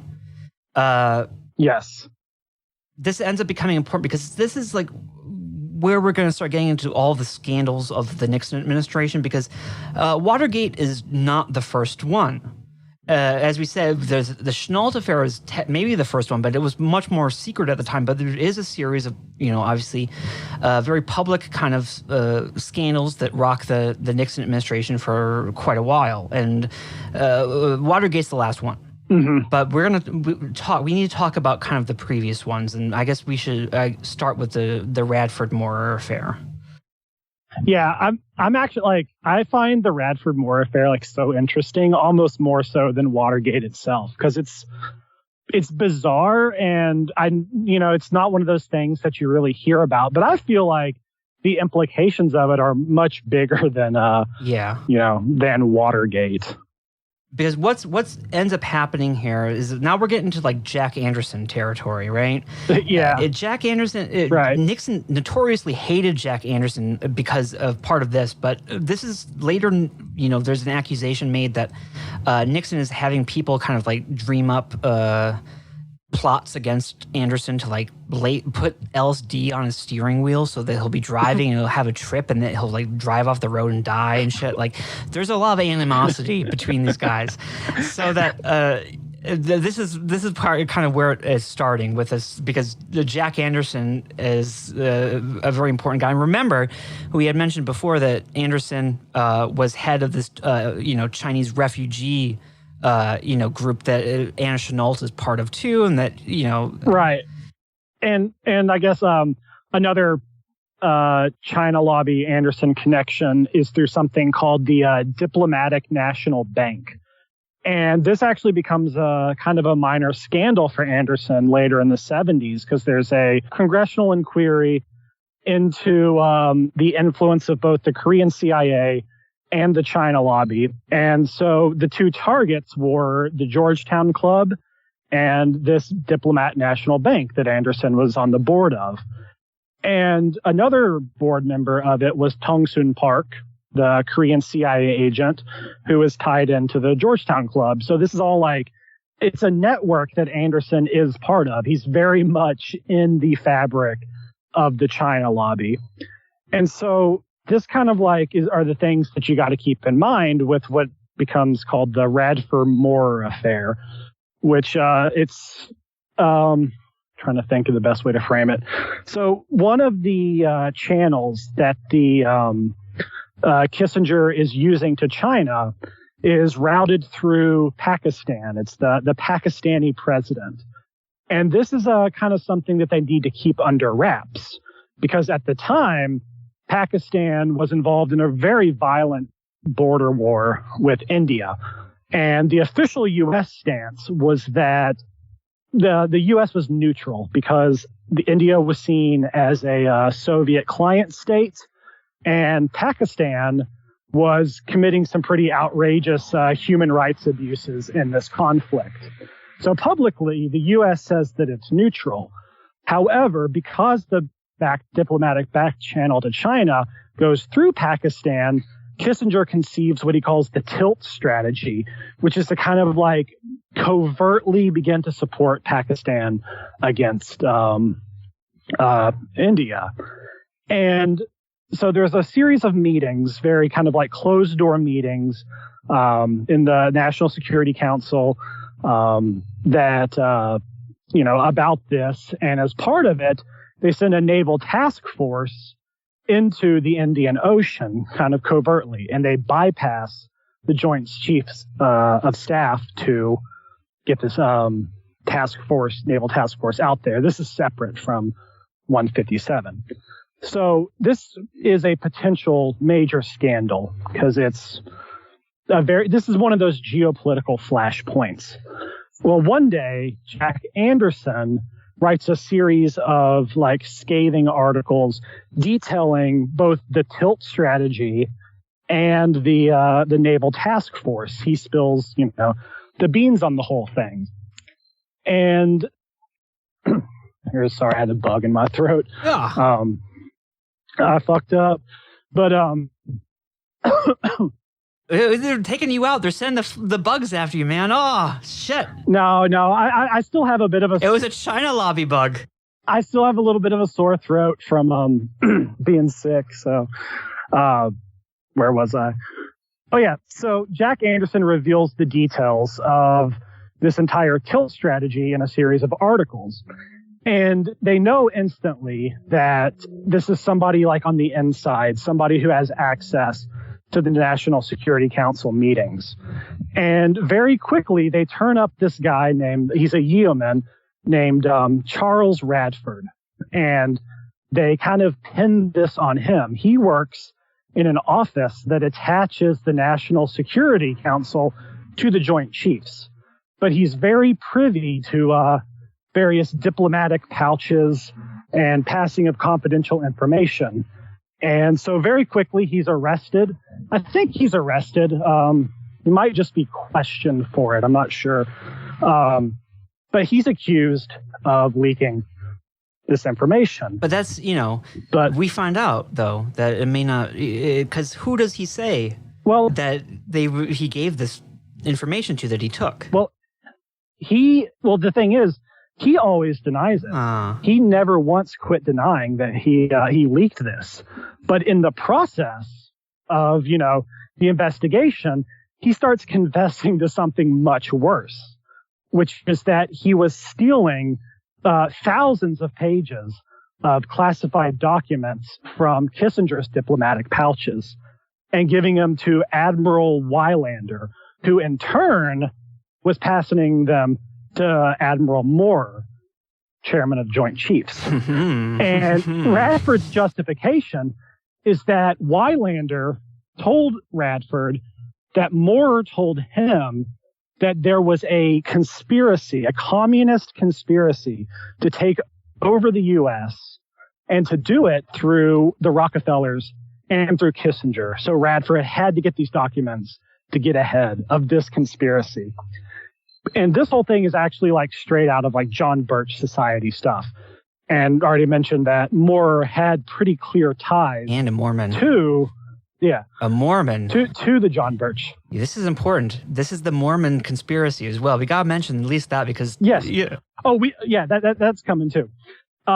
Moore, of course, ends up denying having any role in this.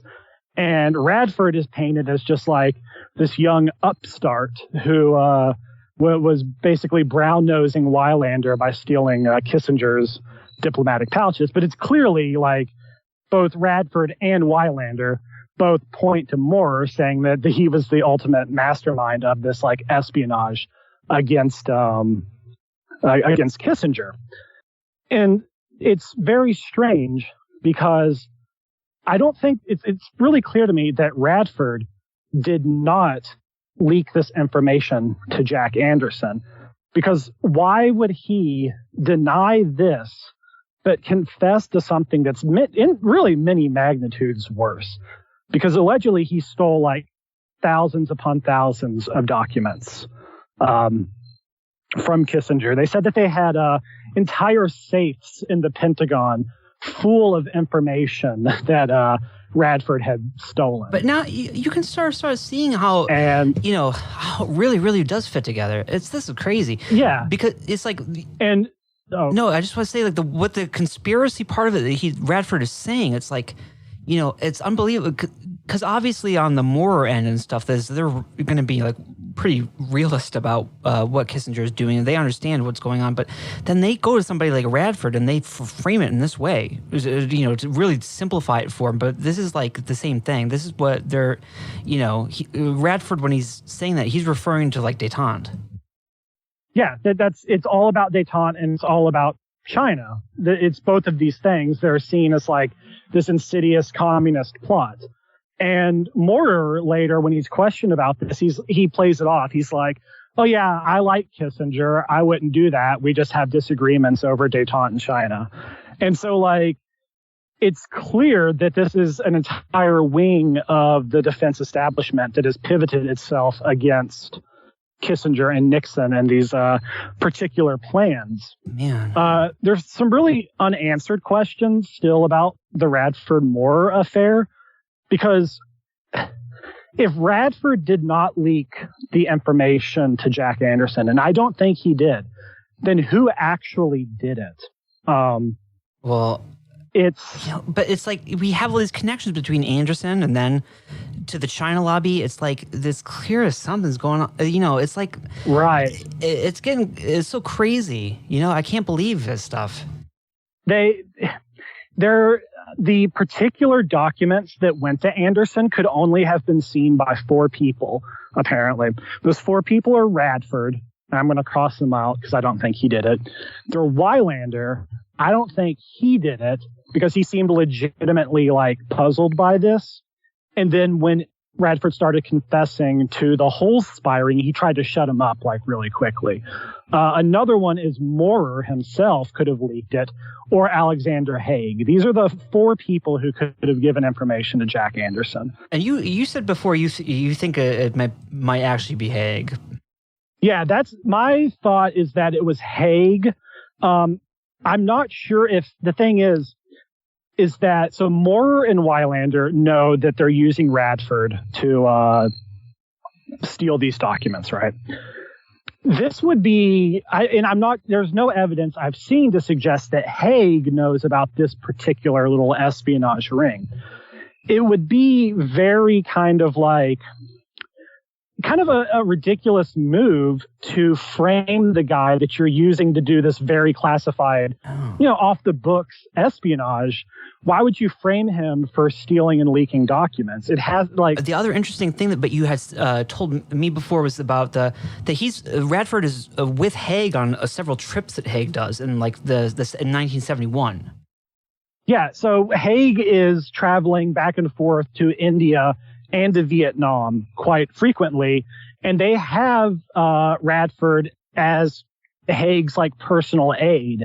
And this becomes like a major question in the kind of investigation into the Radford-Moore affair, because there's no reason that a person of Radford's rank should have been like this, like basically the aide to Haig. It didn't really make any sense. And they had specifically then asked for Radford to go with Kissinger as a stenographer because he was male and not, like they said, the male and not female. They thought a male stenographer would be better. It's like, yeah, they were putting him in all these positions where he could get access to Kissinger's documents and stuff and having him steal them, basically. Exactly. He was pilfering them. And then it gets even stranger because, I mean, they worked it so good. So Radford had previously been stationed in India. And so there was a theory that he was motivated to leak these because he felt attached to India. That was one of the explanations. The other was he came to know Jack Anderson's parents when he lived in India. And the two had a very like, it wouldn't even be a casual acquaintance. They met only a handful of times. But the night before the article ran, Anderson invited Radford out to dinner at a restaurant that Anderson had, like, I don't know, shares of. Well, he's just a journalist. Why does he? Anderson is fucked up. I fucking hate Anderson now. He's like way worse than I thought. It's like I thought he was just like a muckraking journalist, but he's into so much shit here. No, exactly, because he basically sets it up to look as if Radford is the leak. And it's like, who's he doing that on behalf of? What I don't know.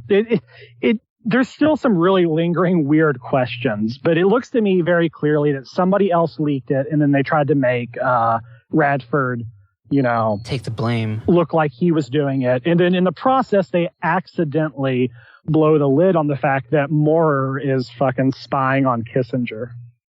And this is like, we start to get this impression here that we want to build, is that there is kind of like what you might call, I don't know, a DOD kind of faction that's developing at this point that is trying to sabotage Detente. And that Thomas Moore is part of it, and he's the chairman of the Joint Chiefs of Staff. And then another key part of this is Nixon's first Secretary of Defense, who's Melvin Laird. Mm-hmm. Alexander Haig being another key person here. And during all this time, Alexander Haig is still in the military when he's working in the NSC for Kissinger, right? And he's coming out more and more kind of trying to say, establish his own relationship with Nixon, right? Right. He has his own view. He's more pro-war than Kissinger. He's more militaristic, right? Right.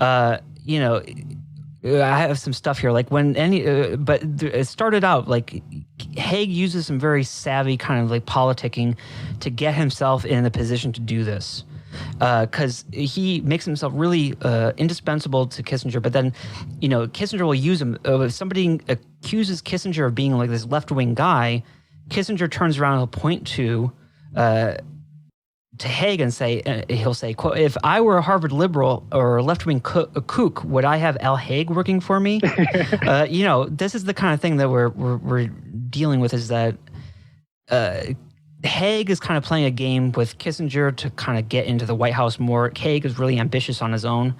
One of the things that Haig ultimately gets most notorious for is during the Reagan administration. Haig stays around for years, basically, because after we're going to get more into what Haig does. It's fucked up shit. But after all the Nixon stuff is done, Haig goes on to become the supreme commander of NATO. And then he ends up in the Reagan administration. But when Reagan is shot, very famously, Haig kind of goes crazy trying to do some kind of like coup, right? Yeah, he declares that he does a press conference. Yeah. Declares that I am in control. He goes before the press and he says, "Yeah, I am in control." Like he's like, there's everybody kind of is very suspicious of him at that point and feels like he kind of lost it. But really, it goes all the way back to these Nixon years, because Haig is able to move ultimately from the position as Kissinger's aide ultimately to becoming Nixon's chief of staff once Haldeman is forced out when Watergate is unfolding. But, this is the picture that we want to paint here is that Haig starts out as Kissinger's aide. They're on the same side. They're both, proteges of Kramer. But what ends up happening is a clear split between Kissinger and détente, and then on the other side, these DOD kind of guys, people like Haig, who are more hardliner and they're more China lobby sympathetic, and they have those connections, and that there's a war kind of developing here, and that the Moore Radford affair is kind of like an early battle in this. Yeah, and honestly, in my mind, one of the weirdest. I just find it so strange and really interesting. Because then, the next one there is the Pentagon Papers issue. If you want to talk about that next. Yeah, we could get into the Pentagon Papers. Yeah. No, we have to get into the Pentagon Papers, but I feel like that's the next logical step that we take from this point is to talk, because these are the battlegrounds that this is ultimately gets fought over, is these controversies. So this reputation that Nixon has, where he's like the Lord of Secrets and that everything's leaking and shit, it's ultimately not really his fault. That's what every book says, basically, is that they try to paint this thing where Nixon is like so secretive that it's like, doing this crazy shit and making everyone lose their minds, and it's an era, a regime of paranoia and like spying and stuff. But it's not Nixon who's doing that. It's ultimately... Yeah, but also, like, I don't know. If this was the environment that I was operating in, I'd be paranoid as fuck, because, like, everybody is bugging each other. Yeah. Everybody's listening in. Everybody's working these creep journalists. Like, but this is not what Nixon is. This is Nixon's where it's coming from, though. It's coming from these other sources. Yeah, exactly.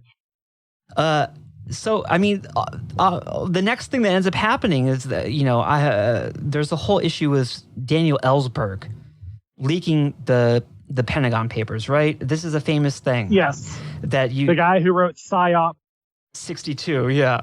Yeah. But, even when they had the Snowden stuff happened, right?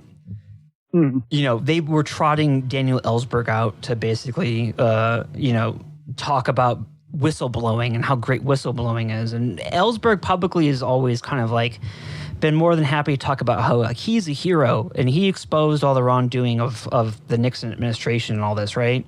Yep. He's really, he made a life for himself out of this. Yeah, and it's like he has the shadiest he's the craziest history that I've ever come across.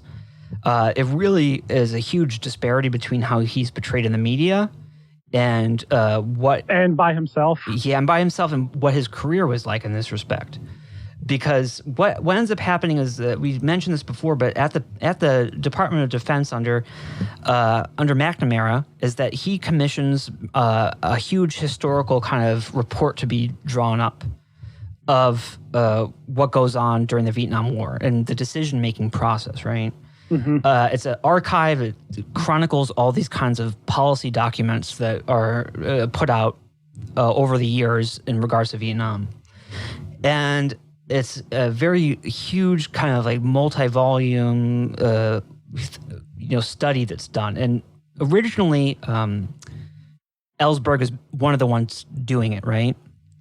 Mm-hmm. At a very early stage. And Ellsberg has this past at Rand Corporation. Ellsberg, he's a very intelligent man because he is doing all these reports and stuff. He's known as like a brilliant defense intellectual and thinker about strategy. And he, like we said, wrote this, or at least a substantial part of it, PSYOP 62 and the nuclear defense policies. He's an analyst. He's really very good at it, I suppose.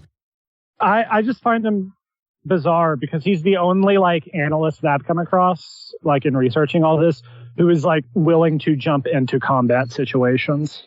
And well, this is why, the misperceptions about him come in and, because I was using this whole book called Wild Man, The Life of Daniel Ellsberg. It's written by Tom Wells. It's very like comprehensive. It's like 800 pages long. It has tons of interviews with people, tons of stuff from Ellsberg's own words.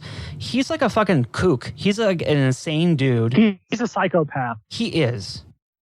Like he is legitimately like a horrifying person. Because, first of all, he has extreme like kind of sexual vanity in the sense of like American Psycho for real, where he has like apparently somebody told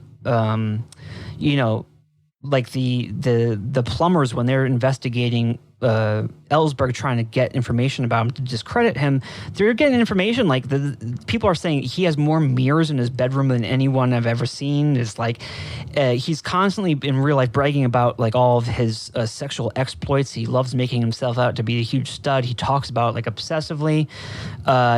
He is kind of indiscreet. He's always bragging about having like top level government secrets. Yeah, my favorite Ellsberg little like escapade is when he's in Vietnam, like under Lansdale. Yeah. And he starts sleeping with it's like the girlfriend of like a high up Corsican gangster. And this was already like a really tense time because at this point there was like a covert war between like the intelligence services of the U.S. and the intelligence services of the French. And we touched a little bit on that in the JFK episode, where Lansdale basically ends up wiping out like the French gangsters that support the French intelligence. So like in the middle of this like very tense situation, Ellsberg starts like, sleeping with, the lead gangster's girl, and the gangster's like coming after Ellsberg to kill him, and Lucien Conein has to step in and like basically prevent this from happening. He does go to Vietnam because this is what happens when he's at the Pentagon and he's supposed to be working on these Pentagon papers, is that his kind of like career kind of starts to break down because he goes from Rand Corporation and then he goes to the Department of Defense, and he has this obviously very high intelligence guy where he has an ambitious career kind of laid out for himself, where he's going to be like a Kissinger kind of guy, where he's going to go through Rand and go through the Department of Defense and kind of come out the other side. He's going to end up at the White House or something and be like a huge kind of intellectual policymaker guy, right? And this doesn't end up happening for him because when he's at the Pentagon, his kind of like people start feeling like this guy is kind of a psycho. Yeah. So his career, his reputation is not good, and his career kind of starts to hit a dead end.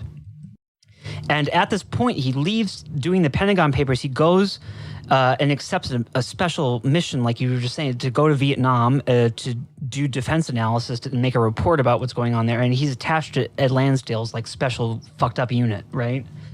Of like, and he's literally just doing fucked up shit with these people. Yeah, and they think that he's fucked up because he's over there. First of all, he has, I guess, when he's there, he's a civilian, but he has the equivalent rank of Lansdale within like the civil service or whatever of people. Like he's considered to be like equivalent of Lansdale, so he's higher rank than all the other people in Lansdale's unit. So he and Lansdale go off and like commiserate with one another and become friends. Yeah, his biography has pictures of like hanging out in Lansdale's house in Saigon. It's messed up. When he's there, I mean, people really worry about him, right? They are concerned about his sense of safety and like what he's doing because the thing about Ellsberg is that the more you read about him and the more you read the shit that he says, it becomes clear that he has a very theatrical, way of being where he can't tell the difference between fantasy and reality in the sense that he experiences things in a very play acting kind of way. Yeah, he in his biography, like he whitewashes himself, but there's like this really bizarre episode that kind of sticks with me where he volunteers with like another guy to like basically drive these roads, like to map out these like roads in the Vietnamese jungle.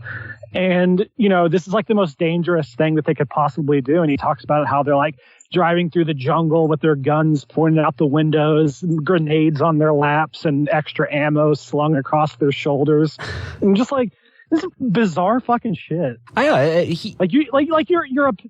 You're an analyst. Why are you doing this? But this is the thing that he does, because he wants to go play Marine or whatever. Because first of all, he's getting like really depressed because his Pentagon career is hitting a dead end, and so he's started developing like these suicidal instincts about this stuff, where he reaches like this point where he's just like, fuck it, I'm gonna go to Vietnam, man, and I'm just gonna like be a soldier, and I'm gonna like fucking die, kill people. Yeah. He actually also says at one point that he is this fantasy about being the first American killed by regular North Vietnamese forces, and that he basically becoming like some kind of martyr or something for the United States military, or I don't know.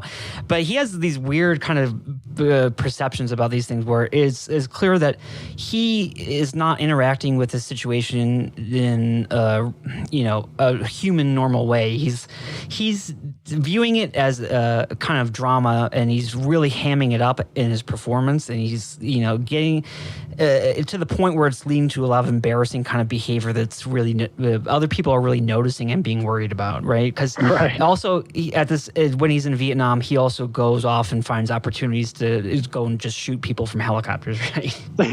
For fun, because he wants to kill people because he's a soldier now or whatever. It's like what's the Stanley Kubrick Vietnam movie? The Full Metal Jacket, yeah, it reminds me of a character from Full Metal Jacket. Yeah, it's really similar to that way. It's like a really kind of strange character, but he comes back from Vietnam basically, and his whole thing about leaking the Pentagon Papers and it being like he's now an anti-war guy or whatever, you have to understand it in that sense of his play acting and the way that he's relating to all situations in his life, is that he's not really an anti-war activist, right? He's not at all, because he's, first of all, he's doing it in a play acting way where now he's done being a soldier and now he's going to play as an anti-war guy, right? Mm-hmm. But none of these roles are real, because ultimately what ends up happening is after coming back from Vietnam, he goes back to the Rand Corporation, and that he continues to do all this defense analysis, and he, even before up to like the month before he starts copying the Pentagon Papers, is that he's still like pro-war and he still wants to like defeat the communists and stuff. He just presents himself as like a Cold War liberal. It's really strange, right? It's like,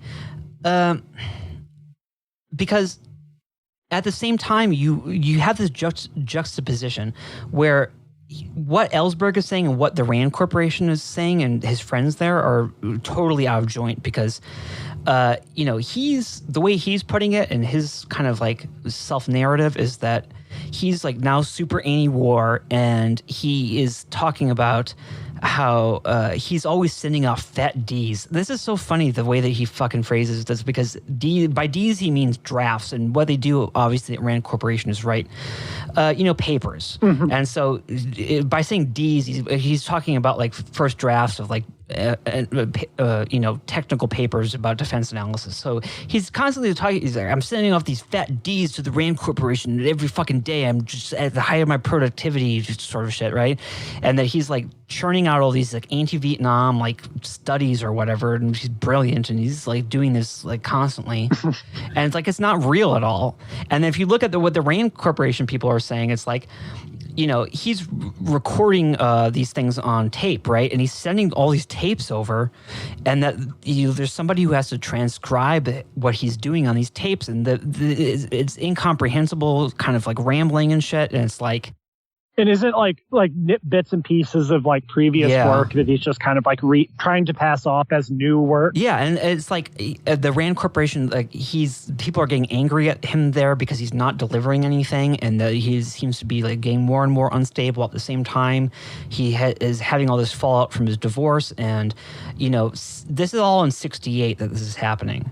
And then it's in just like in September '69 is when he starts copying the Pentagon Papers, right? Right. But through 1968, he's having this really bad year where he's not producing anything, and his career is like really in danger.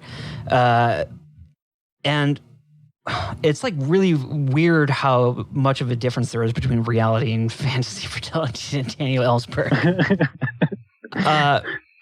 He's an Oswald character. This is how I said it, is that he's the Oswald of this whole saga. Because he's like a high IQ Oswald or something.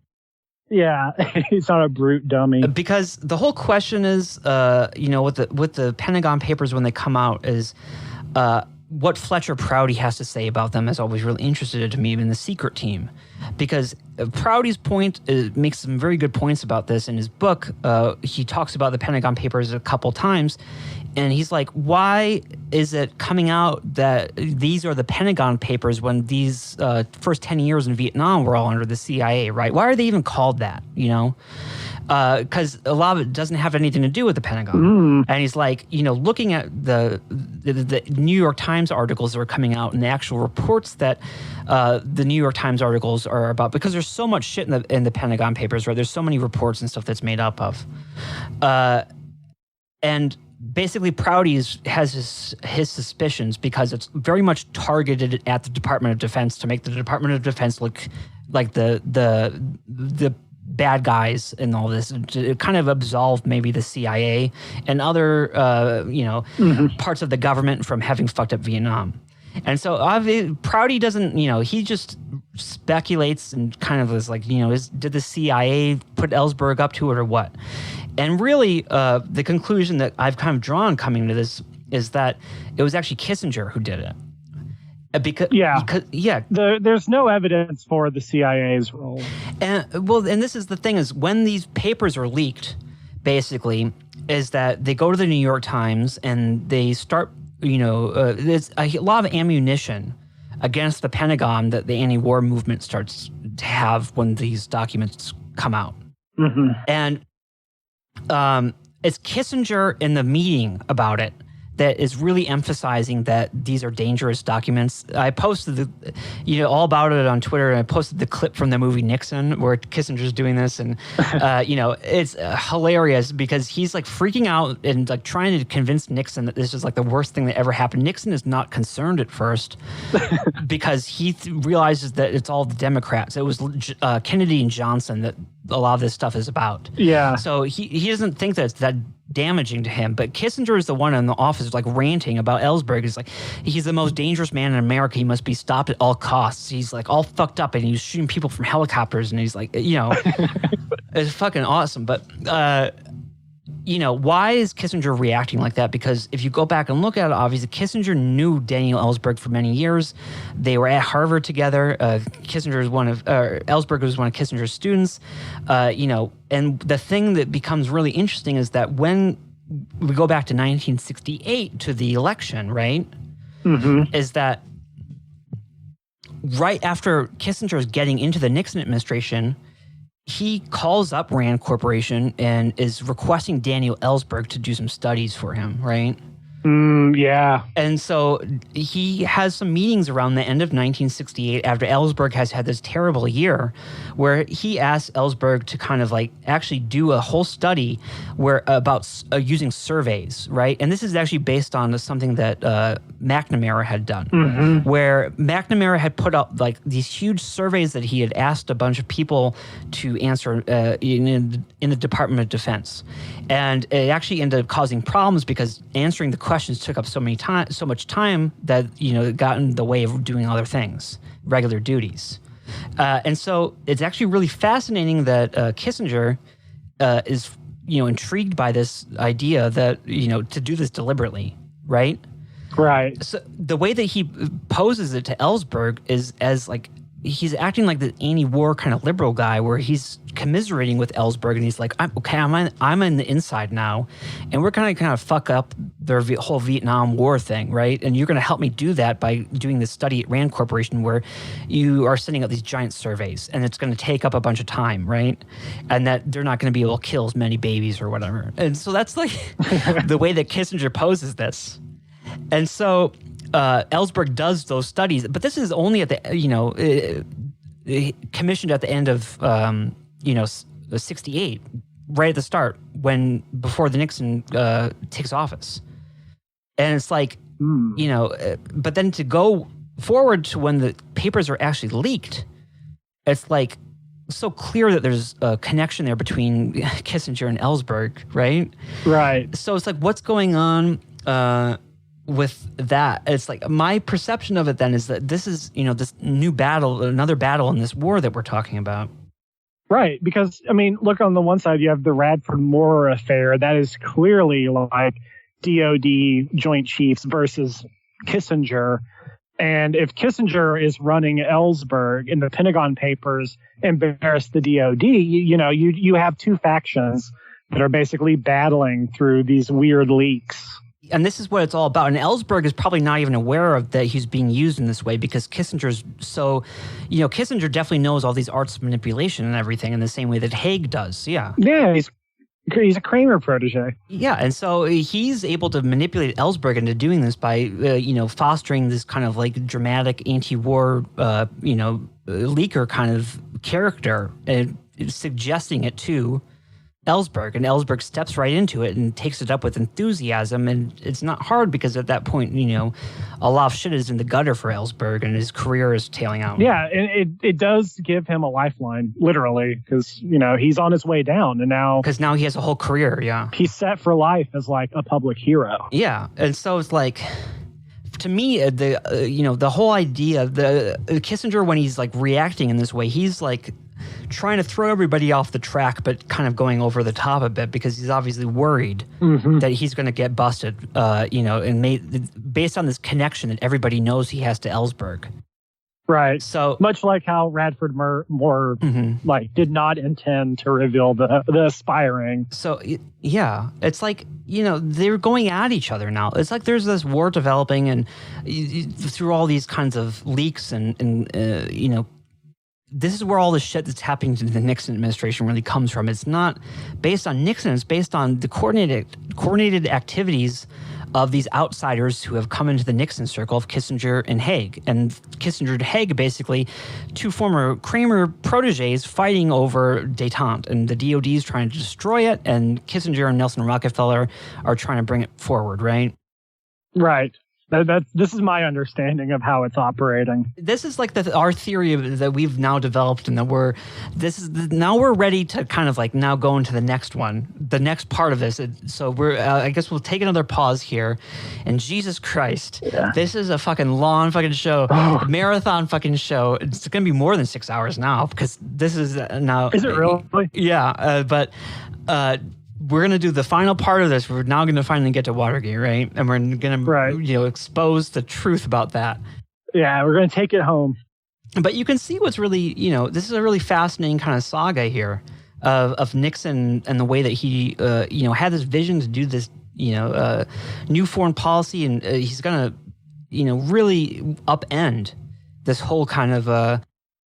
He's going to wind down the Cold War is basically what his goal was. And he's going to really redistribute the balance of internal power in the government and kind of wrest it away from the CIA and the Department of Defense and the State Department and put it back with the president and, put it through the National Security Council. And, it's like Nixon has like a lot of vision here about what he's trying to do. But the people around him are representatives of some of these, things that are getting routed around, and they're fighting back now. Right.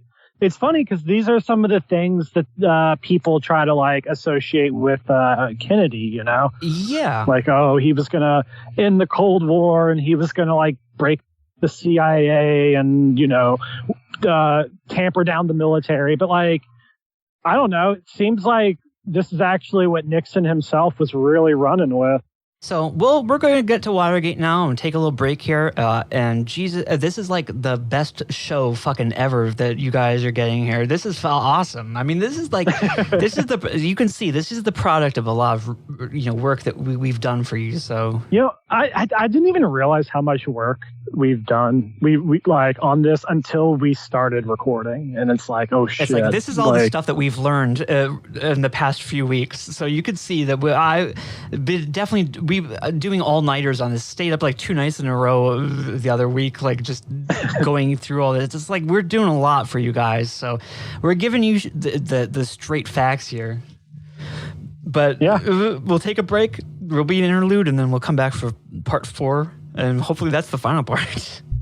This war in Vietnam, we hear all kind of experts some of the people might not even been to Asia and learn all the situation from books or from reports. But the people who've been out there know that only by showing our strength that we'll be able to bring the communists to the conference room. And then we can talk business. In the past, shall we say that maybe we've been sending them the wrong message. There is certain kind of confusion, not only in this country, but out in Asia. People do not know what exactly we want to do. So the first thing, let's show them that we mean business. Maybe it's time for America to stop acting like gods, that we want everything to be perfect. Let's act like human beings. Let's be practical. Let's be realistic about the problem we face. Madam Chenault, you travel extensively through the Far Eastern countries. Now, how do you find the reaction of the common people, more or less, to what is going on in Vietnam? I just returned from Far East and Southeast Asia 2 weeks ago. Of course, I had the opportunity to not only talking to the leaders, but the people. Now, today, even the common people, because of this war been going on for so long, and the keeping the balance of power in Asia, naturally, the people are very much concerned. And the number one question they ask is this: who is going to win this war? In other words, even the people in all levels, all they care is who is going to have the power to keep peace. And today, I think if we show our strength, our determination, we will gain the friendship of the people in Asia. They do not care about hesitation, indecision, or any weakness. Well, I suppose we're all agreed on who's going to win the war.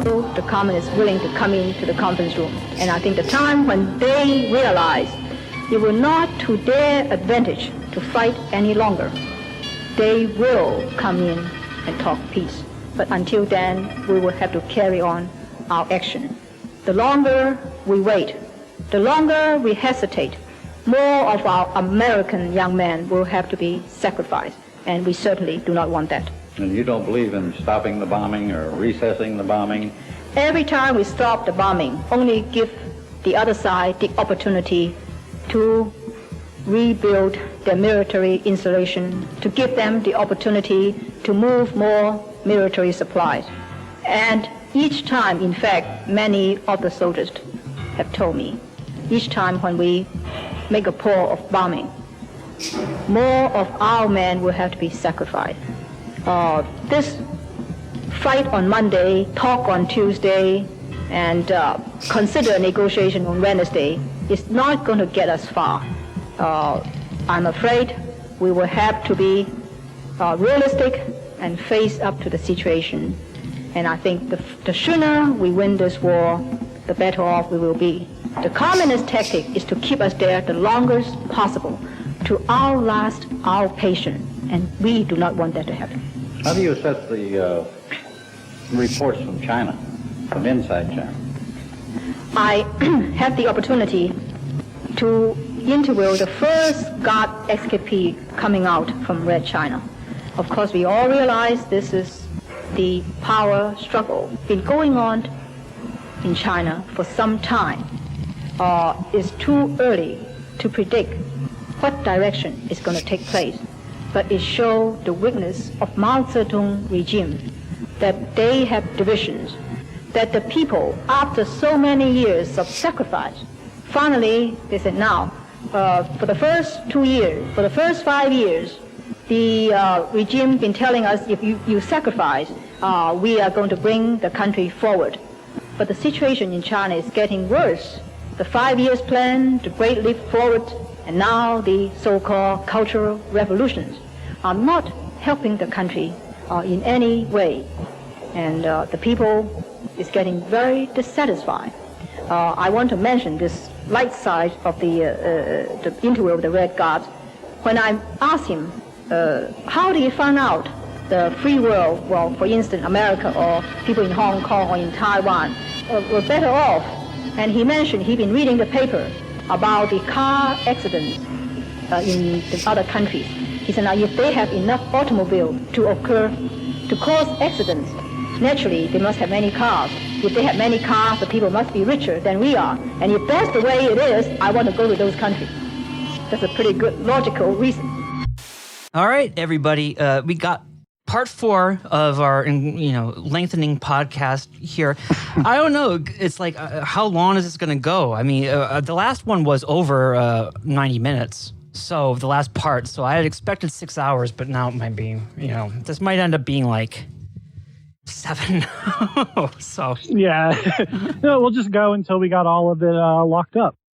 Yeah, we're ready to lock it up too, because we provided a whole new level of context here for understanding Watergate. And I want to just continue on right where we stopped off with basically what Nixon is doing and what's going on with that, because this is a whole new way that people really should look at Nixon and really want to re-emphasize a lot of aspects of him, because really you compared him to FDR, and you had said that a while before, and I was like, I could see it maybe, but now I really know exactly what you were trying to say with that, because it's like you said, Kennedy did not come anywhere close to this. It's like Tulsi Gabbard was reading that book back during the primaries, JFK and the Unspeakable.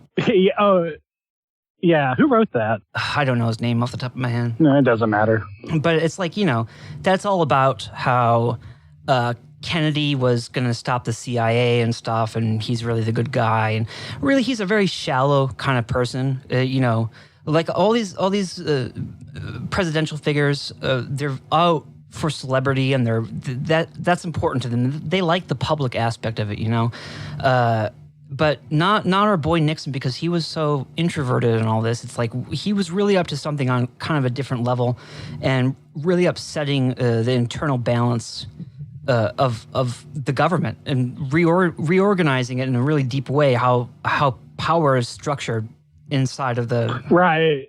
And that's kind of was the basis of my comparison to FDR, because, FDR is really comparable in that sense, because he was also like fighting against like super entrenched interests. There was also kind of like, these like weird palace wars that happened. You had like things like the business plot that kind of wanted to take FDR down, but kind of maintain his like governing structure. And there's also just kind of this like experimental politics almost, where you have these kind of grand visions and you're going to try these new things and introduce novel concepts, but also kind of being flexible about it, which I think is something that people don't really like give FDR credit for. But like the New Deals were like incredibly like experimental and flexible programs. What's one point I made to you is like, he sets up the office of the president, right? Because before that, it's like there's a whole history of the president and his secretaries, and it's like his actual secretaries that work for him, and not the secretaries of state or anything, because that's not what I mean, but his aides and stuff is for a long time, the president kind of just like paid those people himself, and there was a very small staff attached to him. Yeah. And FDR was the one who made like the technical, like the official office of the president, right, as a division of the government, and got so it was assigned all this staff, and gave the president all these resources. Nixon is kind of doing a very similar thing on that front, in that he's kind of going around now the State Department, the Department of Defense, the CIA, and trying to, reassert this National Security Council as an instrument of the president to really control the military and the intelligence communities. Yeah. The bureaucracy. Yeah, because at this point, like we talked about, it's grown to this kind of bizarre, horrific extent. It's doubling back on itself. It's, full of infighting factions. It's really kind of run amok. And so there's an effort to kind of wrangle it down, put it under more of a streamlined control system. And when you put Nixon's whole career in context, it sort of, really complicates the traditional perception of him, in that he's this very introverted guy. He doesn't like doing public functions. He doesn't like making small talk and conversation with people. He's going into the most public position in the country. And, he's the hardest working kind of guy that you could expect to be in there, more so than any, like JFK is sleeping with all these broads. And it's like, a lot of times the presidency for these people's, they like having lots of, people wiping their ass all the time. Yeah, it's a stepping stone to like a different realm of power, I think, for a lot of people more than anything else. And not to say that Nixon didn't enjoy, his family didn't enjoy a lot of perks like that, but at the same time, it's like Nixon is such an actually hardworking guy in the studying that he's doing and the experience that he has. He by far has way more foreign policy knowledge and experience than either Kennedy or Johnson. Right. I think that's like a very important point to emphasize, especially with regards to what he's doing in China, because it really does all go back to like his Asia trips that he's doing, right? And this is giving him the whole thing that a level of knowledge and experience with all the everything at stake in all these different countries, because it's not just Vietnam. Really, this should show you that all these issues and all these different Asian countries are all kind of really deeply connected, and that Nixon understood those connections.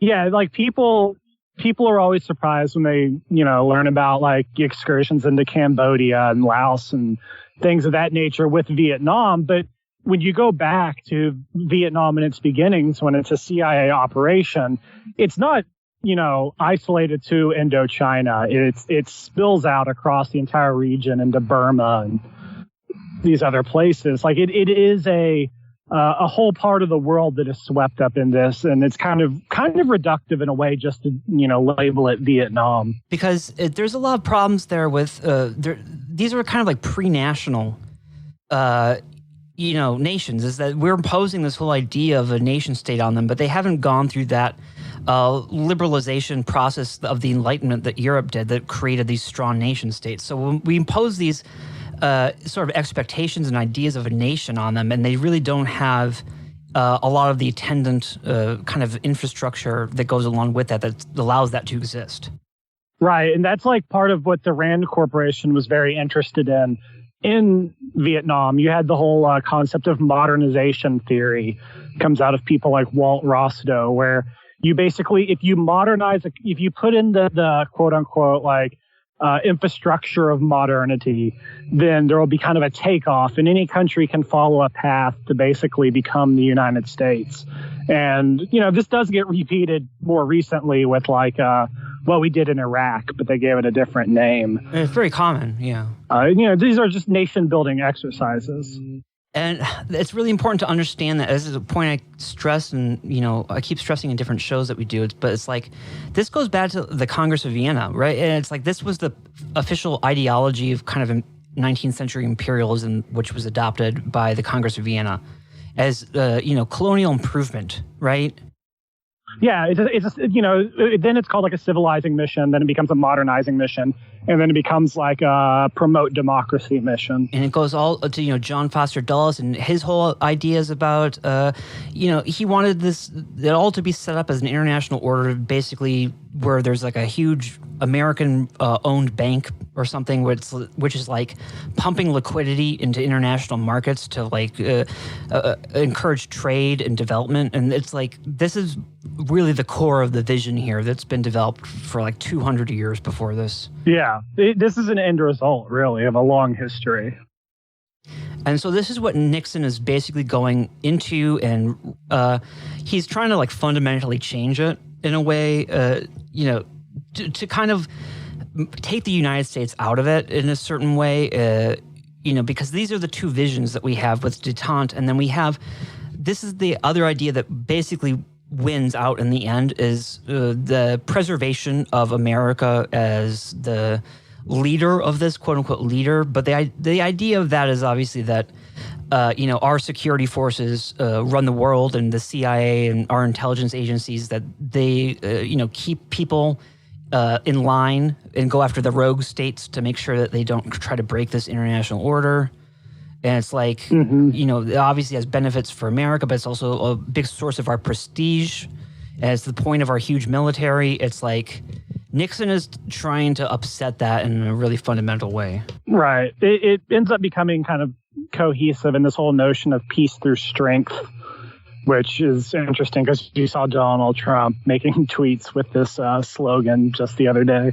Trump is nothing like Nixon at all, man. He's the complete opposite. When people are trying to invoke this comparison, it's ridiculous. It's insulting to Nixon. Yeah, I mean the peace through strength thing is actually like perfect because peace through strength comes out of anti-détente. So it's like you would only invoke this if you're on the other side of this. So we're going to go into Watergate now, but you have to understand the context of all that we have said before is really important to what Watergate actually is about and what it is the way that the conventional story goes. It's like, okay, you have evil Nixon. He's kind of an asshole. He's a dickhead. He loves little secrets, and he's an unlikable guy, right? And it's like, he's conniving, and he does all these little dirty tricks to kind of win against McGovern. That's really the official narrative of it. The Woodward narrative that's what it all boils down to, is Nixon trying to beat McGovern. Yeah, is the reason why he does all this. So I don't know, Bob Woodward, if you're out there, but I think you might have missed a couple things in your so-called journalism. So he's trying to beat McGovern. So he sets up his, committee to reelect the president, the creep. And he's going around and just kind of like doing the Canuck letter kind of shenanigans. Yeah, it's like spy versus spy stuff. Small time, kind of like, little political schemes, writing a letter to about something, attributing it to the enemy campaign, just kind of like, this is what Woodward says it's about. This is the conventional narrative. And so they're going into Watergate to bug the DNC offices. I guess then they don't have any specific reason why people think that they did this. It's just like they're trying to collect some basic kind of intelligence by just putting a bug in there. Yeah. But really, I mean, that's par for the course because everybody bugs everybody, and they had already been doing that for years. Right, but do you know where exactly this notion of the bugging comes in? Like who introduced the idea that Watergate was about placing a bug? It's really hard to say. I mean, because the FBI never finds a bug. And it's like, but that's what people assume. It was something like that. It's like, yeah. We'll get into the details of like what was found on some of these guys, and what is. But the point of it is that in this official narrative, it just misses all the stuff that we're talking about, and you can't understand Watergate as an isolated incident of this was a little dirty trick scheme that kind of didn't they got caught in red-handed doing it, right? And then the official history of it goes that from there it was just kind of like a domino effect of Woodward and Bernstein going through their investigative process and kind of uncovering all the little secrets, and then that brought down Nixon, right? And it's like no, it's like you have to understand this in the terms of the succession of these previous kind of scandals that have been affecting the Nixon administration. There's something else going on here. Yeah, it's too much of like a pattern of these events to, once you take in like the Chenault affair, you take in the Pentagon Papers, you take in Radford Moore, and then you're left with Watergate. And, the events of Watergate are so insignificant, really, kind of compared to these three precursors in my mind. That it's kind of astounding that this is what ends up taking down his presidency. Because what's really even at stake with Watergate, there's been lots of like little questions over the years about what's really going on there that have remained largely unsolved for a long time. Because people may not know this, but one of the big kind of like connections that you have there is to this thing called the call girl ring. There's the call girl theory. Yeah. So we're going to get into like some of the lesser known kind of aspects of this and sort of try to tie it into all this stuff that we were talking about. But this really begins back with what we were saying with Ellsberg and the Pentagon Papers, because when those come out, there's an initiative to kind of start an internal White House intelligence unit, right? Yeah. And this is where it all starts. And these guys end up being called, quote unquote, the plumbers, famously. But this is a very interesting, how it gets formed and stuff is there's a lot of questions here. Yeah, like who is it's G. Gordon Liddy, who comes out of the FBI. There's E. Howard Hunt, who people might recognize him from our JFK episode. I talk about him like all the time on the show. I actually, E. Howard Hunt, I love that guy. There's something about him. He's just like another one of my Curtis LeMay kind of guys. It's just like, yeah, man. He's a really fascinating character. His good buddy, Frank Sturgis, is one of the plumbers. You mentioned last time about E. Howard Hunt's novels that he wrote. Yeah. And I was kind of looking him up. He has one where the main character's name is Hank Sturgis. like that. Well, we're actually going to talk more about that because that's part of what is the whole thing here is his little novels are semi-relevant. So we'll talk about that in a bit, but. Right. I don't know how, and to go through there's also McCord. Yeah, James McCord, who has pretty much one of the most interesting biographies that I've really come across in terms of these weirdo CIA guys. McCord starts off in the Air Force. Well, it's the Army Air Corps, right? That's the Air Force during World War II. In this period, becomes attached to what's called the Office of Censorship at the time. It later becomes the Wartime Information Security Program. And these people are supposed to control flow of information, but also do propaganda work in the event of a nuclear war. So it's a continuity of government thing is what you said that was really interesting to me because that's something we have talked about. Yeah, it's a continuity of. Oh, I'm sorry. What did you say? No, I just said that's because you've talked about that's one of your things that you've talked about before that you're interested in because you've gone into some of those programs. This is a whole nother little world, so it's really interesting that he's into the continuity of government part. Yeah, I think it's super interesting because we also when we did the JFK, we also kind of touched on how there was kind of a continuity of government thing going on there with this. Doomsday bunker that the Dallas PD was attached to, their special services unit. And this is actually a kind of a repetitive thing when it comes to these weirdo covert actions. Because even in Iran-Contra, Oliver North was, he was a part of this scenario called Rex 84, which was a continuity of government war game. And they actually used continuity of government communication channels, this thing called Flashboard, to actually manage a lot of what they were doing in Iran-Contra. So it's I'm not saying that there's a big spooky Alex Jones type thing, but I think it's it's very telling that these kinds of communication circuits get used in these weird covert operations, it has a structural isomorphic relation, I think. Yeah, and the burglars, the list of the actual burglars that are kind of get caught from this is Bernard Barker, there's a guy Gonzalez, Eugenio Martinez, James W. McCord, and Frank Sturgis are the guys in particular here that we're talking about with the actual break-in. Yeah, which a lot of those are Cuban exiles, of course. And E. Howard Hunt and Frank Sturgis are both veterans of the Cuban operations. And James McCord himself made an appearance in it was right before Operation Mongoose. He ends up working in the Office of Security at the CIA. This is pretty high level kind of covert operation unit. Has something within it called the Security Research Service. Is that what it is? SRS? Yeah, and this is a really weird kind of thing, but go on. Yeah, well, I was going to say, very temporarily in 1962, McCord gets loaned out from the SRS to the Western Hemisphere Division 4, which is the division that ends up, running Cuban affairs. And so what he ends up doing is he does a surveillance or something to do with the Fair Play for Cuba committee. He starts one of those with the same that Oswald did, right? Yeah.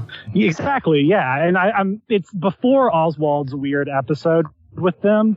So I don't think they're necessarily directly related to each other, but it's the same kind of operation that he does. Yeah, because it's like a playbook that they have where this is obviously something that they did several times. Yeah, so it's pretty much all these people intersect through Cuba at one point.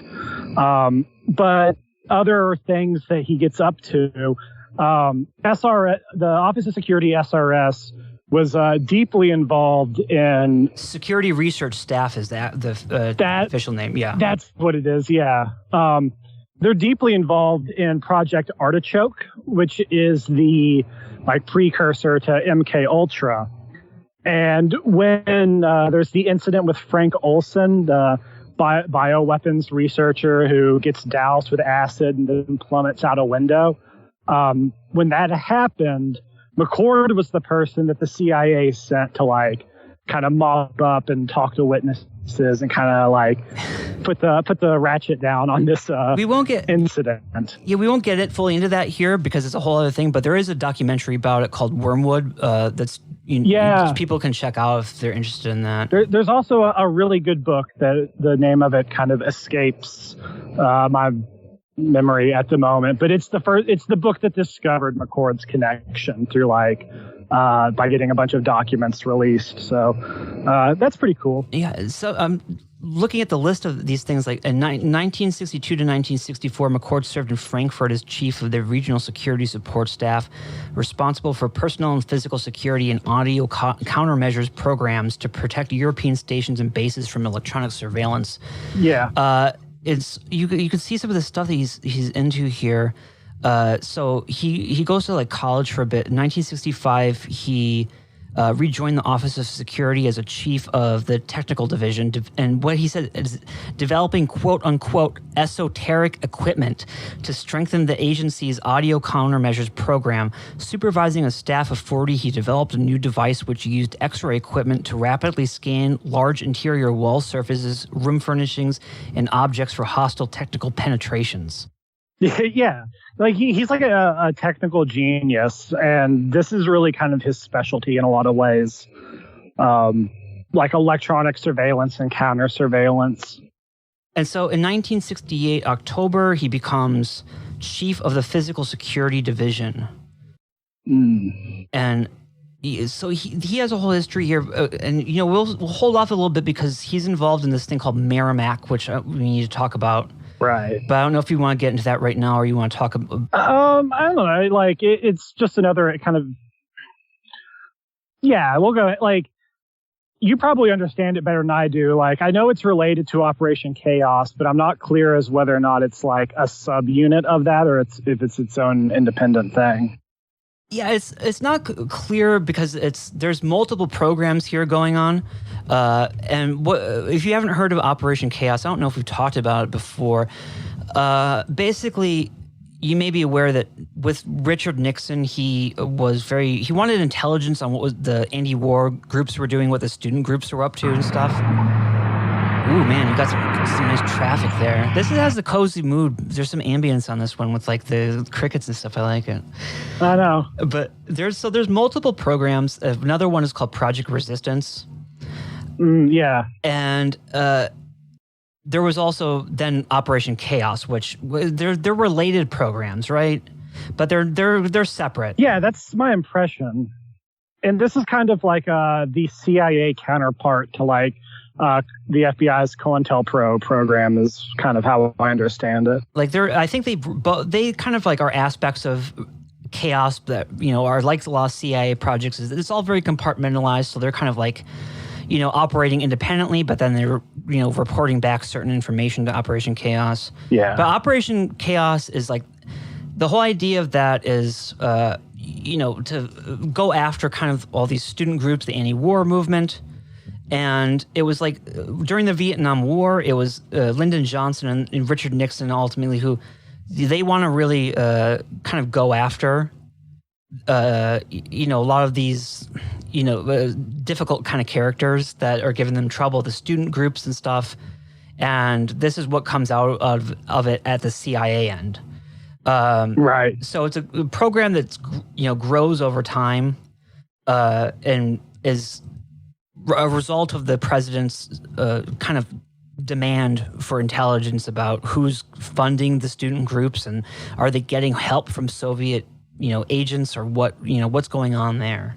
Yeah, and there's an Army intelligence program very similar and starts in I think around 67, and I'm not sure if it has a code name, but what they did is they would liaison with local police departments. Police departments would draw up subversive lists.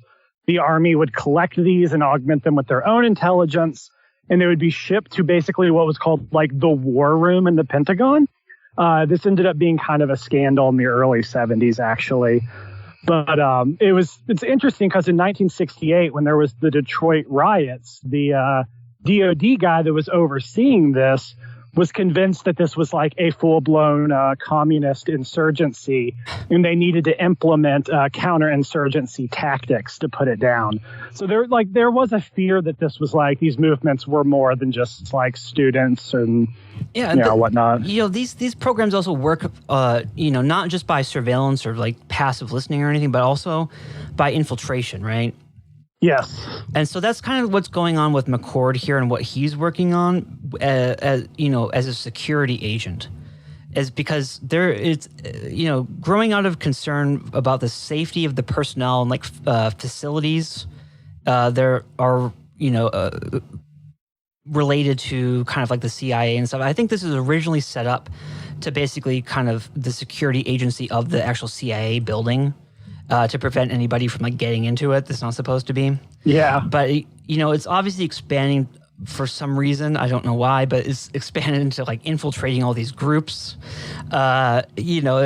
So this is kind of where the McCord is coming from and going into, they're going into anti-war groups and stuff and feminist groups. I don't know if this is specifically what Gloria Steinem was involved with, but, she was on... I wouldn't be surprised. We'll have to look into that, but she was on, had CIA connections and was an asset for them in the feminist movement. So this is kind of not only... This is the thing about infiltration is that it's not only about just someone going in and sitting around listening, but Hitler was an infiltrator. Yeah. So, you can see that there's, as much as you infiltrate, not only do you gain information, but you're kind of growing the organization and taking control of it. And you steer it towards whatever ends, whether it's breaking it up or if it's using it for an ulterior purpose. So that's where, McCord is coming from his background, but at the time that Watergate happens, he's technically retired. Is the story right? Just one more thing about the Office of Security is that go beyond Merrimack and Chaos, they seem to have had a real interest in just collecting just general information on people. And during the Rockefeller Commission, it came out that they were collecting information on people's sex lives and had all these massive files on civilians and what they were their sexual proclivities. We'll definitely get into that with the commissions. Yeah. Oh yeah. I just thought it was worthwhile because it kind of it's very similar to Merrimack, but it's a wider thing than just that. Not only that, but one of the church. Senator Church, who leads the Church Commission, the reason that he's picked for that is because he's targeted by Operation Chaos. Oh, really? Yes, he's one of the list. He's one of the names that gets revealed as being a target of that. Oh, I didn't know that. That's interesting. But we'll get into that. But with Watergate, it's this is such a tangled, kind of tricky thing because you have someone like McCord and then you have someone like Hunt, right? Mm-hmm. And both of these guys are ostensibly they're supposed to be retired from the CIA at this point, right? But it's once you're in, they got you for life, in the words of fictionalized David Ferry from JFK. So you know, with Hunt, what happens is that he retires. You know, he kind of like his career kind of stalls out. Yeah, and he ends up back at CIA headquarters. Yeah, he's got some personal problems with his daughter. Daughter was in a car accident and she has to be hospitalized long term. He has money problems from that. He's in a lawsuit to kind of get his money back, or to get money back from the other driver or the insurance company to kind of cover his daughter's hospital costs. And he's also really good friends with Dick Helms. You know, Howard Hunt is a guy that's really well respected around the CIA as kind of, you know, ideal CIA agent. Someone who's really devoted to the CIA. So they kind of keep him around for a while. I don't know if out of pity or what, or if they were just waiting to try to find him something else. But for like, he's working with Helms kind of, and this is where his spy novels are getting written, because they actually do specifically sit down, Dick Helms and Howard Hunt, and they try to kind of come up with a James Bond for the CIA kind of thing. Yeah. And you're shopping the manuscripts around. Yeah, like, what is the point? Is it just for prosperity, or are they trying to, like, is this like put a positive spin on the agency in a time in which it's feeling discredited type deal? I'm not sure. Yeah. Ostensibly, that's what it's for. I don't really think that there was, you know, it was not an important thing. I think that it may have resulted simply from Helms and Hunt being friends, and, you know, they wanted to give some pretense for Hunt to stick around for a while. Yeah, but I mean, that makes sense. You know, I don't know exactly, but basically Hunt kind of like filters through and kind of reaches retirement, and he goes off to this thing called the Mullen Company and kind of enters the private sector. But not exactly. Not exactly, because the Mullen is an agency. It's a marketing agency, right? Yeah. And you actually were the one who found that it was, you know, had already a long history of working with the CIA. It was something on Cuba, wasn't it? Yeah. So, like, you know, there's a couple references you can find about them being a CIA front company. I think that's actually kind of misleading to call them a front. Yeah. Because they're more like they do, you know, had a history before the CIA. They do their own kind of business, but they definitely just like started to help out the agency. And most references that I found were like more in late 60s, various projects like this thing called Operation Jennifer, I think, which was the recovery of a sunken Soviet sub. And they had like... And this is the Howard Hughes' company is involved in this, right? Is that what you're talking about? Yeah. Oh, yeah. Was Mullen Company involved in that? Yeah, Mullen Company. And there's like... it makes sense because at the time, I believe that Robert Mayhew was associated with Mullen Company, and then, you know, he gets the boot later for stealing money from Howard Hughes. I wish Howard Hughes was in this more, because I love Howard Hughes, and the sub story that you're talking about is amazing, because it is a downed Soviet sub on the bottom of the ocean, and basically they have Hughes build this crazy fucking giant ship to salvage it from the bottom of the ocean. Yeah. And it's like, you know, it's a really crazy story how they did, and there's a whole cover to it, the way that they set it up. It's like, but obviously, you know, Howard Hughes also gave a lot of campaign contributions to Nixon as well. Yeah, had money in Castle Bank. So there's some links there. As far as we know, he didn't have any involvement in any of this, but, you know, he's been around for a while and tried to kind of get his influence on Nixon to do a couple things, but that's not relevant. Just a cool kind of story. Go look up about Howard Hughes and his submarine recovery. Yeah. Yeah.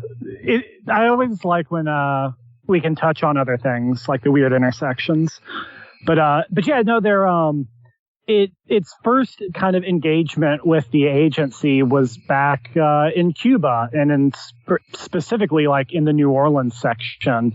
So some familiar names will like kind of pop up. There was the CIA created what was called Radio Free Cuba. And the whole idea of this was, you know, it was like Radio Free Europe, but for Cuba. And the people who were tasked with organizing this were a guy named William Dalzell and Guy Bannister and a few other people. And Dalzell actually was a PI for Bannister. So, I mean, this takes us straight back to 544 Camp Street. But Radio Free Europe was managed by something called the Cuban Freedom Committee. And the Cuban Freedom Committee was a subsidiary of an organization called Christian Forum. And so the Mullen Company, they have these documents were declassified, I think, through the House Select Committee on Assassinations. But basically, when they were setting up the the Cuban Freedom Committee, the Mullen Company was put on the CIA payroll to help Christian Forum do that so they could set up Radio Free Cuba. So that's how they got their introduction. Yeah, and these are the kind of the backgrounds of, because Hunt and McCord are then coming into this White House security unit, right? And is it definitively established who really was the driving force of creating this? Because, I've heard different names floated. Some people have said that Kissinger was the one that was really pushing for it, and then other people say Colson. And I've always seen Colson more, and I find that a little more convincing than I find Kissinger. Yeah, it's hard to really say exactly what happened there. We talked about Colson before. He's just not really much of a presence in all of this. Like, I feel like his participation has a naive kind of quality to it.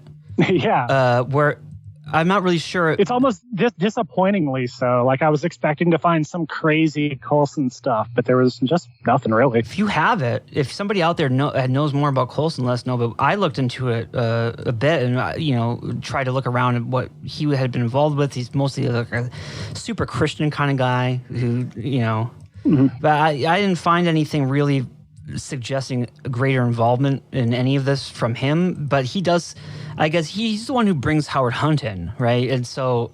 Yeah, and that's a little vague too, because it sounds like Howard Hunt is like pestering him for a job in the Nixon administration, like for a long time prior to the formation of the Plumbers. And then when the Plumbers finally get started, Colson's like, oh, I got this guy. Yeah, and that's interesting about, like, so this is the kind of the mystery of Watergate in a way, because you have these guys coming into the White House, and Nixon, like, he doesn't know that Hunt is working in the White House, right? He doesn't really know exactly what's going on with this. No. But he, I guess, approves of the idea that they're going to set up a kind of an intelligence unit to do some stuff on their own. And the first thing that they're really doing is breaking into Daniel Ellsberg's, the office of his psychiatrist, to get his files, right? Because they're trying to discredit him based on, Henry Kissinger's... Him being a psycho. Yeah, total freak out, saying that we have to stop this guy at all costs.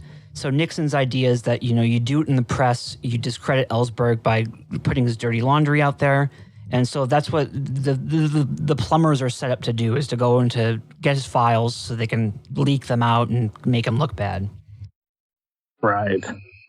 Which is interesting, because it just, Pentagon Papers really just kind of glide effortlessly into this.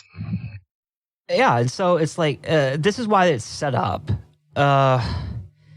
And it just kind of like starts developing like all these other organizations always do, where it's like growing and kind of like getting in. It's like these evil forces or something, these dark powers that just kind of like take root and just start spreading around and just, getting into all these little nooks and crannies. And it's very strange. Yeah. Because, like, right off the bat, with the presence of, like, McCord and Hunt, you have instantly the possibility of, like, outside forces kind of making their way into it. And Hunt himself is kind of an open question for me. I definitely think that McCord was, like, an active infiltrator in this. This is what we've ultimately kind of... settled upon on this, because this is just one aspect of the break-in. The Watergate, the break-in that they get caught for is the second break-in, right? Yeah. And so there's a lot of questions about exactly why this is happening. And there's the deeper theory beyond what a lot of people have heard, which is involves these call girls, right? And this is kind of a notorious little weird secret thing that I don't know why this isn't more well known as kind of a Watergate-related conspiracy theory, but basically, if you want to give us the info on that. Yeah, so it's really weird that it's not like better known, But all like the really good Watergate books, like at least deal with it in some capacity. And a lot of like the really like investigative ones have dug up, you know, various little bits that other ones have looked over. So I don't know, it's once you like, if you sit back and like look at multiple works on it and kind of patch it together, you can get a little bit of a more like clear view of what was happening. So, let's see. So across from Watergate, there were the Columbia Plaza apartments. And within the Columbia Plaza apartments, there was like a very well-connected call girl ring. For example, there was the kind of like the woman at the center of it was a woman named Heidi Reichen. She also went by the name Kathy Dieter. And Reichen's roommate was Maureen Benner. Benner was John Dean's girlfriend, so we can loop back around because I think that's... We haven't mentioned him. We haven't mentioned Dean, so just quickly, Dean is the guy who really turns heel on the Nixon administration. He's the White House counsel. He's the White House's lawyer, right? Yes. And he's the one who like totally turns around on them and basically really starts spilling the beans publicly about it. Yeah. And, you know, gets them all into trouble. And he's still around today. Talking about Trump all the time. Yeah, he's a big... He was in jail for a while. Yeah, but, you know, he's the sellout that, you know, really... Because the thing about the whole controversy is that it doesn't really... You know, it's not really that bad when it starts out, right? It's not damaging to them. Yeah. They could have gotten away with it and not have impact everything else they were doing, but for a number of factors... Right, it's like it spins out of control. It's not based on Woodward and Bernstein research, right? It's based on, you know, I'll mention this now. To go back to Alexander Haig, is, you know, he is giving Woodward. He's the leaker. He's Deep Throat, or one of the people who are Deep Throat, right? This is what the Bob Wood his lie is about. Yeah, is that you know, Haig. And this goes back to the Task Force 157 is because Woodward worked on that at the Pentagon, and in conjunction with Alexander Haig, they knew each other from that already. He was like directly under Haig. And this is the incredible thing that just doesn't get brought up ever by anyone. Yeah. And it's like, because nobody really connects the Task Force into it. It's so strange because he's literally getting, you know, Haig is at this point, as he comes in the wake of Watergate, and Haldeman and Nixon's like right-hand man gets like chopped off, right, basically, right? You know, Nixon is put in an increasingly weakened position because his loyalists are being picked off and gotten rid of out of the administration. And this is when, for a time after Haig is Kissinger's aide on the National Security Council, he gets like super promoted, like boosted up really high above like 200 other people who are in line for this.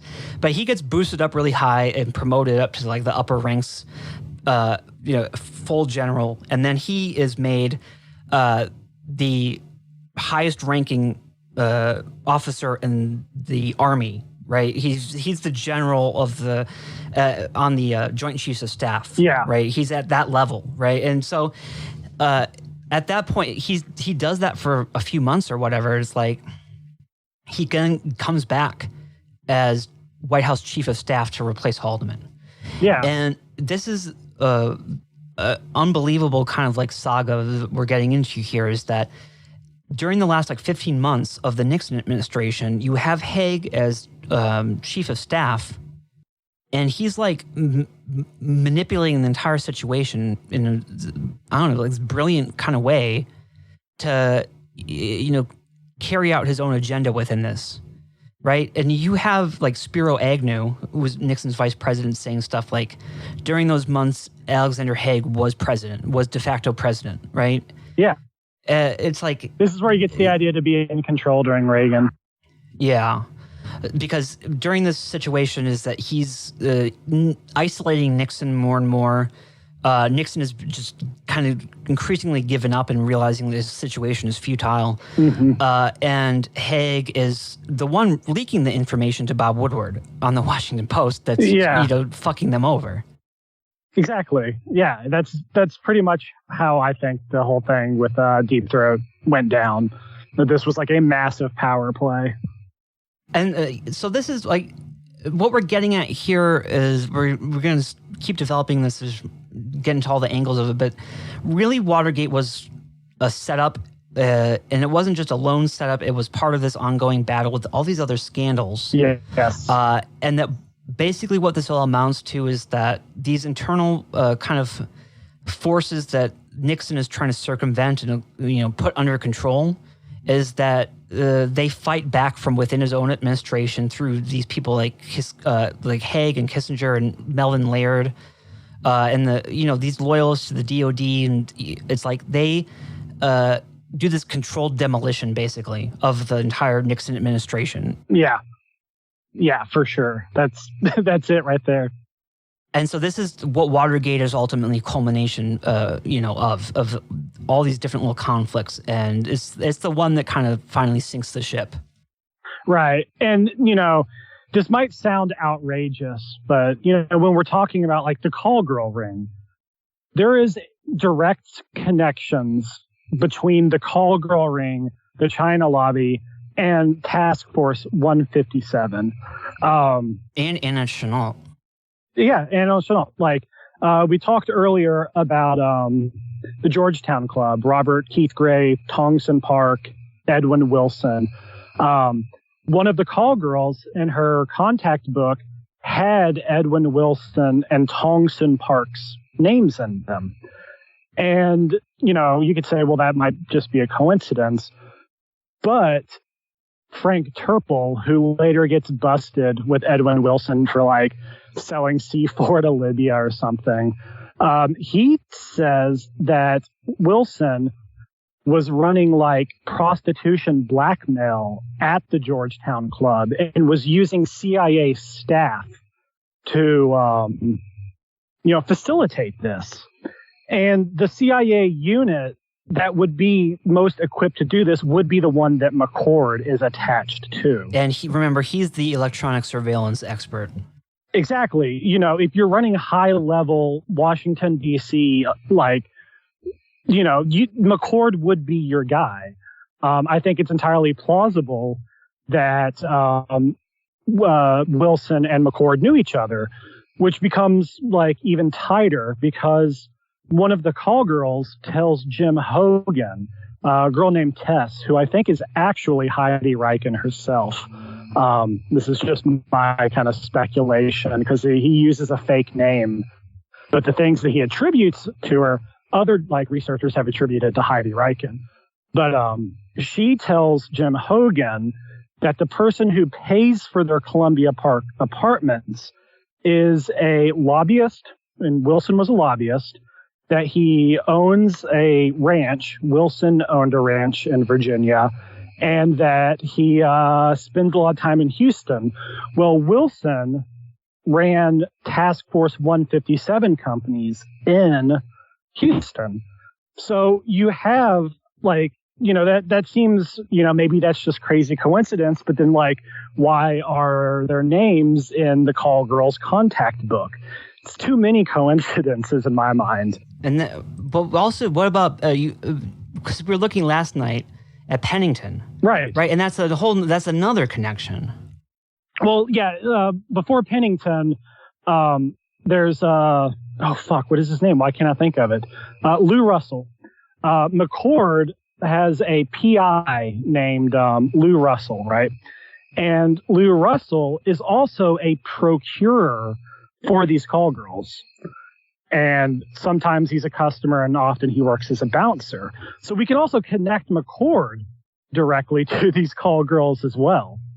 And then there's this guy named Pennington who is a longtime friend of McCord. They're attached together at the Office of Security. McCord, after Watergate, helps Pennington helps McCord's wife burn like huge amounts of files, obviously probably relating. But it's even crazier than that, because it's not just they're burning files. Isn't the whole house burning down, and they're just like saying like, throw fucking everything in we gotta burn all the papers, like throw it all in the fire of the house burning down. Yeah. Like, I don't know if the house fully burns down, but they're burning so much that it does like this crazy smoke damage, and they have to like repaint all the house and like gut it and stuff. Like it's not just like I'm in my backyard throwing some fire or some, papers into a fire pit. Like, they're burning volumes of fucking papers. And so Pennington knows, him, McCord, through the Office of Security. But Pennington is also a member of the American Security Council, which we talked about earlier, is plugged directly into the China lobby via Pauly. Into Pauly. And Pennington is not only just like a random member, he's the one who opens and runs their DC bureau. And if you don't remember, Pauly, you got to remember, this is going all the way back to Claire Chenault. Yeah. Right? It's like, this is all connected. It's everything that we've been talking about. We weren't lying. This is the, No, it blows my mind. Because think about it. Okay, so you have Robert Keith Gray and Edwin Wilson. They run the task force, the companies. The front companies, yeah. And Wilson's probably attached to these call girls, but they're also attached to like Anna Chenault in the Georgetown Club. And it's like a naval task force, call girls, fucking China lobby, and it's all one thing. It's all just like this smooth circuit of influence. And it just, And this is like the smoking gun. This is like one of the craziest things that we've uncovered that I think is our proprietary discovery here, because nobody else has ever picked up on this or talked about this before. No, because the thing that like first kind of got my attention was I was reading Robert Keith Gray's biography.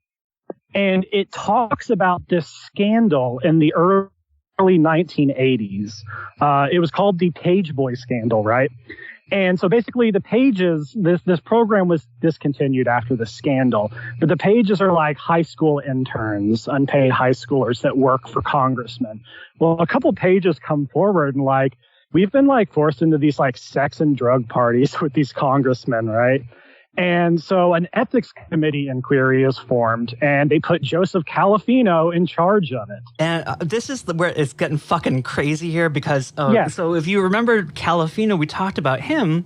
Yeah, is that he's Alexander Haig's boss when they're on this subversion committee at the Pentagon. Exactly. Yeah, and somebody gives the ethics committee anonymous info saying, hey, Robert Keith Gray is running fucking call girls with congressmen, and it's this whole blackmail scheme. And the information is delivered to Calafino, but then it disappears, right? It gets worse. It gets way worse. This is like the huge, I guess this is like I don't know. We built it up. This is like our main, it just drives me crazy. But I know. So we talked about how, if you don't remember Calafino, he's at the Pentagon, he's Haig's boss. He's Haig's direct boss. Haig's office is immediately attached to Calafino. They are publicly friends.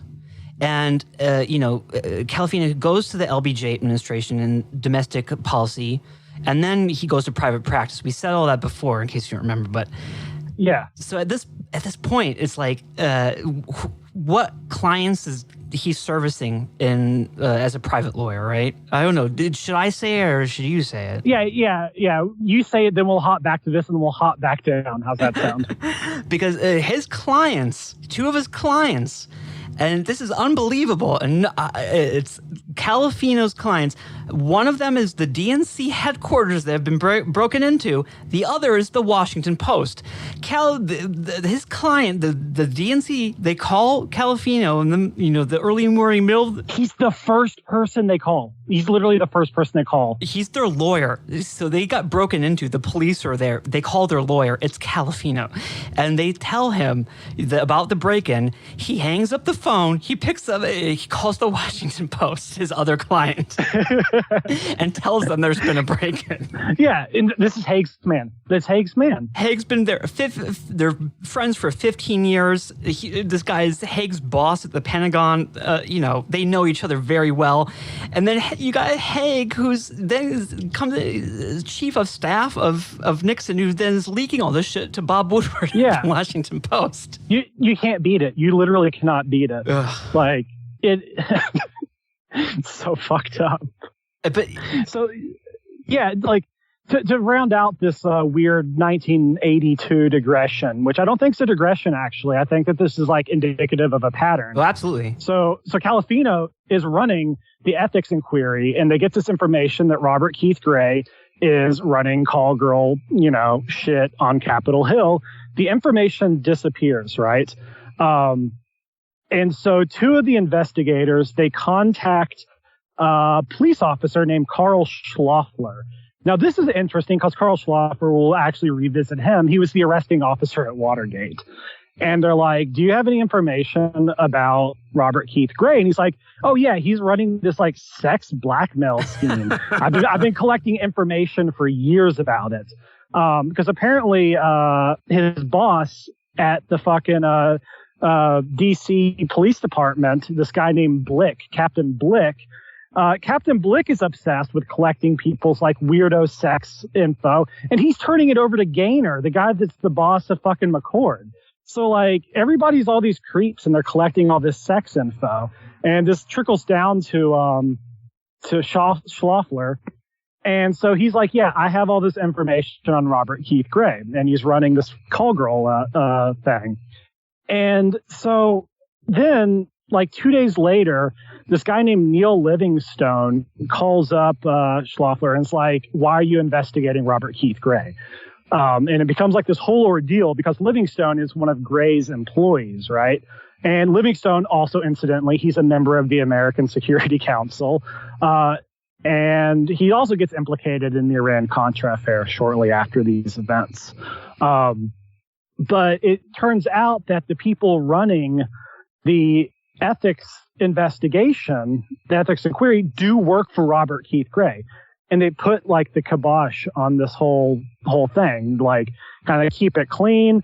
It's all swept under the rug. The Page Boy scandal is kind of, it fades quietly. Nobody's ever heard of it before.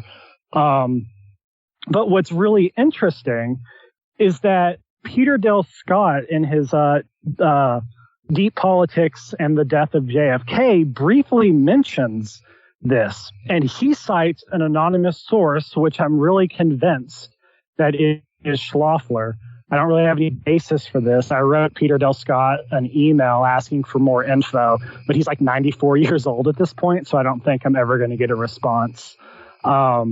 He writes that the DC mob boss, Joe Nesleen, is in cahoots with Gray on this call girl scheme. But if we flip back to Watergate, Heidi Reichen, the chief call girl, was the girlfriend of Joe Nesleen. So like, it's the same fucking thing. Like it's a continuity of the same actors, still at it, like almost a decade after the fact, right? Like, or am I crazy? It seems that way to me. No, it's, it's like, this is definitely going on. The whole thing that ends up happening here is like, in a way, there's a lot of details here. Obviously, we can't fully break it down, but basically, this is the idea of what they were actually after. Right. In the second break-in was they were looking for information on these call girls, and you can consider a couple. Okay, I mean, go on. We're getting worked up now. It's like, this is none of the. I know this is like the Phil, just like at the end of the JFK episode. Yeah. So the way that the call girl scheme worked, and so basically the call girl Tess, who I think is Heidi, goes to this lawyer named Philip Bailey, and Philip Bailey is this total like skis bag, right? But he's real close with the people in the DNC, and she proposes this idea, saying, we get a lot of clients from Watergate, but what if we had like a direct access to the DNC? So what gets set up is a special phone line is run out of the DNC offices in the Watergate. It circumvents the main switchboard of the Watergate and goes straight to the call girl's apartment. And so the way that it works is the secretary of the DNC, who is one of Philip Bailey's girlfriends, has photographs of all the call girls in her desk. A client comes in. Was it Ida Wells? What? Ida Wells? Yeah, Maxie Wells, I think. Maxie, that's her name, Ida. Maxie Wells, yeah. Yeah, same thing. No, I guess Maxie is her nickname, man. We gotta be precise about this. Other people will get on our case about the shit they never heard of that we told them about. Yeah, you're right. They'll scream on Twitter about it. So she shows the photographs of these various call girls, and the client's like, I like this one. They use the special call out line over to the Columbia Plaza and, arrange a tryst. That's how it works. So Philip Bailey sets this up. And then, I guess the one thing to mention, Lou Russell, James McCord's PI, he helped set up this line. And at the same time, he's working for another attorney as like a PI guy named Bruce Fensterwald, who incidentally is the author of the Jean Sutra report that we used in our JFK episode, which I don't know what to make about that. But Russell tells Fensterwald, oh yeah, there's these call girls and, they're shagging guys from the DNC and I'm eavesdropping. I put bugs on the line. And so that's already happening in advance of the break-ins. This is because we got to say here about what's really going on with the bugging and stuff, because Earl Silbert, who is United States Attorney at the District of Columbia, is that he has said in hearings that quote, we never were able to determine the precise motivation for the burglary and wiretapping, right? Yeah, because they can never produce a bug. They don't know. And the thing is that one of the burglars, Ronaldo Martinez, had a key on him, right? Yes. And what does the key go to? It goes to Ida Wells' desk. Yeah. Wells' desk. So where the photographs are. And we already know that Maureen is close, if not a member of this whole call girl scheme. And I think that this is really indicated by the fact that Philip Bailey ends up getting busted under like very bizarre circumstances that we don't really need to go into. But he gets tried under what's called the Mann Act. And this is like trafficking in prostitutes. White slavery. Yeah, it's slavery. And so his house gets raided and they find all these contact books, films, like bondage gear. A bunch of girls come forward. Turns out that Bailey has like, he's like drugging college students and taking like pornographic pictures of them and then blackmailing them with those photos. So they'll have like sex with congressmen and politicians and businessmen. This guy's a real piece of work. So he gets busted for this. And then a story leaks to the Washington Star, which is kind of like a tabloid, saying like, oh, Capitol Hill call girl ring, Philip Bailey. And we know already that Philip Bailey is actually connected to this call girl ring. Well, John Dean freaks out and he calls up the prosecuting attorney and demands that he bring all the evidence directly to the White House as quickly as possible. And then John Dean pores over all this. Apparently he's circling names in the contact book, the evidentiary contact book. And it's literally right after this that the break-in is ordered. The second one. And they have, from the first break-in, he has the call records, too, that he's poring over as well. And it's like, what he's concerned about is his wife. These nudie pictures of his fucking wife. This is what it's all about. Because, but think about it. Like, we've already established the connections between the call girl ring and all these other forces that we've already seen are involved in these things. And it just so happens that, this is set up in this particular way. Maybe it's coincidence. I find that hard to believe. Maybe it is coincidence. Maybe they just did it on the fly, because this is kind of like, It's John Dean who's ordering this break-in, which makes it doubly funny, because I never even knew about this, but then if he's the one who's ordered this break-in, that he fucks it all up, and then he also turns tail on them and rats them all out. Right. And what fuck him, man. But I know. It's like the Douglas Caddy, who was briefly an attorney, he's still alive, and he's actually really like active in the JFK conspiracy forum world. And so you can go and you can find all these comments from Douglas Caddy. And he has maintained that Maureen, John Dean's girlfriend, quote unquote, was actually just a call girl that he was seeing.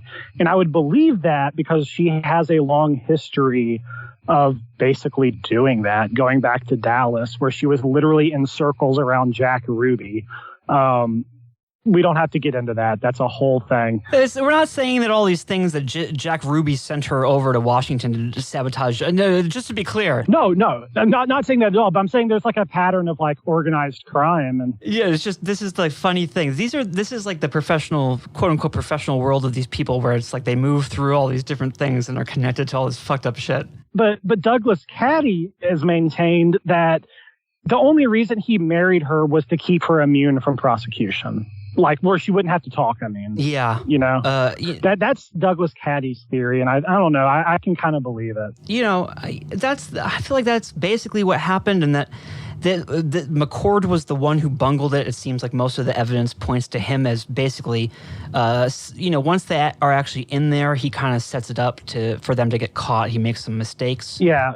Well, maybe, because Schloeffler later maintains that he was tipped off in advance by somebody who was almost certainly McCord. But also just other things like the tape over the door that is sort of letting them an indicator that someone's been breaking in and that there's somebody in there, and they tape the door to get out. Yeah. And it was, that's McCord, and it's like, you have these expert lock pickers who are with you. It's like, why do you need to do that? It's like, and then McCord disappears for like 2 hours during the burglary. It's like, most of the evidence definitely points to him. We don't know if Hunt had anything more to do with it. I mean, but he seemed legitimately baffled afterwards in a way that I find believable. Yeah, it's hard to exactly pin down, but really everything right now is definitely pointing out that this was a setup. How exactly much it was set up to the point where they were actually leaking this to the tabloid in a specific way to get John Dean to do this. It's obviously something like that. I don't think is that far off, because they are definitely connected to all this stuff and engaged in trying to kind of set up as many possibilities to sabotage the Nixon administration as possible. Yeah, like I don't think they had like a clear-cut idea, but I find the connections and the circumstances that were, happening previously, it's too much to not be something along those lines.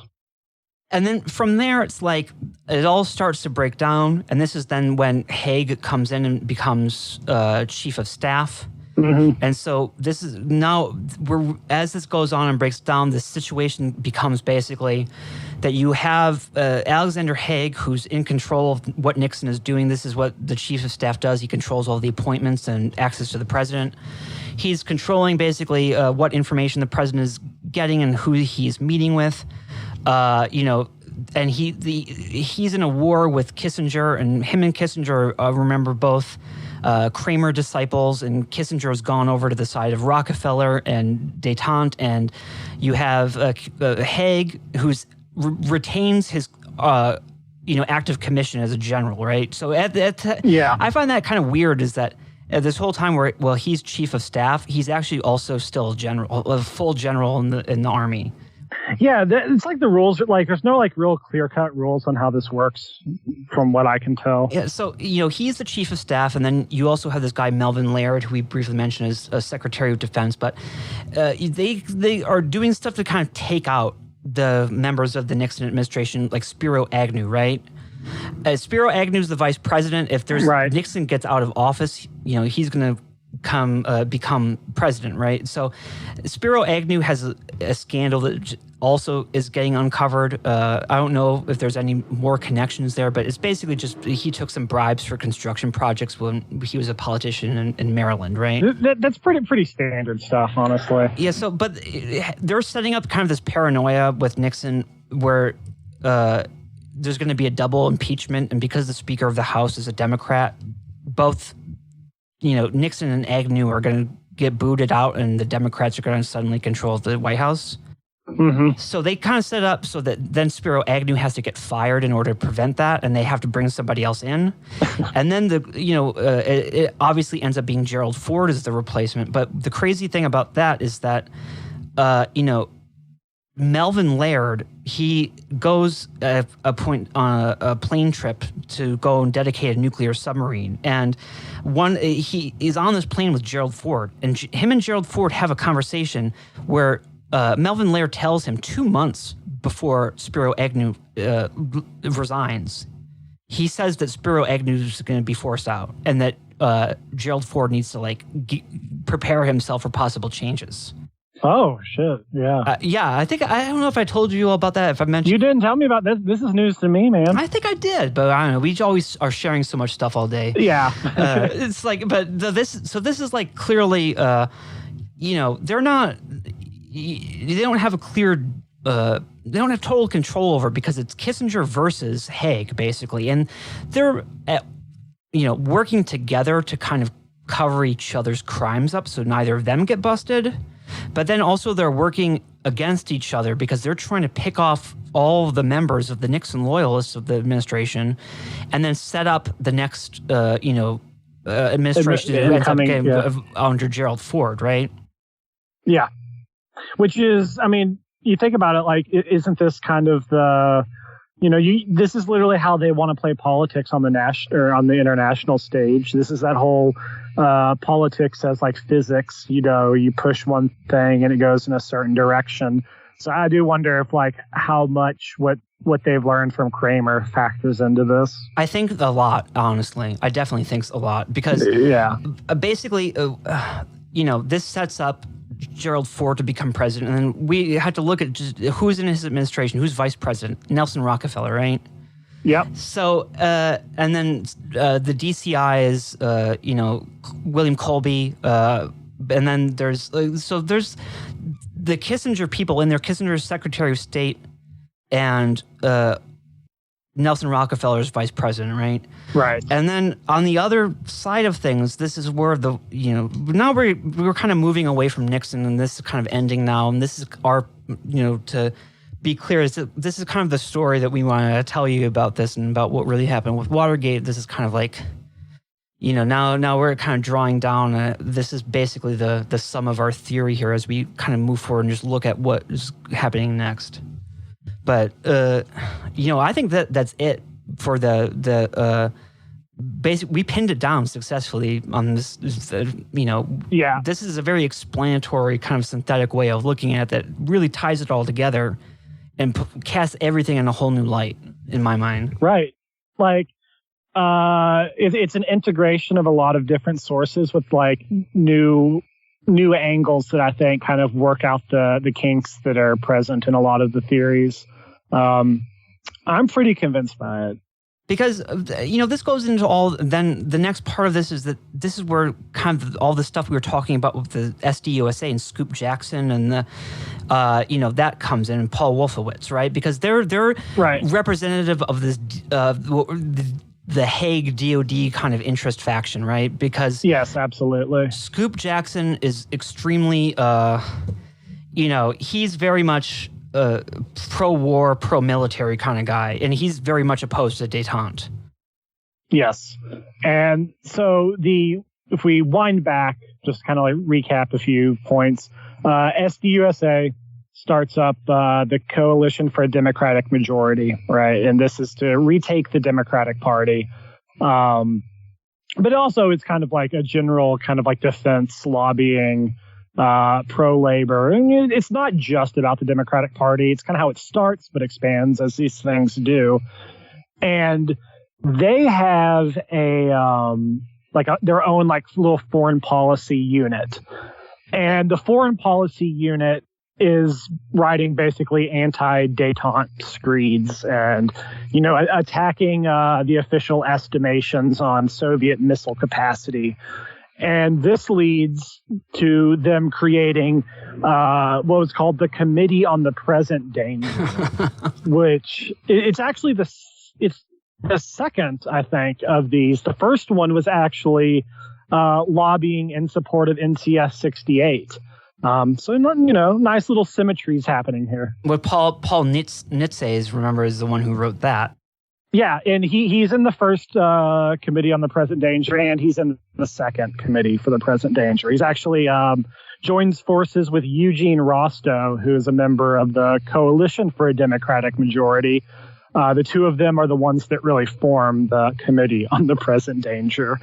And so this is where, it does, just connect back to our second part of this. And, this is where all the kind of Albert Wolfstetler's kind of stuff becomes important, because this is what it all ends up becoming. Right. Yeah. So, we talked a little bit about how like the SDUSA, these are proto-neocons.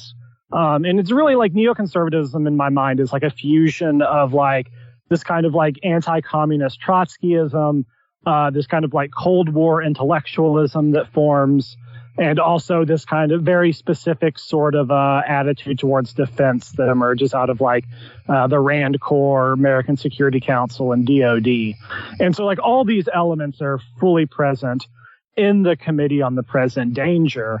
And so they're attacking what they see. This is kind of like a classic reiteration, like the liberal establishment.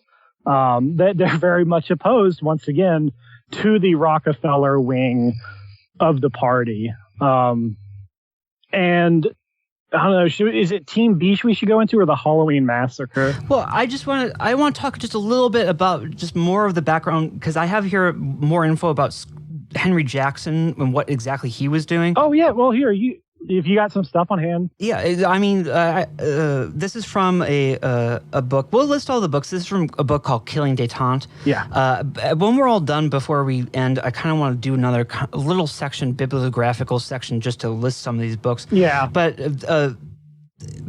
so in 1972, this is what also you have to understand as part of Détente on the Soviet side is we also are dealing with the SALT and ABM arms control treaties, right? Mm-hmm. That are trying to put these limits on nuclear, weapons, and SALT 1 and SALT 2.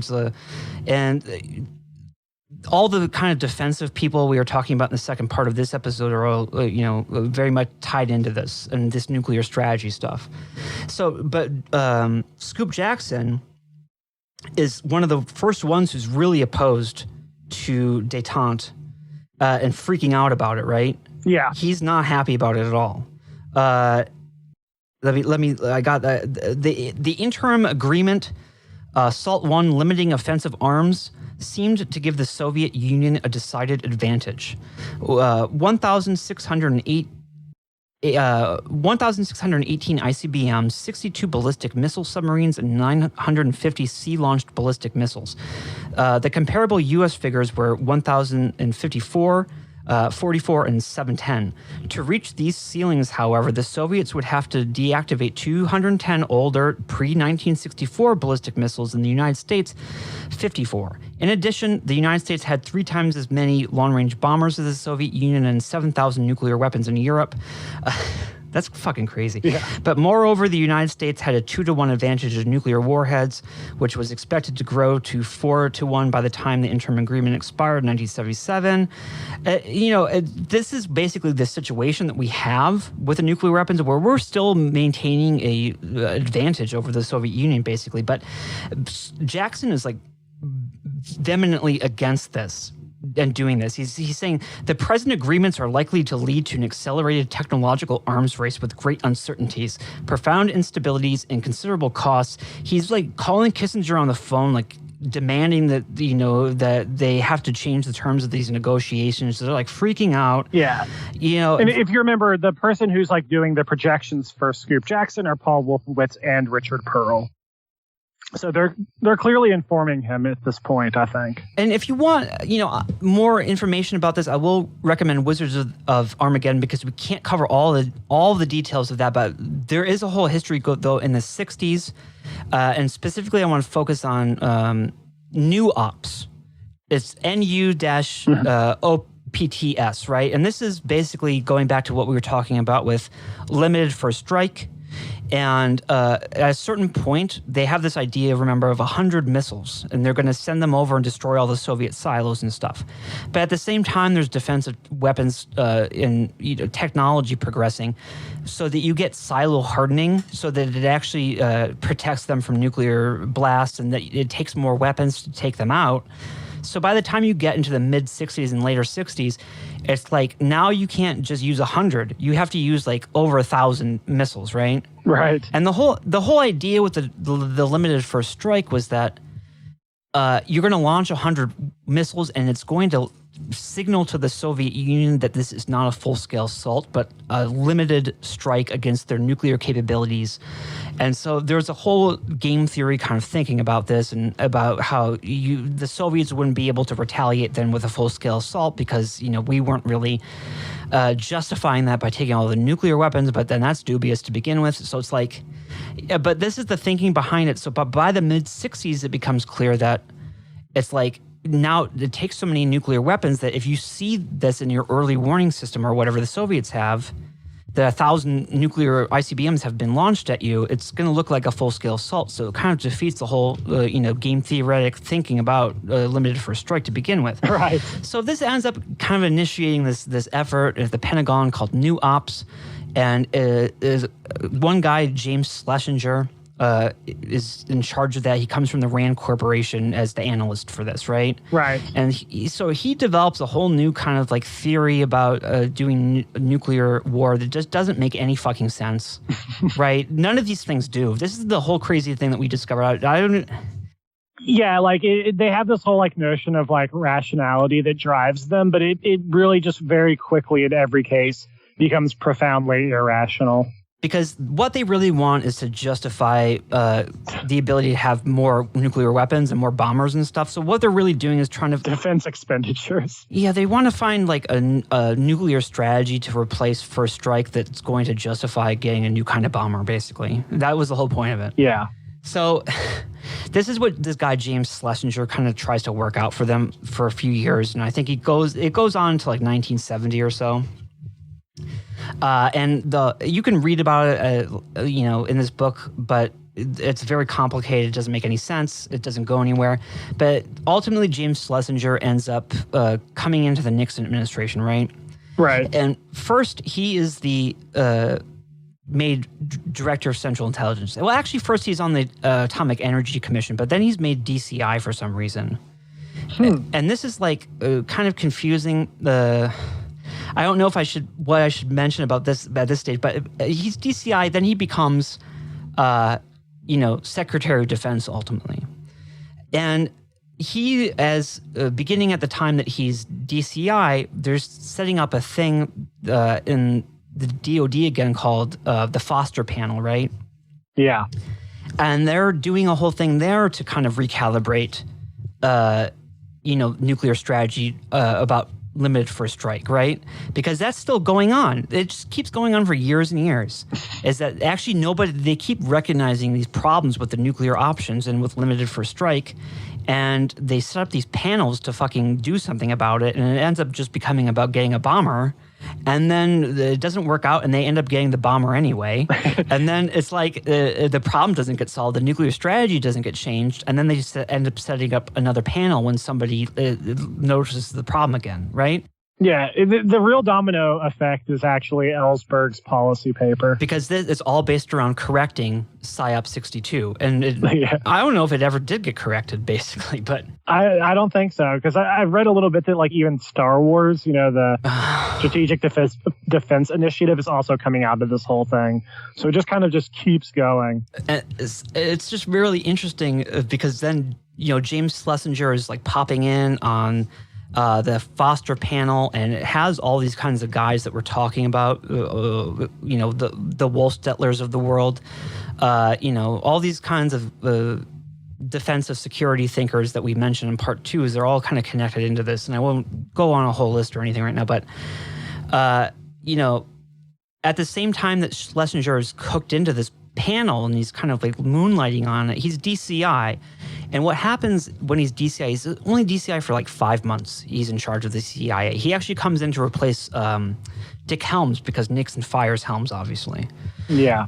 And so Nixon replaces him with James Schlesinger, and this is like now getting into like the years of when breakdown is starting to happen in the Nixon administration, and Schlesinger is put in charge of the CIA and given the task of kind of drawing up a list of as many illicit programs he can at the CIA.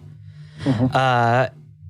And this is really interesting because ultimately in 1975 under Ford is that a New York Times article is published by Seymour Hersh, and it lists all of the CIA kind of like a bunch of the programs like Operation Chaos, right? Right. And we mentioned this. Is this the Family Jewels? Yes. Yeah. It's called the Family Jewels, you know, the CIA dirty laundry and shit. So this ends up basically triggering the need for an oversight as it becomes public through this article. People get outraged. And so the Ford administration's response to this is to set up a panel under Nelson Rockefeller, to investigate this, which is fucking like, come on. And like Ronald Reagan is on this fucking panel. It's like, there's no way. But ultimately, this is where the Senate comes in and sets up the Church Committee. Yeah. And then the House follows suit and they set up the Pike Committee. And this is like the first time that oversight is really put on the CIA by Congress. It's crazy that there was like 3 like committees or panels all at once that are investigating. Yeah, and I mean, this is, you know, there's a lot of stuff it's, you know, that gets revealed by these panels, but it's like not these committees. But you obviously the CIA has destroyed all the MK Ultra documents and stuff, and we won't get into all that. But the interesting thing here is that what is the source for this article by Seymour Hersh where he lists all these programs? Well, it's widely identified pretty quickly that this is the document that James Schlesinger made as DCI. Right. So somebody, you know, it's not clear what's happening there, but then this, at the same time, when he's on these Foster Committee, it's like this all really has to do with estimating Soviet strength, his nuclear capabilities. And this is what we mean when we were talking about Scoop Johnson and he's having Paul Wolfowitz and stuff do these estimates. Yeah, because there's a lot of like kind of, especially under William Colby for some reason, this like pretty significant feeling in the defense community that the CIA has basically become too liberal and that they are severely underestimating the Soviet missile capacity, in part because of like this bias that they have. And about detente too, yeah. This is actually, yeah, and this is actually like a conflict. You can like trace this all the way up through like the Bush administration kind of had the same attitude towards the CIA at times. George W. Bush. But yeah, and so that leads to the creation of it's an assessment of the CIA's assessment of Soviet missile capacity and a reevaluation of the data to see if there's like a different conclusion that can be reached. And so 2 teams are set up. There's Team A, which is like an internal CIA overview. And then there is Team B, which is like basically external, external auditors. And they are all people from the things that we're talking about. Team B is very much organized by the Committee on the Present Danger. It has Albert Wohlstetter as a member. It has Richard Pearl as a member. It has Paul Wolfowitz as a member. And Nietzsche's on it too, right? Yeah, Nietzsche. Basically, this is kind of their moment. You know, this is basically a kind of a coup for them, actually. And this immediately follows what was called the Halloween Massacre, right? And so the Halloween Massacre, and I still need to look into this more because I don't really know the events that like caused it to happen. Do you? No, we haven't. This is like now we're in the epilogue kind of thing, and we're obviously going to keep going with this, and now we're going to next go into like Iran Contra and stuff. So who knows? We'll fucking get into that, but yeah, but like I don't know. I just think it's kind of like necessary to mention because basically what happens in the Halloween Massacre is that Dick Cheney and Donald Rumsfeld, who are inside the Ford administration, basically strip everybody in the Rockefeller side of power. Kissinger gets demoted. Nelson Rockefeller is told that he will not be, returning for the second campaign. Your services are not required, Nelson Rockefeller. Yeah, and so like all the Rockefeller types, they are subordinated to this DoD defense establishment wing. So in a way, in this whole saga, they win, I think, and you know what I mean? Like they sweep across through Watergate. They're still operating inside the Gerald Ford administration.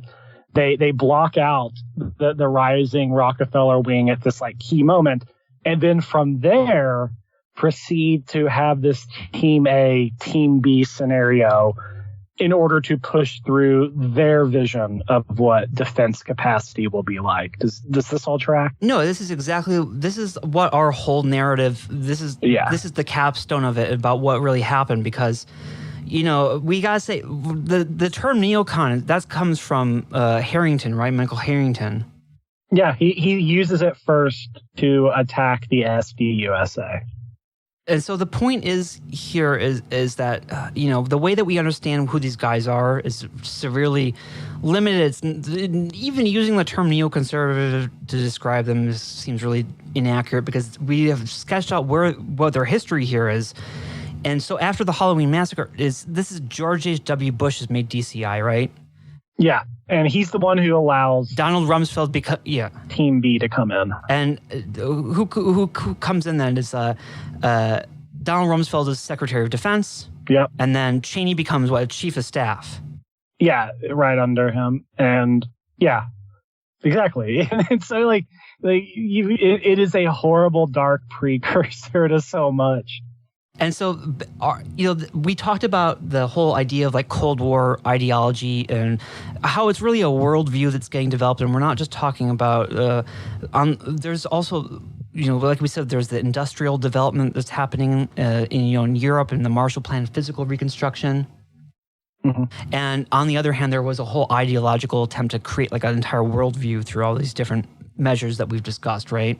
Yeah. And so when the Cold War is then when it enters the Reagan phase, this is the kind of the setup for that, because this is basically the justification for Reagan's huge arms buildup, really. Yeah. This is I don't have the exact number off the top of my head, but when we're talking about the Committee on the Present Danger, almost every high-ranking official in the Reagan administration, including Reagan himself, was a member of the Committee on the Present Danger.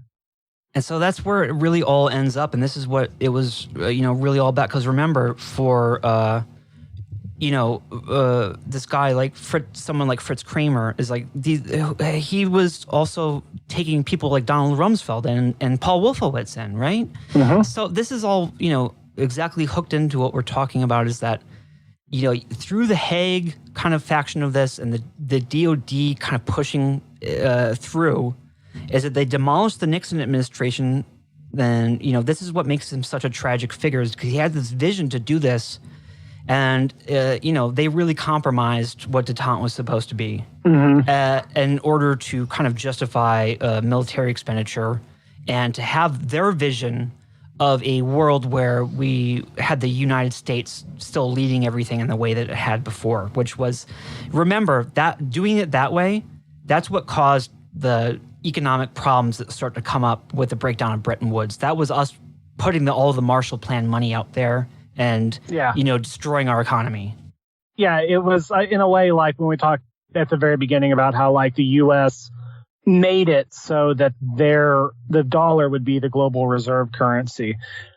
That is not like, you wouldn't have had these issues if that wasn't the case. You know, like there never would have been the breakdown of Bretton Woods if, you know, the standard that Keynes, for example, wanted, this like international body.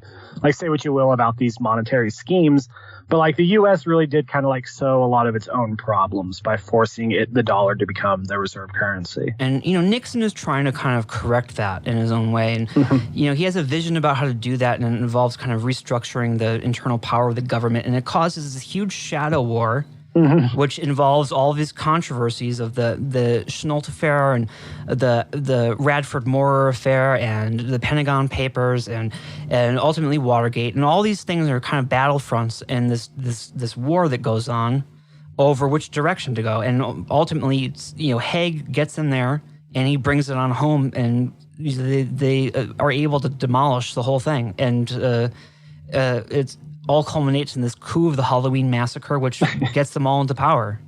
Yeah, which is crazy because like Gerald Ford's kind of a forgotten presidency, but really it's so pivotal in that sense. And yeah, and then by the time you get into the 80s and Reagan, it's like they are able to fully crystallize into what we understand them to be today, what most people think. But even in the treatment of how we do the Iraq War or anything, it's like this is the philosophy behind it in the sense that, you know, Iraq is a rogue state. All these countries are rogue states because they're breaking away from the international order. They're rejecting the dollar as the reserve currency. This is what their crime is that, you know, this is by doing this, they oppose international peace because this whole philosophy sees, you know, the dollar as reserve currency as being the foundation of world peace. So this is why Gaddafi died in like such a horrific way. This is why literally these wars happened, why all these people died. You know, why they hung Saddam Hussein, why, you know, Gaddafi was killed like that. It's like this is literally the reason why, because this is the philosophy of it, and this is what all of our nation building is about, and this is why we want to make all the countries democratic, and this is what it's, you know, this is the whole, you know, this is what happened. It's the game. I think we, you know, that about covers everything that we would cover. I think so. That is the. I almost feel like it's reductionist to call it the Watergate story at this point. I don't know. Yeah, I don't know even why we keep calling it about like this is the Watergate show or whatever, because we literally just rebuilt all this history of going back to like, you know, 1945 to like, you know, Reagan. I think we did it though. This is the story of how Reagan came to power.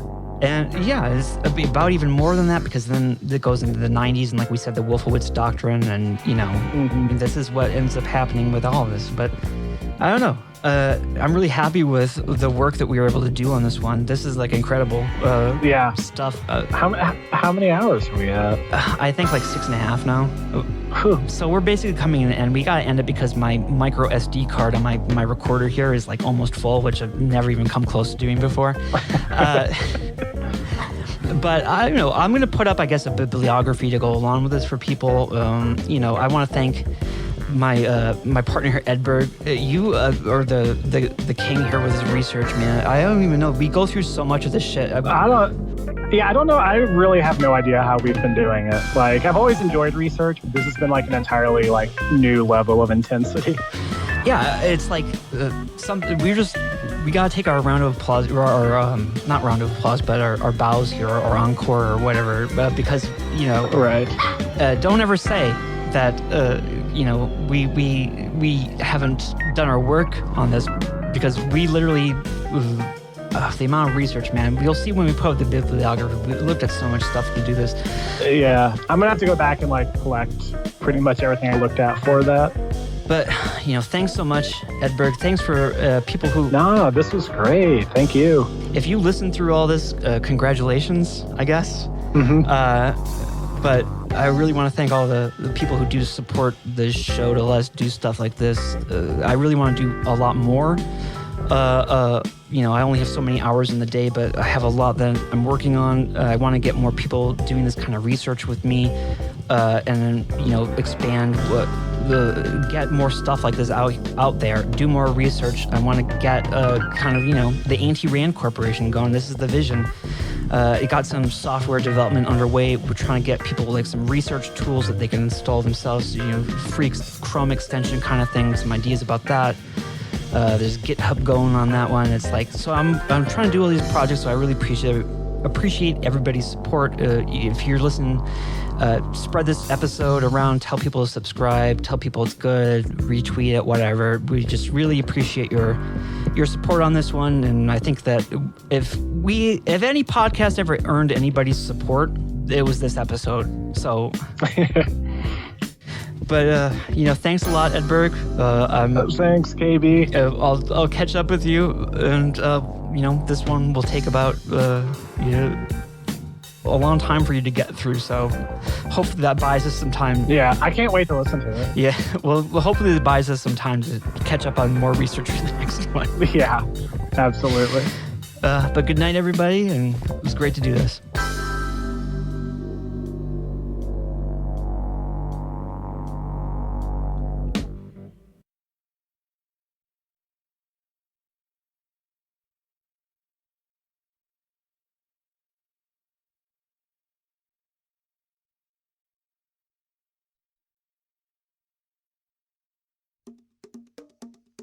Okay, everybody. I said that we were done before, but I just can't get over the need to make this episode even longer, because now we gotta come and do part 5. Yeah, it's maximalism. Yeah, I don't even know how long the actual episode is going to be, because it's still getting mastered, so I don't know. It's going to be done pretty soon, but it's going to be pretty long, guys. I don't know if it's going to make it to 7 hours, but I don't know. We're going to try to put it over the top right now. But we've been, now sitting with us for a little bit, and I basically just wanted to do something quick. You could consider this the hidden track at the end of the album, after the last song. And it used to be a little bit of silence, and then you'd hear a new song come on. It was a hidden track, but they can't even do that anymore, which is kind of sad when you think about it, because once CDs started happening, then it's like that was over. Yeah, but it was always kind of magical, too, to discover that on a CD. Like, I can't think of any, but I know that there are some, like, CDs I got when I was in high school, and, there'd be, like, 20 minutes of silence, and then something would happen, and it would be, like, the most exciting thing that a young music nerd could discover. As soon as you put it into your computer, though, it's like, why the fuck is this song 20 minutes long? It's like, okay. Yeah. But so those days are over, but we're going to try to duplicate this for you guys. Because I'm just thinking about, this, first of all, this episode is a huge amount of work for everybody involved, for Ed, myself, and for my engineer and everything. So, I'd love to just do, even just one of these a month or something. It's like, because this really is the equivalent of 4 or 5 shows that we were doing previously. So that's fair, but if I do that, I'm just torn between what are we going to do with, do you want an episode a week? Should we all be recorded in advance and then one part comes out a week, or what? Because I sort of like how we did this time, and just forcing you into submission, Wagnerian kind of brutality of you have to listen to this 7-hour long thing. Yeah, then I agree, because I don't know, I like really big, huge, sprawling, kind of messy things. I prefer that to the short and compact, so yeah. I'm all about that. Yeah, I know. I feel the same way. That's the direction that I'm definitely leaning in. But, just for the heck of it, because people are always asking about what books should I read, and what's the book about Nixon I need to read, and it's, we have the list of 30 books here that are kind of the most relevant to the episode, but the problem with that is that they don't really tell you exactly what certain books are good for, because with every book, you have to kind of like put it in a proper context of like, it's going to be good for some things and not so good for other things. Yeah. And that's always worth clarifying, because you have to, you know, as we've been doing, reading all these books back and forth between each other, that's kind of the point of where, you know, like we were saying in the episode, where stuff starts to happen. So you kind of have to know where to look and what, you know how to find books' weaknesses and be critical of them, right? Mm-hmm. So, and be able to cross-reference between them. Yeah, so we have our nice little list here.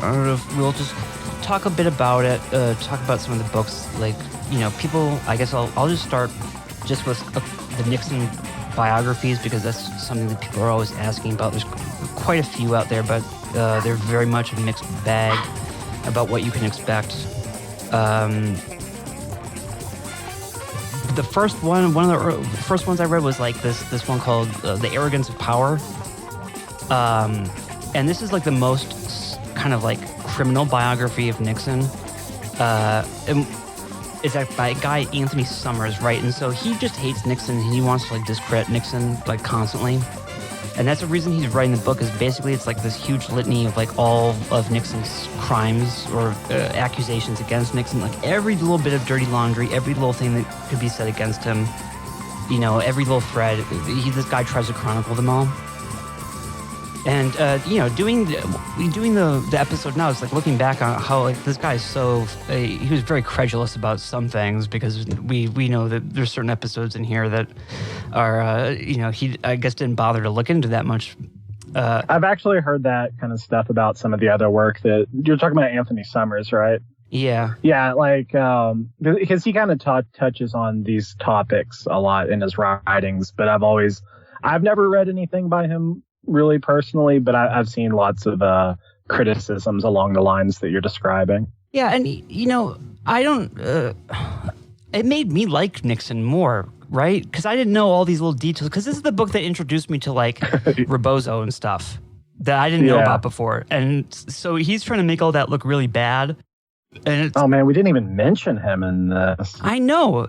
This is a whole thing that we weren't even able to get into, because that's also in Castle Bank. That goes into Nixon's money there. But, you know, it's some things we got to draw a line somewhere. I guess we're going to have to write a book about all these shows. It's going to be like 3,000 pages long or something. But yeah. That's a fun book, just because it is all this, you know, everything bad that they could find about Nixon basically in one book. Even if it's not that you know, it doesn't have a good interpretive slant on it, but it is kind of fun in that way. And we were using that earlier, but when we, you know, as kind of a clue factory, because it does list all this stuff. So we were kind of trying to find stuff in it just with the names of different things that are mentioned, just to look them up and see what was, you know, if there's anything there. Mm-hmm. So, you know, that was good for that. I guess I was also using these, in particular, this one about the Nixon vice presidency by Irving F. Gelman, The President and the Apprentice, Eisenhower and Nixon, 1952 to 1961. That was a really good one in a lot of ways, because it has a huge level of detail in it, with a lot of the actual particulars of kind of how certain things are playing out in the Eisenhower administration in a detailed way that I hadn't known all the kinds of like where Nixon was. Like Eisenhower obviously gets sick a couple times.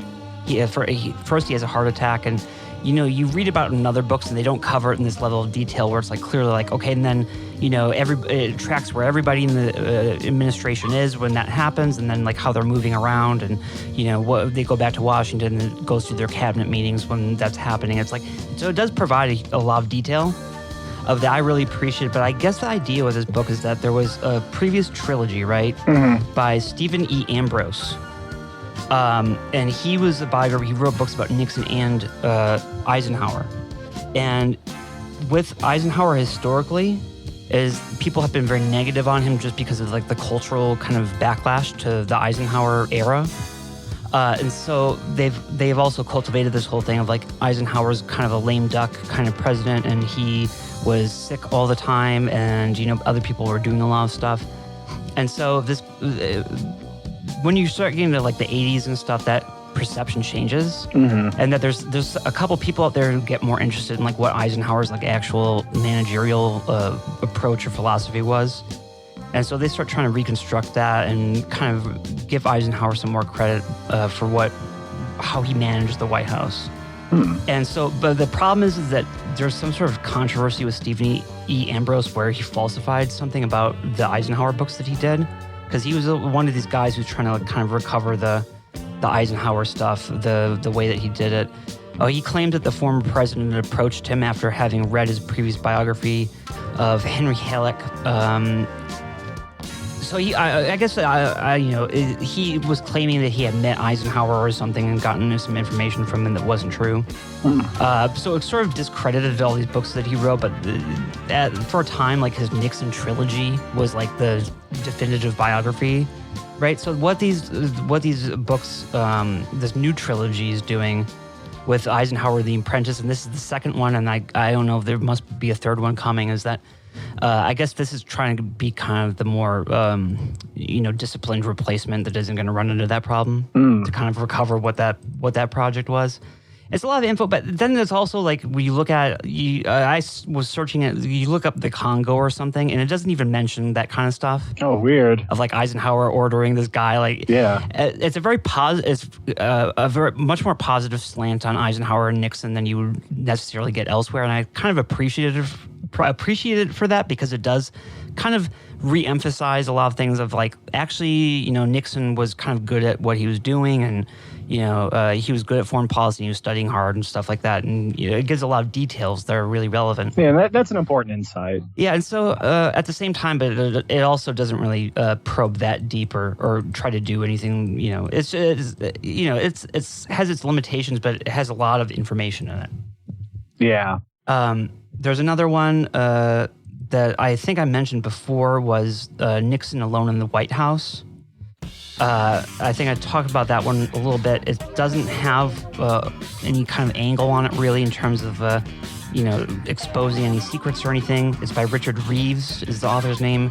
It's the one that reconstructs a lot of stuff from like Nixon's marginal notes and, scrap papers and stuff that was supposed to be thrown away. And it's an interesting attempt at a psychological kind of approach to Nixon that does, have a lot of food for thought in that sense. So I definitely liked it for that reason. It's a different kind of focus. And I guess what I always end up doing when people ask about Nixon is I always just recommend them RN, the Memoirs of Richard Nixon, which he wrote in like 77 or 78. I think that's like, if you want to read one, read that.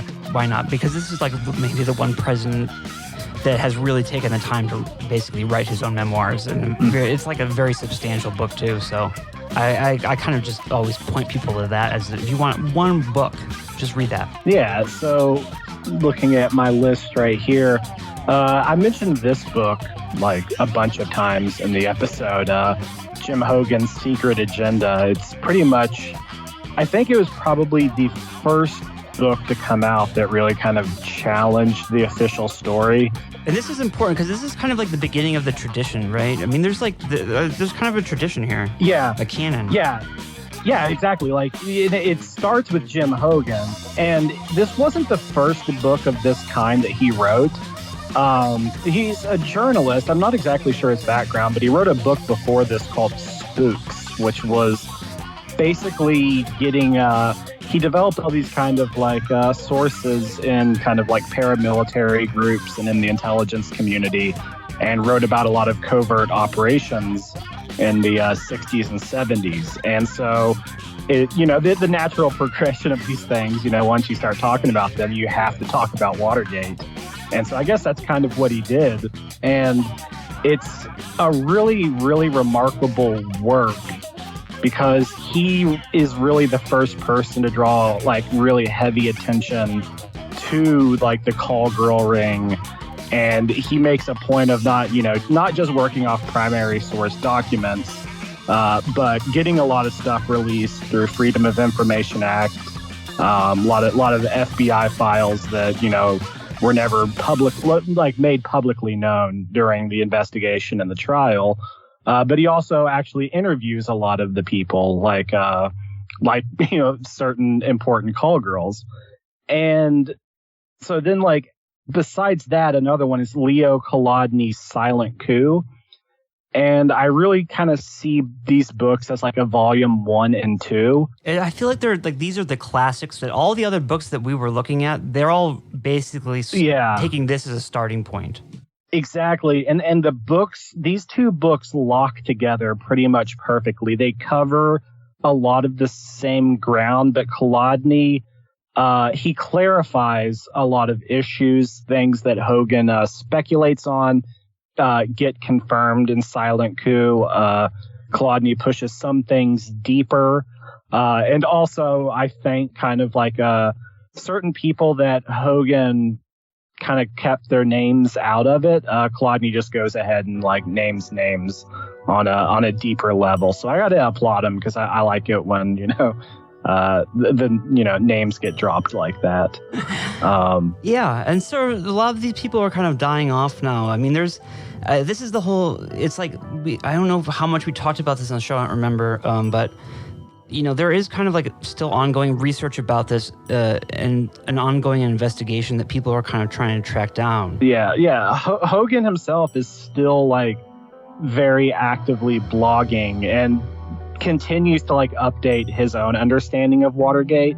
I can't think of his blog name off the top of my head, but if you Google it, you can find it. It's really good, and he also writes about things like Jonestown. But there is a tradition here, and the way that, because two of the books that I was really looking at heavily were, the continuation of this, like the next, volume 3 and 4 or whatever. It's the Haig's Coup by Ray Locker, and then the Dirty Tricks by Shane O'Sullivan, right? Yeah, Dirty Tricks was like I didn't really get a chance to look at the Haig book too much, but I really liked Dirty Tricks. And it felt very much like the natural progression from Silent Coup to me. Because what the Dirty Tricks book does is that it's kind of hard to use because it doesn't really draw any conclusions at all really in the book. Mm-hmm. It's just a continuation of all this research, trying to go back through all the stuff that these other past books have done, but then also kind of like reconfirm things and like go back to the people who were interviewed and like compare all the subsequent research that's been done and kind of like, see if anything new has come up by kind of doing all the cross-referencing. Yeah. So that book really focuses on like a couple of some of the ongoing mysteries and focuses on the perspective of like the people who are at the level of like the burglars and the DNC and stuff. Yeah. And kind of like going back, getting all their perspectives. It's really good on like the machinations of these like small groups. But it doesn't have an overall perspective that kind of ties anything together. And the author is, he takes every piece of evidence bit by bit and not in terms of a big theory or anything. So he sort of like evaluates each one on its own as whether or not he thinks it's plausible, and so there's not really a unifying perspective behind it, but it is, it has tons of research in it, which is super useful. So we both were looking at that one quite a bit. Yeah, that really book in particular, when we were talking about McCord, is really like what kind of gave us some of the last final pieces. And then Haig's Coup I would definitely recommend. It doesn't have all everything in it.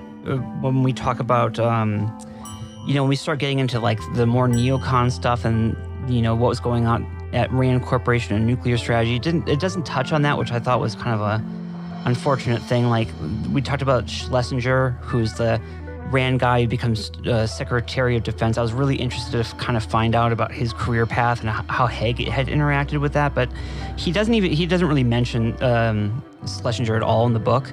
But he does really provide a ton of research and great information, more specifically on Haig and kind of like updating the silent coup theory. Mm-hmm. So that was another really good one. I felt like those 4 books in particular, like definitely form kind of like a historical canon here yeah. Let's see. This 2 books, I'm just going to compare these because I'm pretty sure the authors are married to each other. There's Susan Trento's The Powerhouse, The Selling of Access and Influence in Washington, D.C. I have not heard of that one before. Yeah, this book is extremely unknown. I'm pretty sure it's out of print. It's the biography of the Robert Keith Gray person that we talked about quite a bit, he is like somebody that nobody's ever heard of before. But you read this book and you see very quickly this is an incredibly important person in like American political history. in the post-war era. And so it basically just follows his life from the 1950s up through the 1980s. And so it cuts this like wide. He was, a PR man and a lobbyist at like the top PR firm in Washington, D.C. But at the same time, he was involved in all kinds of covert activities. And Susan Trento, I think she's a D.C. journalist, so she had like firsthand access to a lot of the people in his orbit, police officers, people in the intelligence community. And so she just tracks him across all these years. And it really just, it's eye-opening in terms of like, you get a real like bird's eye view of how politics is actually unfolding on Capitol Hill and how close these worlds of lobbying and covert activity are. Cannot recommend this book enough. Yeah, I love those little biographies that I see on one of the books you put on here was the Covert Life, J. Lovestone, Communist, Anti-Communist, Spy Master. I had been reading the one about Dubinsky, like a biography of Dubinsky, which is kind of a similar. Oh yeah. I saw that. I read a bit of it, and it was really interesting. Yeah, so there's, that's another one that could be put on here. But that sort of stuff isn't like the core thing of it. But really, we were looking at a few of these books about the labor union people like J. Lovestone. Mm-hmm. You were looking at J. Lovestone, and I was looking at Dubinsky. I was reading that for a while. That's a really interesting whole story that we barely scratched the surface of right there. But it's important background to this. Yeah. What we touched on was like just the tip of the iceberg, really. Yeah, I loved looking at that. I definitely want to find out more about that. Was great stuff. But yeah, it's under-acknowledged history. Yeah, this is all under-acknowledged history. Yeah, that's true. But the one complaint I kind of had, like A Covert Life, it's eye-opening, but the author Ted Morgan is like obviously kind of like infatuated with Jay Lovestone. Like he thinks he's like the greatest guy.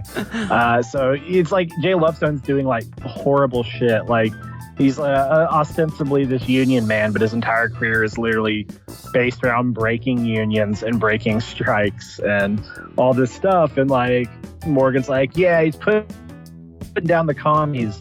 So it gets kind of annoying, but just in terms of information, though, it's worthwhile. Absolutely. Oh man, and there's some great one here. I put like this one, John Foster Dulles, The Road to Power by Ronald W. Prusen on this list, and it's like not that, when we were talking about like the Bretton Woods stuff and like in the first part, like that has a lot of information about that. Mm-hmm. And I also put where is it? This book about the act of creation, about the formation of the United Nations was another one that I looked at a lot to get kind of the background on how this stuff starts getting developed, because we were also looking at all this stuff like the Gladio organizations, the Left Behind armies, like the Bank of International Settlements. So that's a whole other thing that we didn't get to touch on here, but I was looking into John Foster Dulles quite a bit for a while. The Road to Power was the best biography I could find of him, and it really did have a lot of interesting information about kind of his vision of the like when you started like telling me all that kind of stuff, like it was the side of Dulles that like I had no idea existed. Yeah, it's like this book is not in print anymore. There's only one book about John Foster Dulles that's in print right now. It's actually the joint biography called like Brothers that covers both of them. Yeah. Is that Stephen Kinzer? Yeah, and I have read parts of that, and it's just not enough for me. It doesn't go deep enough. It's kind of like the stuff that everybody's heard already. Yeah. But going back to some of these older biographies, there's one called like John Foster Dulles and the Devil, which somebody has gotten me a PDF of now, but it's a pretty rare one. So I'm gonna have to check that out. It's a great name. Yeah, I got it just purely based on that. I don't really even know what's in it, but it's like I read a couple of reviews that were published when it came out, and it's like I gotta just get it to see that the name is too tantalizing. Yeah. But there's that whole history there with all of the kind of like Bretton Woods and the UN conferences and how that develops. that's really ultimately really important to understanding what's going on in like 68 to 73. And so, there's a lot of stuff out there that people have kind of left go by the wayside, basically. Yeah, and I kind of wish that I had some books off the top of my head that like would talk about the breakdown of Bretton Woods, but I just can't really think of any. It's usually just like relegated to dusty academic journals and stuff like that. I was looking into this. I mean, I go to the university library websites and stuff and try to crawl around, and it's like, it's all the stuff that's published about is just by Council on Foreign Relations. Yeah, and it's really bizarre. I just thought of like one book, and I forgot to put this on the list, but it is a book that I drew on a little bit. Was Lawrence Shoup and William Mentor's Imperial Brain Trust, and it's a detailed history of the Council on Foreign Relations, drawing from their own archival work. And so they were the ones that like really found how like people in the Council on Foreign Relations were basically already planning the post-war order while World War II was still going. It was wrapping up, but they already had their plans in motion. I want to do a whole thing about that because, I was looking into that, and there's a lot to that. There's a lot going back to the inquiry in World War I and the Paris talks, and there's a ton of stuff there that I really want to go into really deep.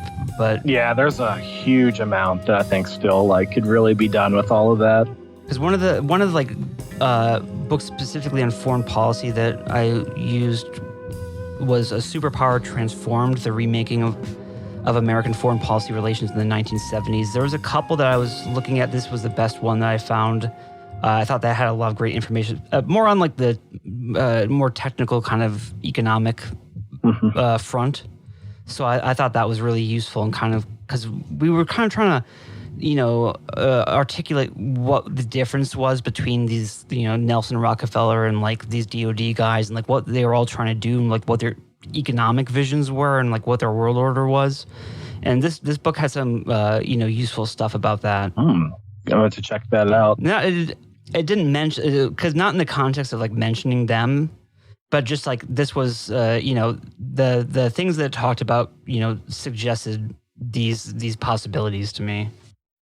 Yeah, and in a lot of sense, like the figures that talk about are just kind of stand-in for like much vaster networks of power and influence, and so it's a lot to like we're reading using people like Nelson Rockefeller or the DOD people, but they're really representative of something much bigger than themselves, I guess. Yeah. That's what I'm trying to say. And so, you got to get into that like deeper context to really understand them. Yeah. And it's like, there's the information that you can actually even get about some of these people. It's very, it's hard. Because just going to somebody like Kissinger, you only have a few options there. Kissinger wrote a lot of books about himself that I have not bothered to look at. I guess I should probably... I'm never going to read some of those. Yeah, I should, I guess. I mean, just for something to see maybe, there's some psychoanalytic thing going on that you can get into. But really, I think for our purposes, the main standard one, like the kind of canonical one that you would use was Seymour Hersh's The Price of Power, Kissinger in the Nixon White House. Yeah. That is still has a lot of good information in it that I used doing this, but it also has serious flaws because then you'll start reading it against like this other book about Daniel Ellsberg, which is his biography, Tom Wales' Wild Man. And it's like, you can clearly see that Seymour Hersh is kind of like blind in a couple things based on his political prejudices. Which is still kind of interesting because, he kind of has a reputation for being somebody who is not afraid of kind of transgressing political lines. Yeah. But maybe, I don't know, the older he gets, the more he seems to do that, I guess. Yeah, and it's like a book like Wild Man or something. It's like, I didn't know any shit about Ellsberg like this level. It's like this. Yeah. There's like one book that says this. It's really good. I'd recommend it. I mean, it's like, it's all about Ellsberg. So it's like, I haven't been able to go through the whole thing yet. I'll probably end up just reading the whole biography now that we're done with this and not having to kind of dig around and look at specific things. But it was enjoyable and kind of like fucked up reading about Ellsberg, but it is like 700 pages long, so you kind of have to like grind it out with Ellsberg and like get to know this guy. Yeah, books that I don't really recommend includes Ellsberg's Secrets, which I've only read like 40 pages of, which is his biography. It really just got there for the thing about him riding around in the jungle, and that's where I quit. And then I guess there's a couple others, specifically kind of with neocons and like Rand Corp and stuff, is that you turned me onto one called Peddlers of Crisis, which I thought was, really great with the Committee on Present Dangers. Like that was the thing that I hadn't known much about, but it became so important to everything. Yeah, that's another one of these books that I feel is completely forgotten today. And I would really love to see more people write books like this, because it's a really accessible read, but it covers just this incredible range of basically history of U.S. foreign policy, from the end of World War II onwards, but really kind of shows you the hard linkages between special interest groups and the defense establishment, and how they kind of work in tandem with one another to really push through their particular visions. It just is a really remarkable book, I think. Yeah, and there's then this one that I was looking at a lot for when we were talking about the nuclear strategies, kind of like one of the more classic ones on is Fred Kaplan's The Wizards of Armageddon. I think those books work really well together. Yeah. Because Wizards of Armageddon, I feel, is like a bit out of date in some ways, but it is still like really, really good stuff to have on hand. Like it's still mostly pretty, it hasn't been, made obsolete by a better book yet. I don't think. Yeah, that was one of my first introductions to a lot of these topics was through Wizards of Armageddon. It feels very foundational in my mind. Yeah, and I think that there's one I didn't put on this list, but there's one called Thinking Through the Cold War, which is about Rand Corporation, and that has it covers a lot of other stuff that Rand Corporation does, and that's a really good one. Especially with I haven't heard of that one. That's the one that I send you all this stuff about the urban development plans and stuff from. Oh, that's what it's from? Yeah, okay, that seems really interesting then. Yeah, actually it's more of a more comprehensive history of Rand Corporation than something like Wizards of Armageddon. Mm-hmm. I didn't include it here because it covers so much stuff. And really, Wizards of Armageddon was the one that was kind of most relevant to us because it was going into this neocon stuff, and there's a few books about that too. That I was looking at. I mentioned one on the show that gets some kind of like this guy Fritz Kramer. The 40 Years' War, The Rise and Fall of the Neocons by Len Coldoni and Tom Chapman. And I don't know, is it just purely a coincidence that they're both named Chapman? That I've looked and I don't. I guess so. Yeah, I've seen other people like online ask that question though. Because I wouldn't have asked that, but it's just like he's writing about this particular topic of all things, right? Right, and it's the same author as Silent Coup as well. The other author, yeah. Yeah, the other author, yeah. But then there was a couple other ones that were really good, like Killing Détente. Yeah. How the writers that was one that had a lot of good information that we hadn't been able to track because we've been tracking this like Scoop Jackson guy.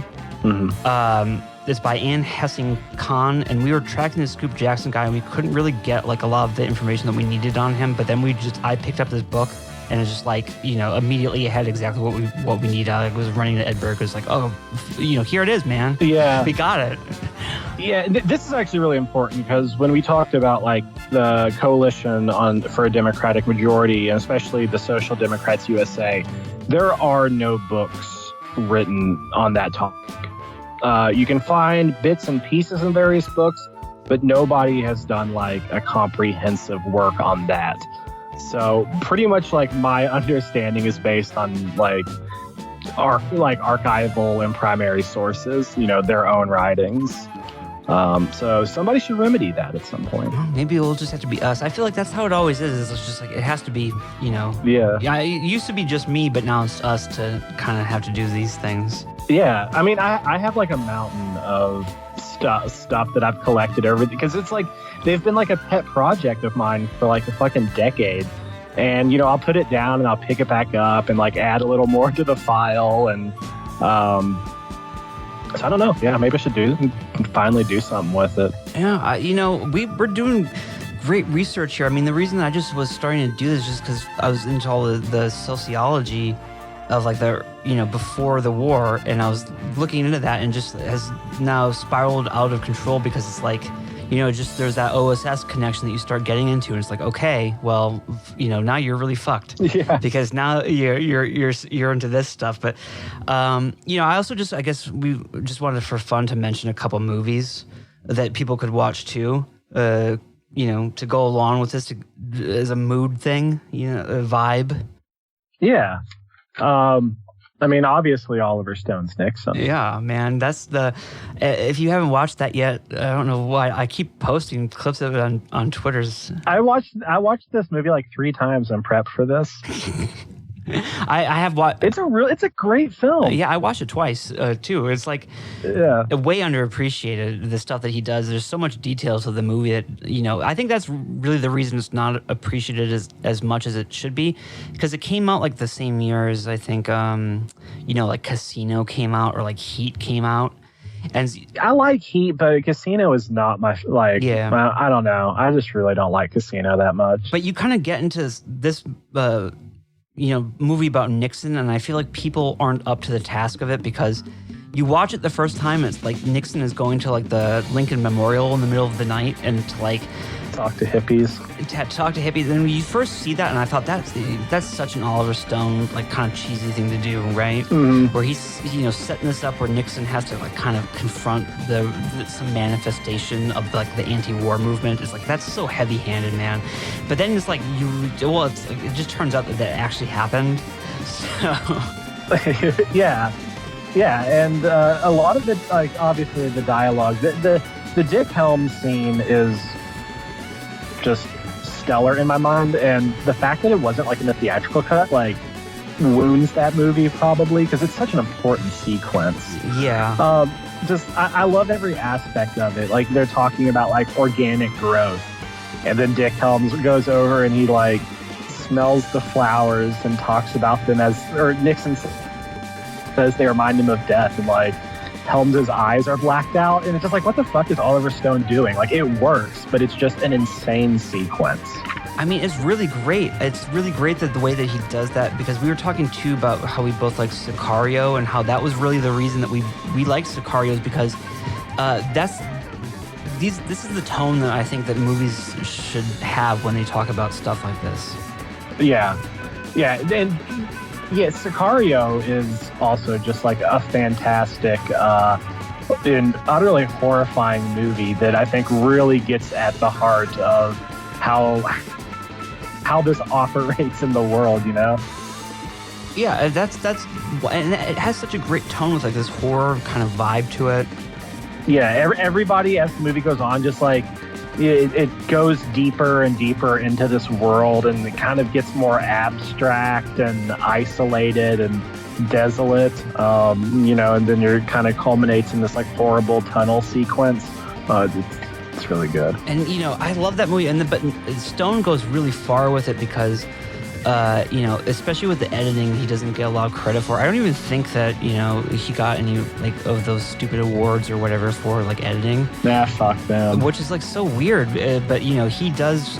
He's got a very unique style of like I can't think of anybody else who really does these like very strange techniques that he whips out, and you really see it on display in Nixon. Yeah, and that's like his main. He goes crazy with that. It's really impressive. It's like the montage. What was that weird football movie he made?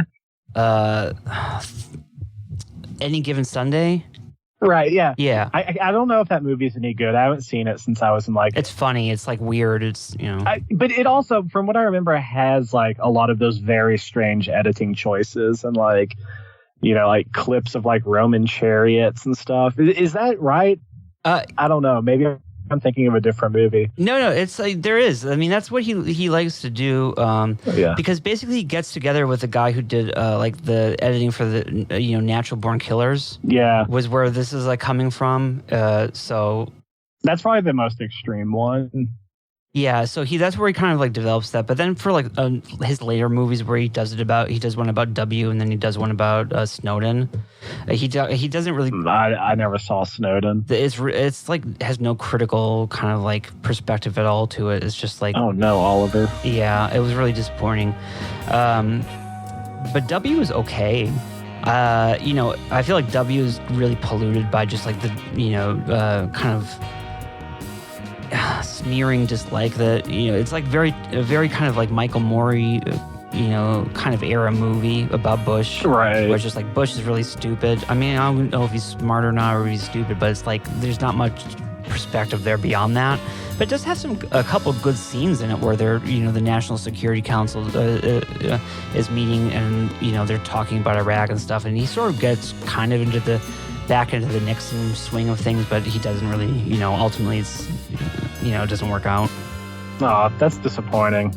Yeah, I think I've only seen that once, and I'm pretty sure it was when it first came out. So, like, Nixon is absolutely the best. I mean, I can say a ton about that movie, but there's a couple others, because we're also talking about one, in particular, this is why I want to talk about movies, just to recommend in conjunction with this that people watch The Conversation. Yeah. I forgot that we even talked about The Conversation. That's a haunting film.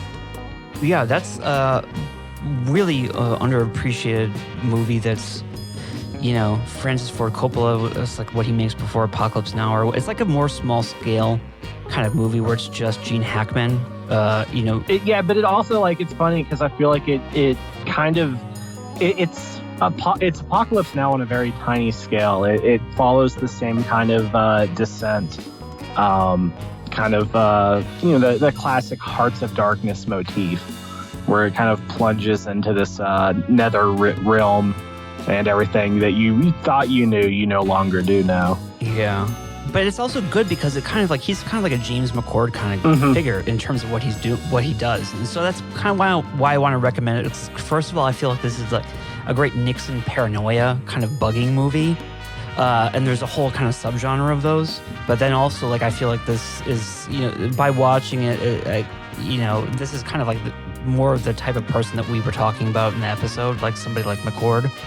If you want to kind of, maybe get a way to kind of think your way into it is through a character like that. Yeah. And I do like that whole 70s paranoia, the kind of strange conspiracy, uncertainty. Watergate's one aspect, it's the most visible aspect, but we also kind of touched a little bit in the episode about how this is like kind of a cultural phenomenon that's even going on before the events of Watergate. And so it kind of like after Watergate, it kind of crystallizes it, and the media does, interesting stuff with it on a thematic level. Yeah, and there's a whole little subgenre that you can mention. I mean, we know that nobody out there should go and watch All the President's Men. I mean, obviously that's one of the movies in this genre, but there are, don't watch that. Please, go find Bob Woodward. I don't know if he has a Twitter or something. Go just yell at him wherever he is. Is he still alive? I have no idea. I hope not. Oh wait, he just wrote a thing with Trump. Oh, did he? Yeah, because Trump gave him all these like interviews. I'm going to sound like an idiot if this isn't Woodward, by the way. All that cut off, just so you know. Really? Yeah, so you don't even have to worry about sounding stupid about it. Holy shit. I'm about to look that up. I'm pretty sure it is Woodward, but you see, every time we talk about Woodward, they come and zap our phones. Oh, whatever. Don't mention that because I cut all those out of the episode so nobody knows that happened. But anyway. Okay.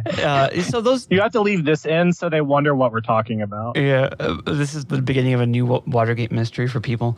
But, so, those are some good movies, but there's also like the subgenre. I just wanted to just quickly, I guess, recommend, another one.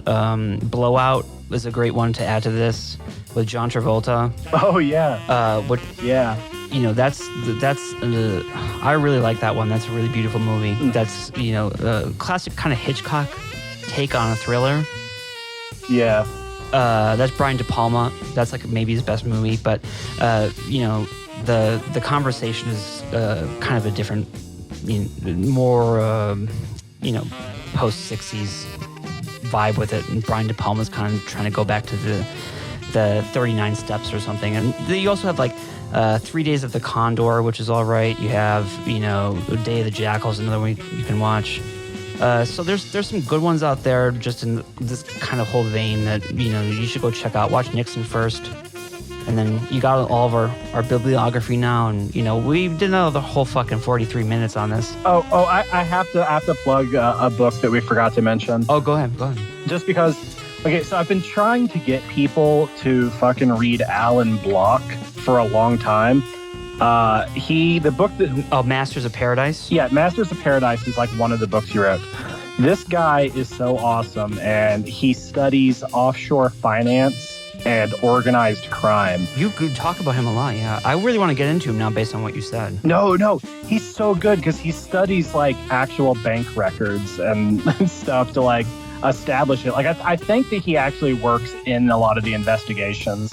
But the book that we used is Masters of Paradise, Organized Crime, and the International Revenue Service in the Bahamas, which sounds really boring, but it's about the IRS investigation into Castle Bank, and it ends up what takes it down. But really think that people should... There's so much stuff here. Read this guy, because he's fantastic. It's like all these books on the surface of it is like they don't really seem to have that much to do with one another, but really they do have everything to do with one another. Yeah. So I'm just happy that we were able to do all this. I guess we're done now. Fucking finally. Yeah. That's it. Hopefully this puts over 7 hours. I hope so too. But I just love doing these ones. We're going to do more. I guess now we already have decided we're going to do Iran-Contra next or something. But it's necessary. It has to be done. Yeah, I know. I agree with you. But, this is great stuff. I mean, you should... That one's going to be like 15 hours. You guys should be doing this research with us, getting into these books. We need help. We need people joining us and doing this. And, it's important stuff. It's true. It is too much for just two people. Yeah. So, but we're doing our best here. So thank you, Edberg, and thank you, everybody. And thanks, KB. Have a great life. I've been working on this single episode now since we started recording it like at 1 p.m. yesterday.